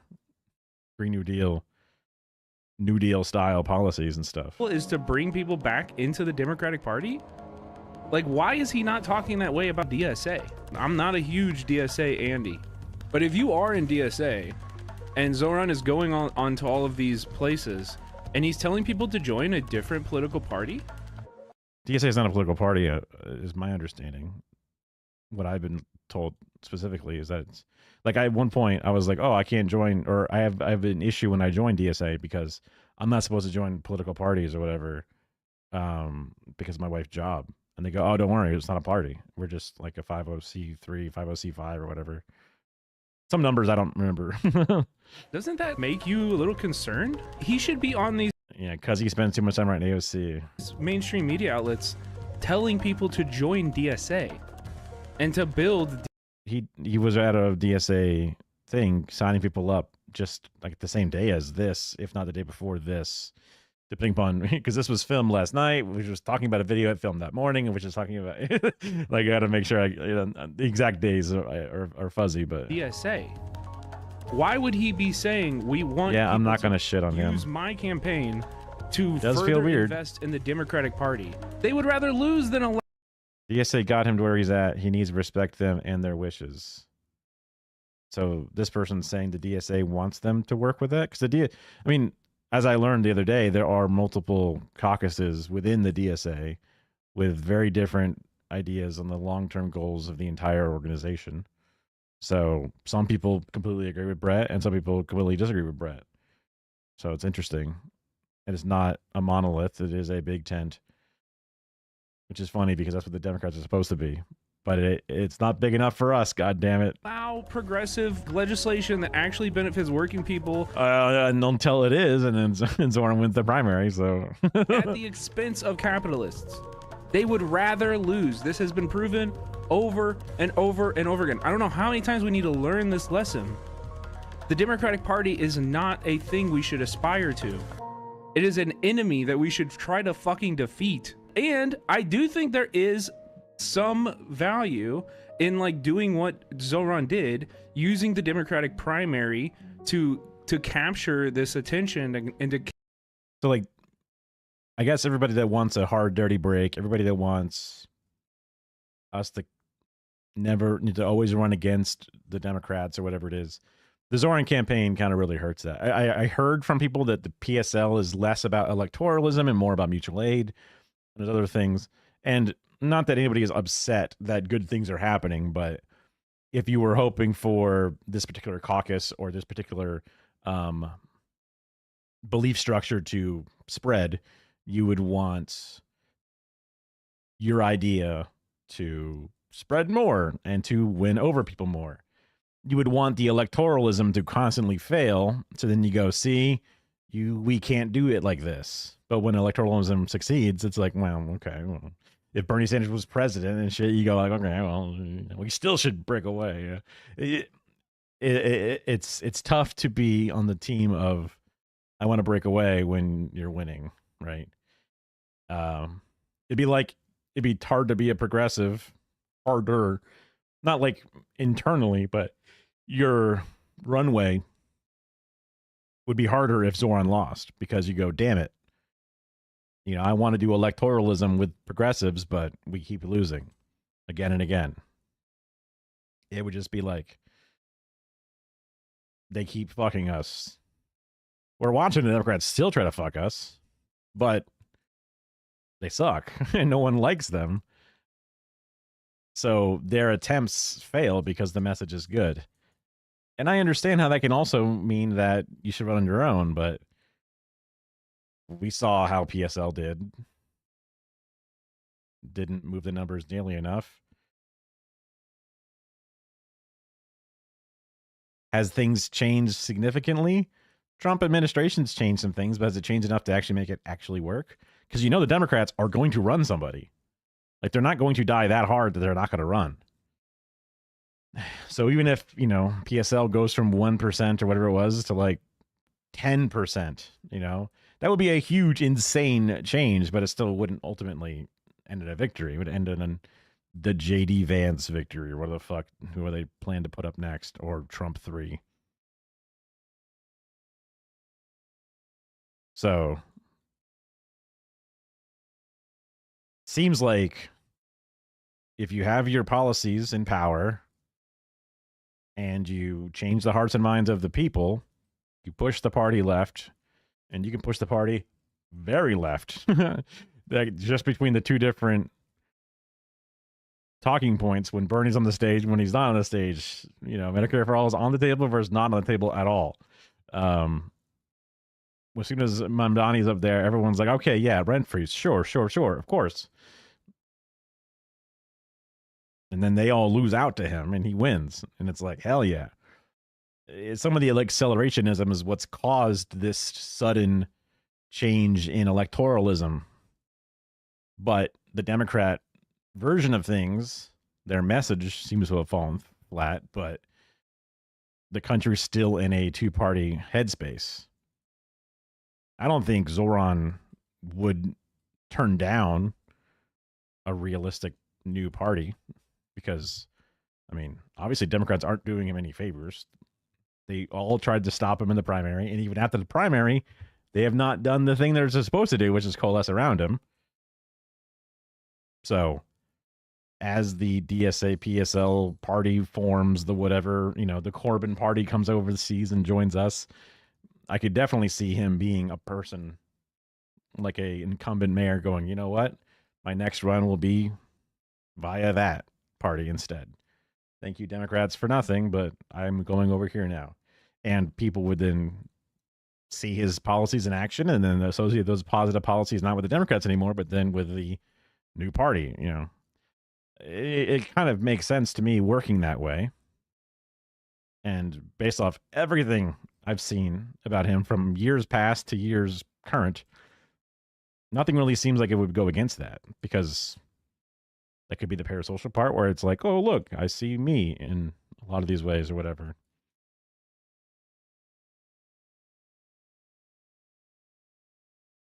But also, I've only been at this for so long. And I've only seen so many different things. You know, I've seen the Fetterman thing happen.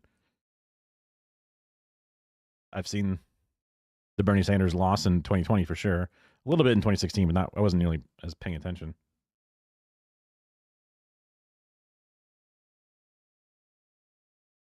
Let's see. Capture this stuff. I think there's value in that. But at some point, we need him to be more loyal to DSA than to the Democratic Party. And that means not going into an interview and talking about how this is a plan to revitalize the Democratic Party. It needs to be, we are standing in opposition to the Democratic Party, and we're building DSA. The role of the Democratic Party needs to be very, very, very clearly understood in this. He's hiding his power level. I think some people genuinely do still believe that we can change it from within, and I just disagree with you. And so maybe we some people, we just won't agree, because I can only assume you haven't been paying attention since 2016, as this strategy has been tried over and over and over again. I have, so I know that this is ridiculous. Like, this is a waste of time. We should be building the party. See, like, that's, you know, he has a different, much more, like, he has more reps in, more hours in. Have those hours soured him to be not able to see what's in front of him, or had they given him the wisdom to see what actually is in front of us? That's, I guess, for each person to decide. Ultimately, I went to our DSA city councilor, Richie Floyd, was like, "Yo, months and months ago, I was like, I got a lot of people talking right now. This is all before the Zoran, bump. This must have been back in like January or whatever." And I was like, "Hey, what are your thoughts on break or stay with Democrats?" Actually, I might even have the text. I mean, it was a pretty interesting response. I can also give you the date of when I sent it. There you go. Yeah.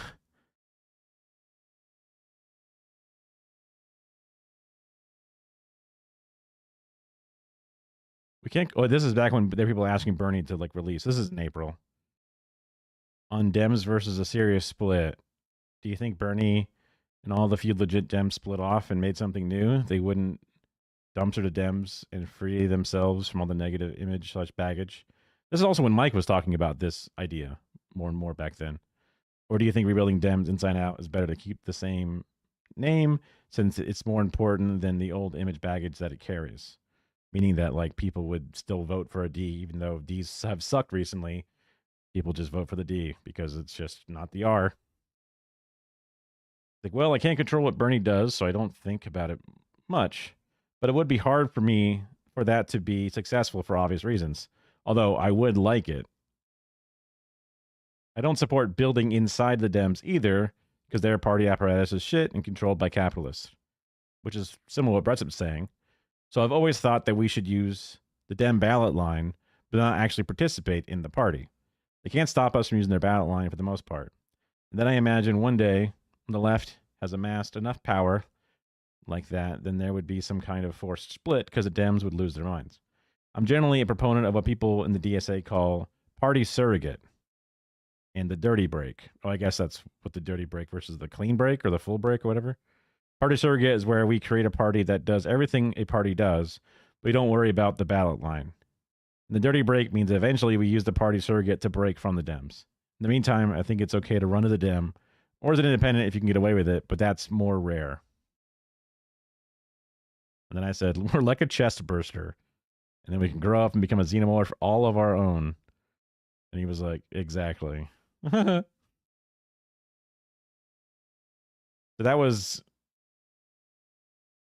a person that I work with directly, who also has, run his own campaign, here locally in a very red, it's Florida.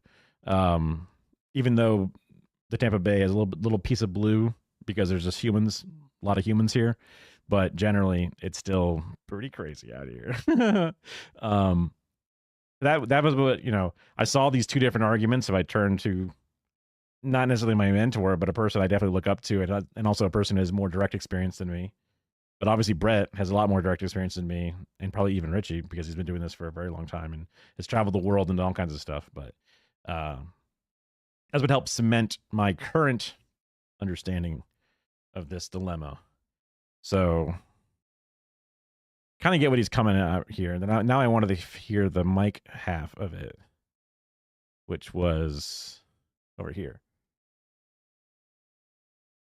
It'd be interesting to watch if he does, maybe. Here's what matters, you fucking liberal. His position on the policies. If he's changing his position on the policies, I'll yell at him. He hasn't changed any positions on policies. He said, I would arrest Netanyahu.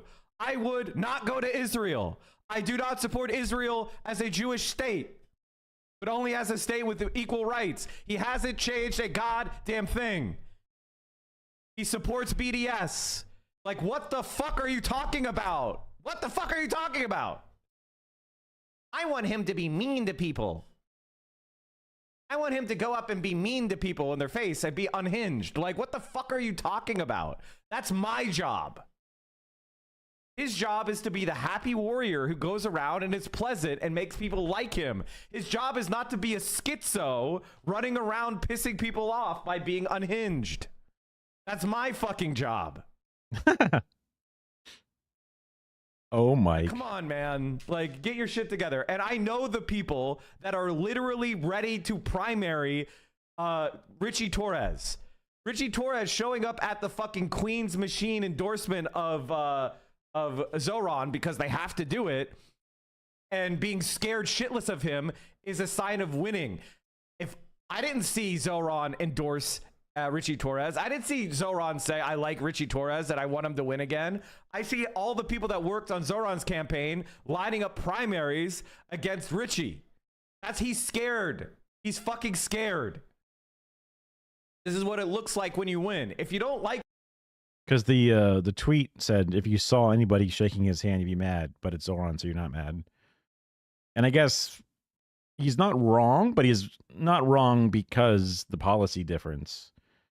So Bernie Sanders would shake Richie Torres' hand, but you know that he would have his policy take, or AOC would shake them because we're polite people. You know, you don't, even though Donald Trump is, you know, devil incarnate or whatever, you don't just spin your head around exorcist style when you see him because it's so upsetting.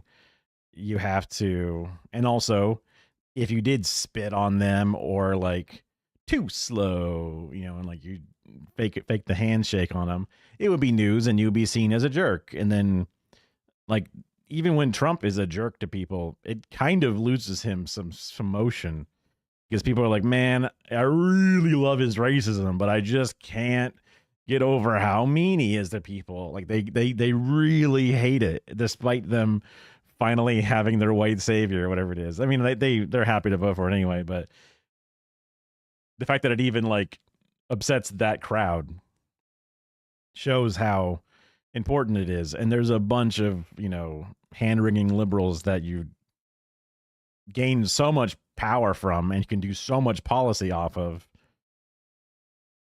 but they're the most sensitive to this stuff. So it makes sense that you would do the normal, like, yes, hello, and then tell them, like, you know, you suck. I mean, I don't know, obviously, what they were saying to each other. I mean, based off everything I've seen about Zoran, it does not seem like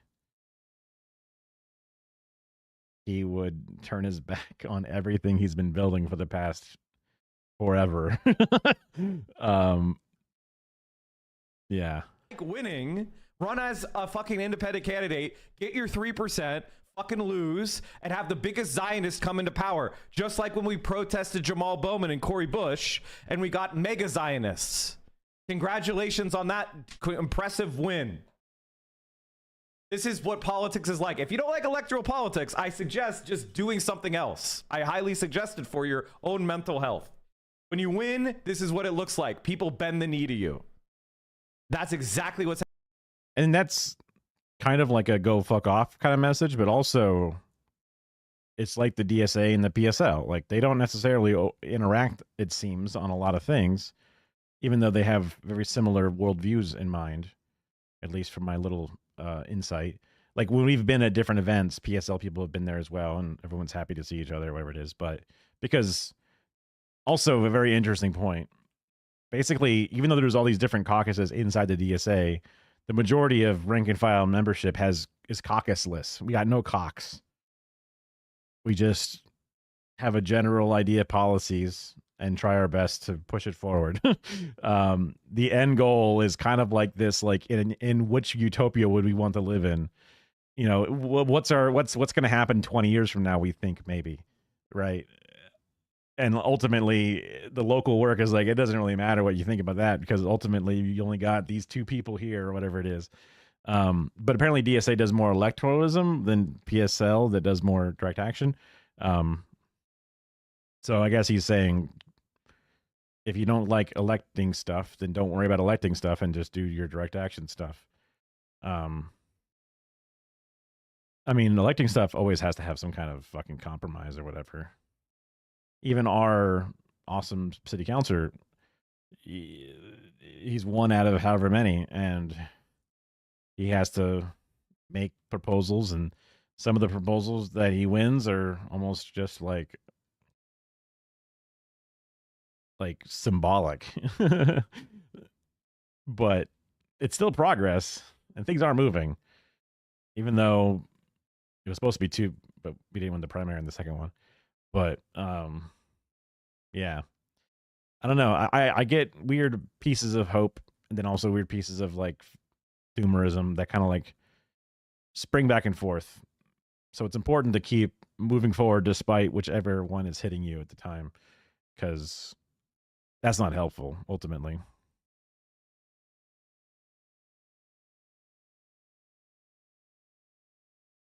Oh, it looks like he's actually in the chat. What's happening? He hasn't changed himself on any position. If you thought he didn't go far enough in the primary and you're trying to like smuggle that opinion into something different, you're actually just hurting the movement, which is, I want you to understand, Palestine will be free when America stops giving billions to Israel. We don't need to go in there and invade Israel and be the saviors. We need America to stop supporting Israel. And politicians like Zoran winning makes that position much more likely to come to fruition. North Vietnam didn't need us to invade South Vietnam to win. They just needed us to pull out.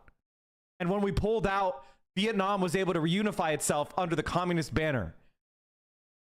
The United States of America just needs to pull out. And as the people in the Imperial Core, our job is to get the people that are going to pull us out of these conflicts in power. And so that is what your focus should be on. So I was talking to Kara about this. I think I got the gist of the differences here. I mean, because, and also, like, as always, I mean, I edit videos for Brett. I think he's awesome. He's a better human being. If I could ever become half as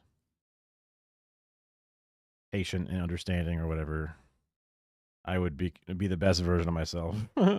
Like, it's crazy. And I also really value Mike's insight on a lot of things, and he's a passionate man, that's for sure. I was talking to Kara about some stuff because it was like my raised in Florida centrist, enlightened intellectual thought process that I would always sort of attach to myself. It defaults me into these, like, I guess, like, in some ways insulating points of view, but then also perhaps sometimes wise, where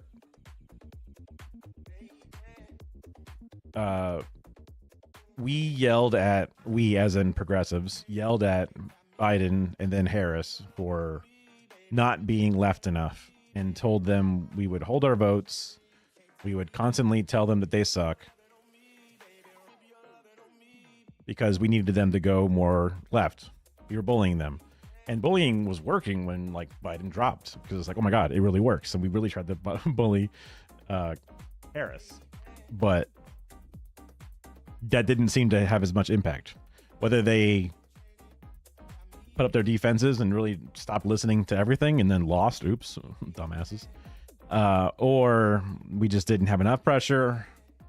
It's hard to say without really understanding the advisors or whatever, but it seems like even when you win, they fucking fight against you. So I don't know if there was ever fixing that, unfortunately. So in this situation, some people look over at AOC, or they look over at Zoran even, and then say, you're not left enough.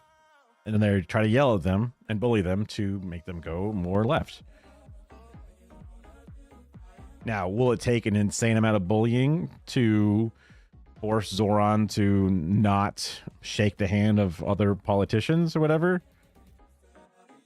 Probably. Like right now, the amount of bullying on the TV is just them not willing to define words. Every news station he goes on and like, why wouldn't you just completely condemn this innocuous statement?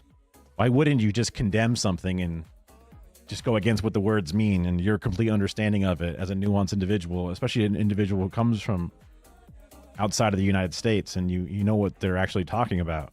Why wouldn't you just condemn it blanketly just to make some people who don't understand it happy? And instead of helping people understand it, we're just going to fearmonger around it.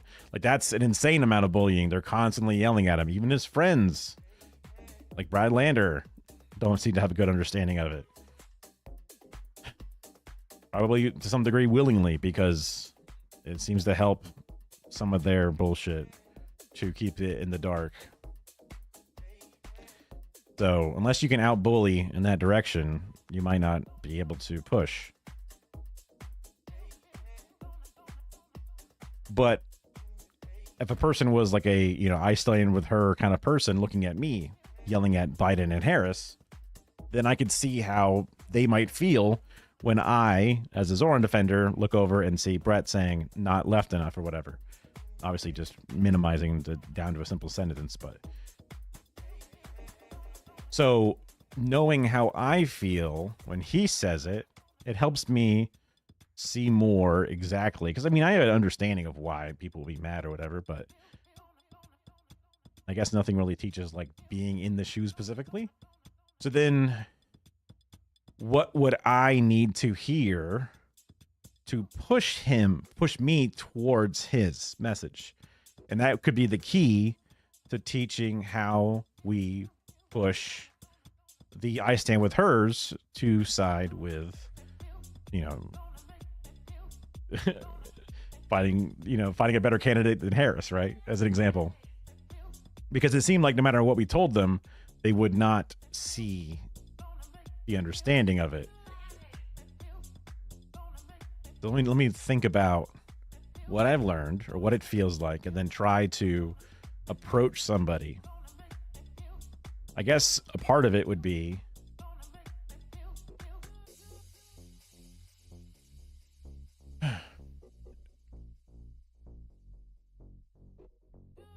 she's already getting bullied by the media for being a Democrat in general, comparatively to the Trump side. And she's going to get that on either, no matter what she does, whether she's radical or not radical. And she's getting ever increasing amount of pressure from this side, the new side. And it's not a small pressure, it's a huge pressure. To the point where the tipping has been tipped. She's just not willing to hear it, but the tip has happened. I don't think, would that help them see it a bit better?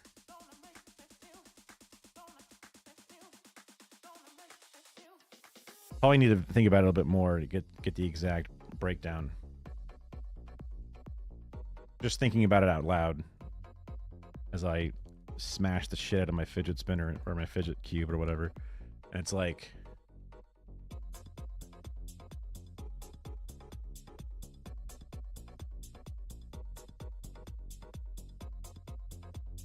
you have to show them the polls, how the Democrats are shifting their thoughts on these things, and how this is going to lag voter support. And since this position will lag voter support, the only way to make her change what her messaging is to tell her that she is losing support. So that would be saying on the polls and just in general in the crowds, not showing up to the things, not showing up to the door knocking campaigns, not showing up to the different bullshit things. Or if you do show up, you boo or whatever. Because if she showed up even at her big rallies and was just booed outright, or she never got anybody to volunteer for anything because of this one policy, or this one directive, and then she looked at the polls and the polls said they hate you, then she would go, all right, back to the drawing board. And that would then mean that she would have to redraw some things, whether it's more progressive ideas in other areas, but probably the one would be the easiest is the one that's that. There's probably some money shit, natural ideologies, whatever, between the Biden side, and the staffing team is very pro it. It would probably require such an obscene shift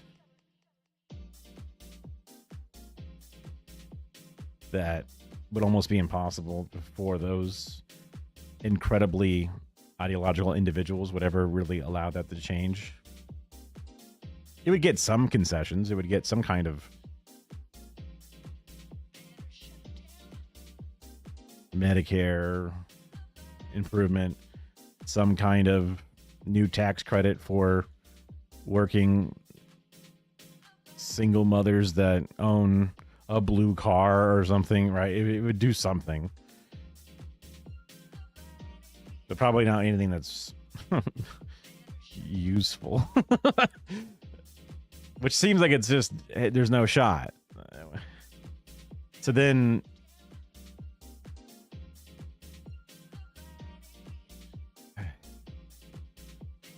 that doesn't help me find the words to tell them to get them join our side, unfortunately, even with this added understanding.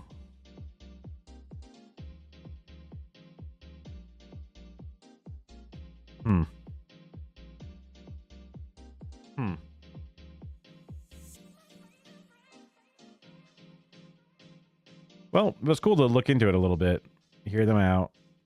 I do think I ended up siding with Mike on this one. And I don't think, and then I'm poking into Brett's stream for a second. And I think it's important to say, because just like me, I'm just sitting here thinking things off the top of my head and talking.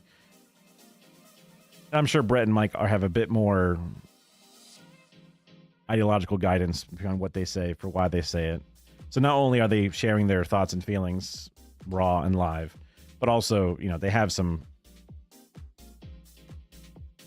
you know, convictions and knowledge behind those things. But at the end of the day, we're just human beings just talking, right? So I'm sure I'll say some stupid shit that I don't actually believe. Not saying that Brett doesn't believe what he was saying, but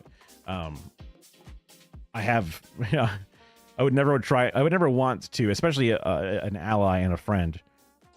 Again, not bringing parasocials into their friends, but just an ally. I would not want to say that, they said this thing this one time, therefore write them off forever for any reason, whether it's Mike or, you know, Brett. So, but it's good to see, because I had a lot of trouble with media literacy, as I've said many times. Not just regular literacy, but media literacy as well. Yeah. That's. I wasn't gonna say that specifically, but yes, that is a part of it. But I would watch somebody and then say, yes, my new opinion has been formed. Thank you. Which means I could have very easily been an Asmongold guy going, yeah, based, right? Just watching whatever it was. I watched Penn and Teller's bullshit when I was in college. I was like a freshman because I just got HBO for the first time ever because I had it in the dorm room. And I'm like, whoa. And then like I got libertarian thought beamed into my brain. And that's where I became an intactivist, where I thought that, you know, getting my foreskin cut off was a crime against humanity. Where I, you know, learned a bunch of weird shit from that TV show.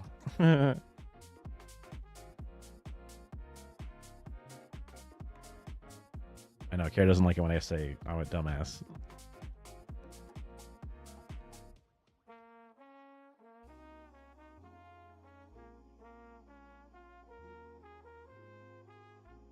It's good to not only learn, like actively, not just have a regurgitation valve or whatever, but actually understand what I'm hearing people and share.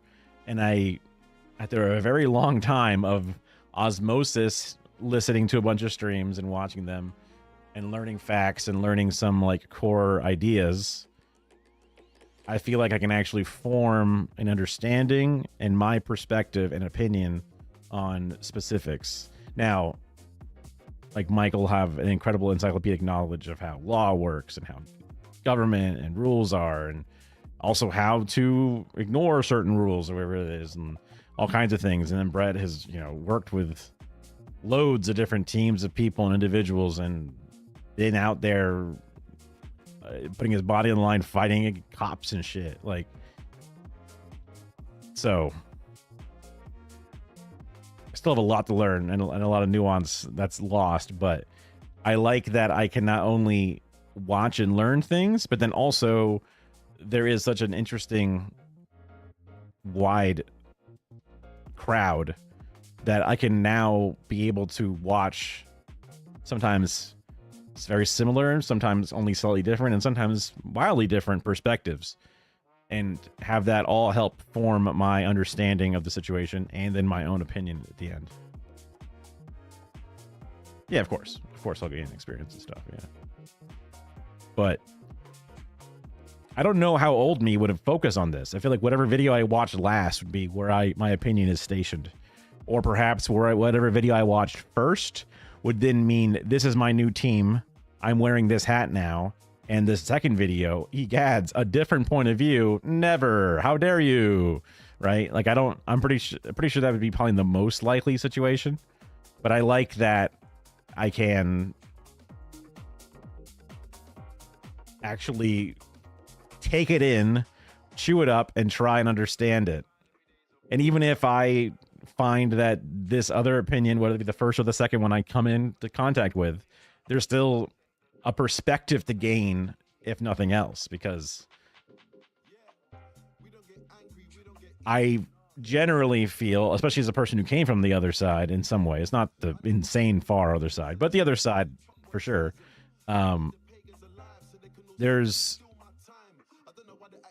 there are ways to bring people over, and then there are ways just to fight them endlessly for no reason, to no avail. Not everyone's willing to go over, but when there is that percentage of ones who are willing to listen or have their ear turned on more than they think they do, there's a way to talk to them. Like ultimately, even when whenever people come into my chat and start saying some fuck shit, I'm like, come on, man, you don't really believe that. Like you're just saying the thing, right? Like, you know, that's kind of gross, whatever. Like, you know, you're just like, I don't like that. You know, you don't, you know, that's not, you know, that's messed up. And there was the other guy the other day who was just a troll to be a troll, and there's no helping a guy like that, right? At least not right now. But I think some people, they kind of like, oh, I am being a little weird. So, like, honestly, even that person that came in to sell shit, I'm like, come on, you can't just come into someone's chat and say, come on, buy my stuff. Come on. Like, you just walk in. Like, the fact that you followed and immediately were saying, hi, how you doing? You know? A little bit weird. That's you. Hello, Antony Tristan. You ready to sell me something? You got your wiggle Squidwards? Oh shit. No? Okay. Well, that's good. I appreciate that. A second ago we were just looking at, oh man, this is a deep cut. Central_committee, aka Mike from PA, was having a disagreement with Cinemarxism, aka Brett from Twitch. The two of them were discussing whether or not Zoran should have gone to a meeting with the DNC and business professionals in New York City. And that I ended up seeing the tail end of each person's perspective. I walked in at the end of Brett's stream yesterday and saw his takes about how he didn't like that. And it didn't, I was like, I'm generally more of a pro Zoran guy, so that didn't make sense to me right away. But then the next day, next morning, I turn on Mike's stream and he was finishing his rant and ultimately being like, look, I'm not trying to fight Brett. Brett's awesome where it is, but I just don't think I can agree with his idea on that. Which I think after now witnessing the very beginning of Brett's stream, I don't think he saw that part, which is a shame because now there might be a bit more bad blood or whatever, but. No, you're right, Carrie. Yeah, there's definitely a difference between, you can kind of get a sense of it right away, like when somebody is bad faith or not. And that is where that disarming, like, come on, man, like whatever, you know, you're using those terms, whatever, you're dehumanizing individuals, like that's just like, you know what you're doing, that's just messed up, man. Like, and if they go, yeah, or like, well, okay, I see what you're saying, like you can immediately see the difference, although through text it's difficult. I mean, also the gross trolls generally don't walk into your face. I mean, it does happen, but usually they're not outside, so You don't always run into those folks. I mean, I've been at DSA meetings and talking to somebody, and I'm like, "You're at a DSA meeting? You're here, but you're saying this racist shit to me? That's crazy." You know, that's like, whoa. You know, like, okay, it's a big tent apparently. Oh my god, like, yeah. I mean, there's a ban button and everything. Just because the guy wants to get banned, you know, whatever. It doesn't. There's like 1% of me that's like, I don't want to give him what he wants, but then what's the alternative? He's sitting here shitting up the place forever? That's no good.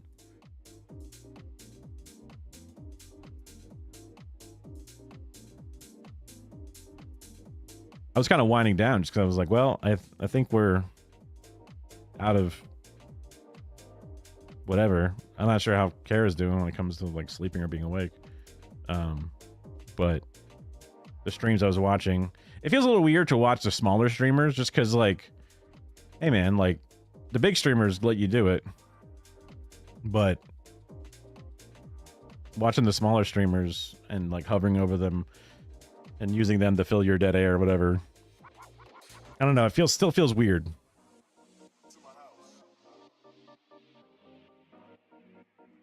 But I've only been streaming for like what, 4 hours? 5 hours now with the talking. I definitely like yapping and talking about stuff. Even just watching the Hassan stream, I'll try it again tomorrow. He's going on a 3-day hiatus, so I won't even be able to make it a habit anyway. But I'll try it again tomorrow to some degree. Maybe I'll start a little before and then fade into that. We'll see. But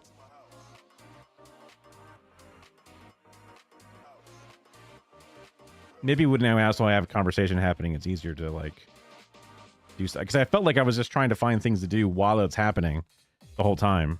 But we'll see. A lot of people like Little Bear and or J Marianne, it seems like a lot of times they don't have their camera on and they have like the little like avatar there. And I think having those long form co-work stream things, whatever, it's way easier to do it without the camera. Just because, whoa, you're here. And when the camera's on, I'm like standing in front of you. So it feels weird not to be addressing you or talking to you or doing something for you, I guess. It's a thing you can get used to, I'm sure, but also trying to be extra engaging for those that come in because I don't have a community, or at least I don't have a thriving community, especially at these new time slots, to really help pick up the slack. So, interesting day, interesting learning experience for lots of reasons. I love the word interesting, so I'm looking forward to doing tomorrow. I'm happy to actually have streamed today. Taking 2 days off in a row would have felt really bad for my self-esteem or whatever. And also like making sure I take a shower, brush my teeth, do all the human stuff. Because without an actual work schedule, a lot of those chores will kind of like, or those hot, personal things, there's less of a structure to sort of like contain them in. So I need to set up my alarms for the different pills, set up my alarms for even like brushing my teeth and shit. Like,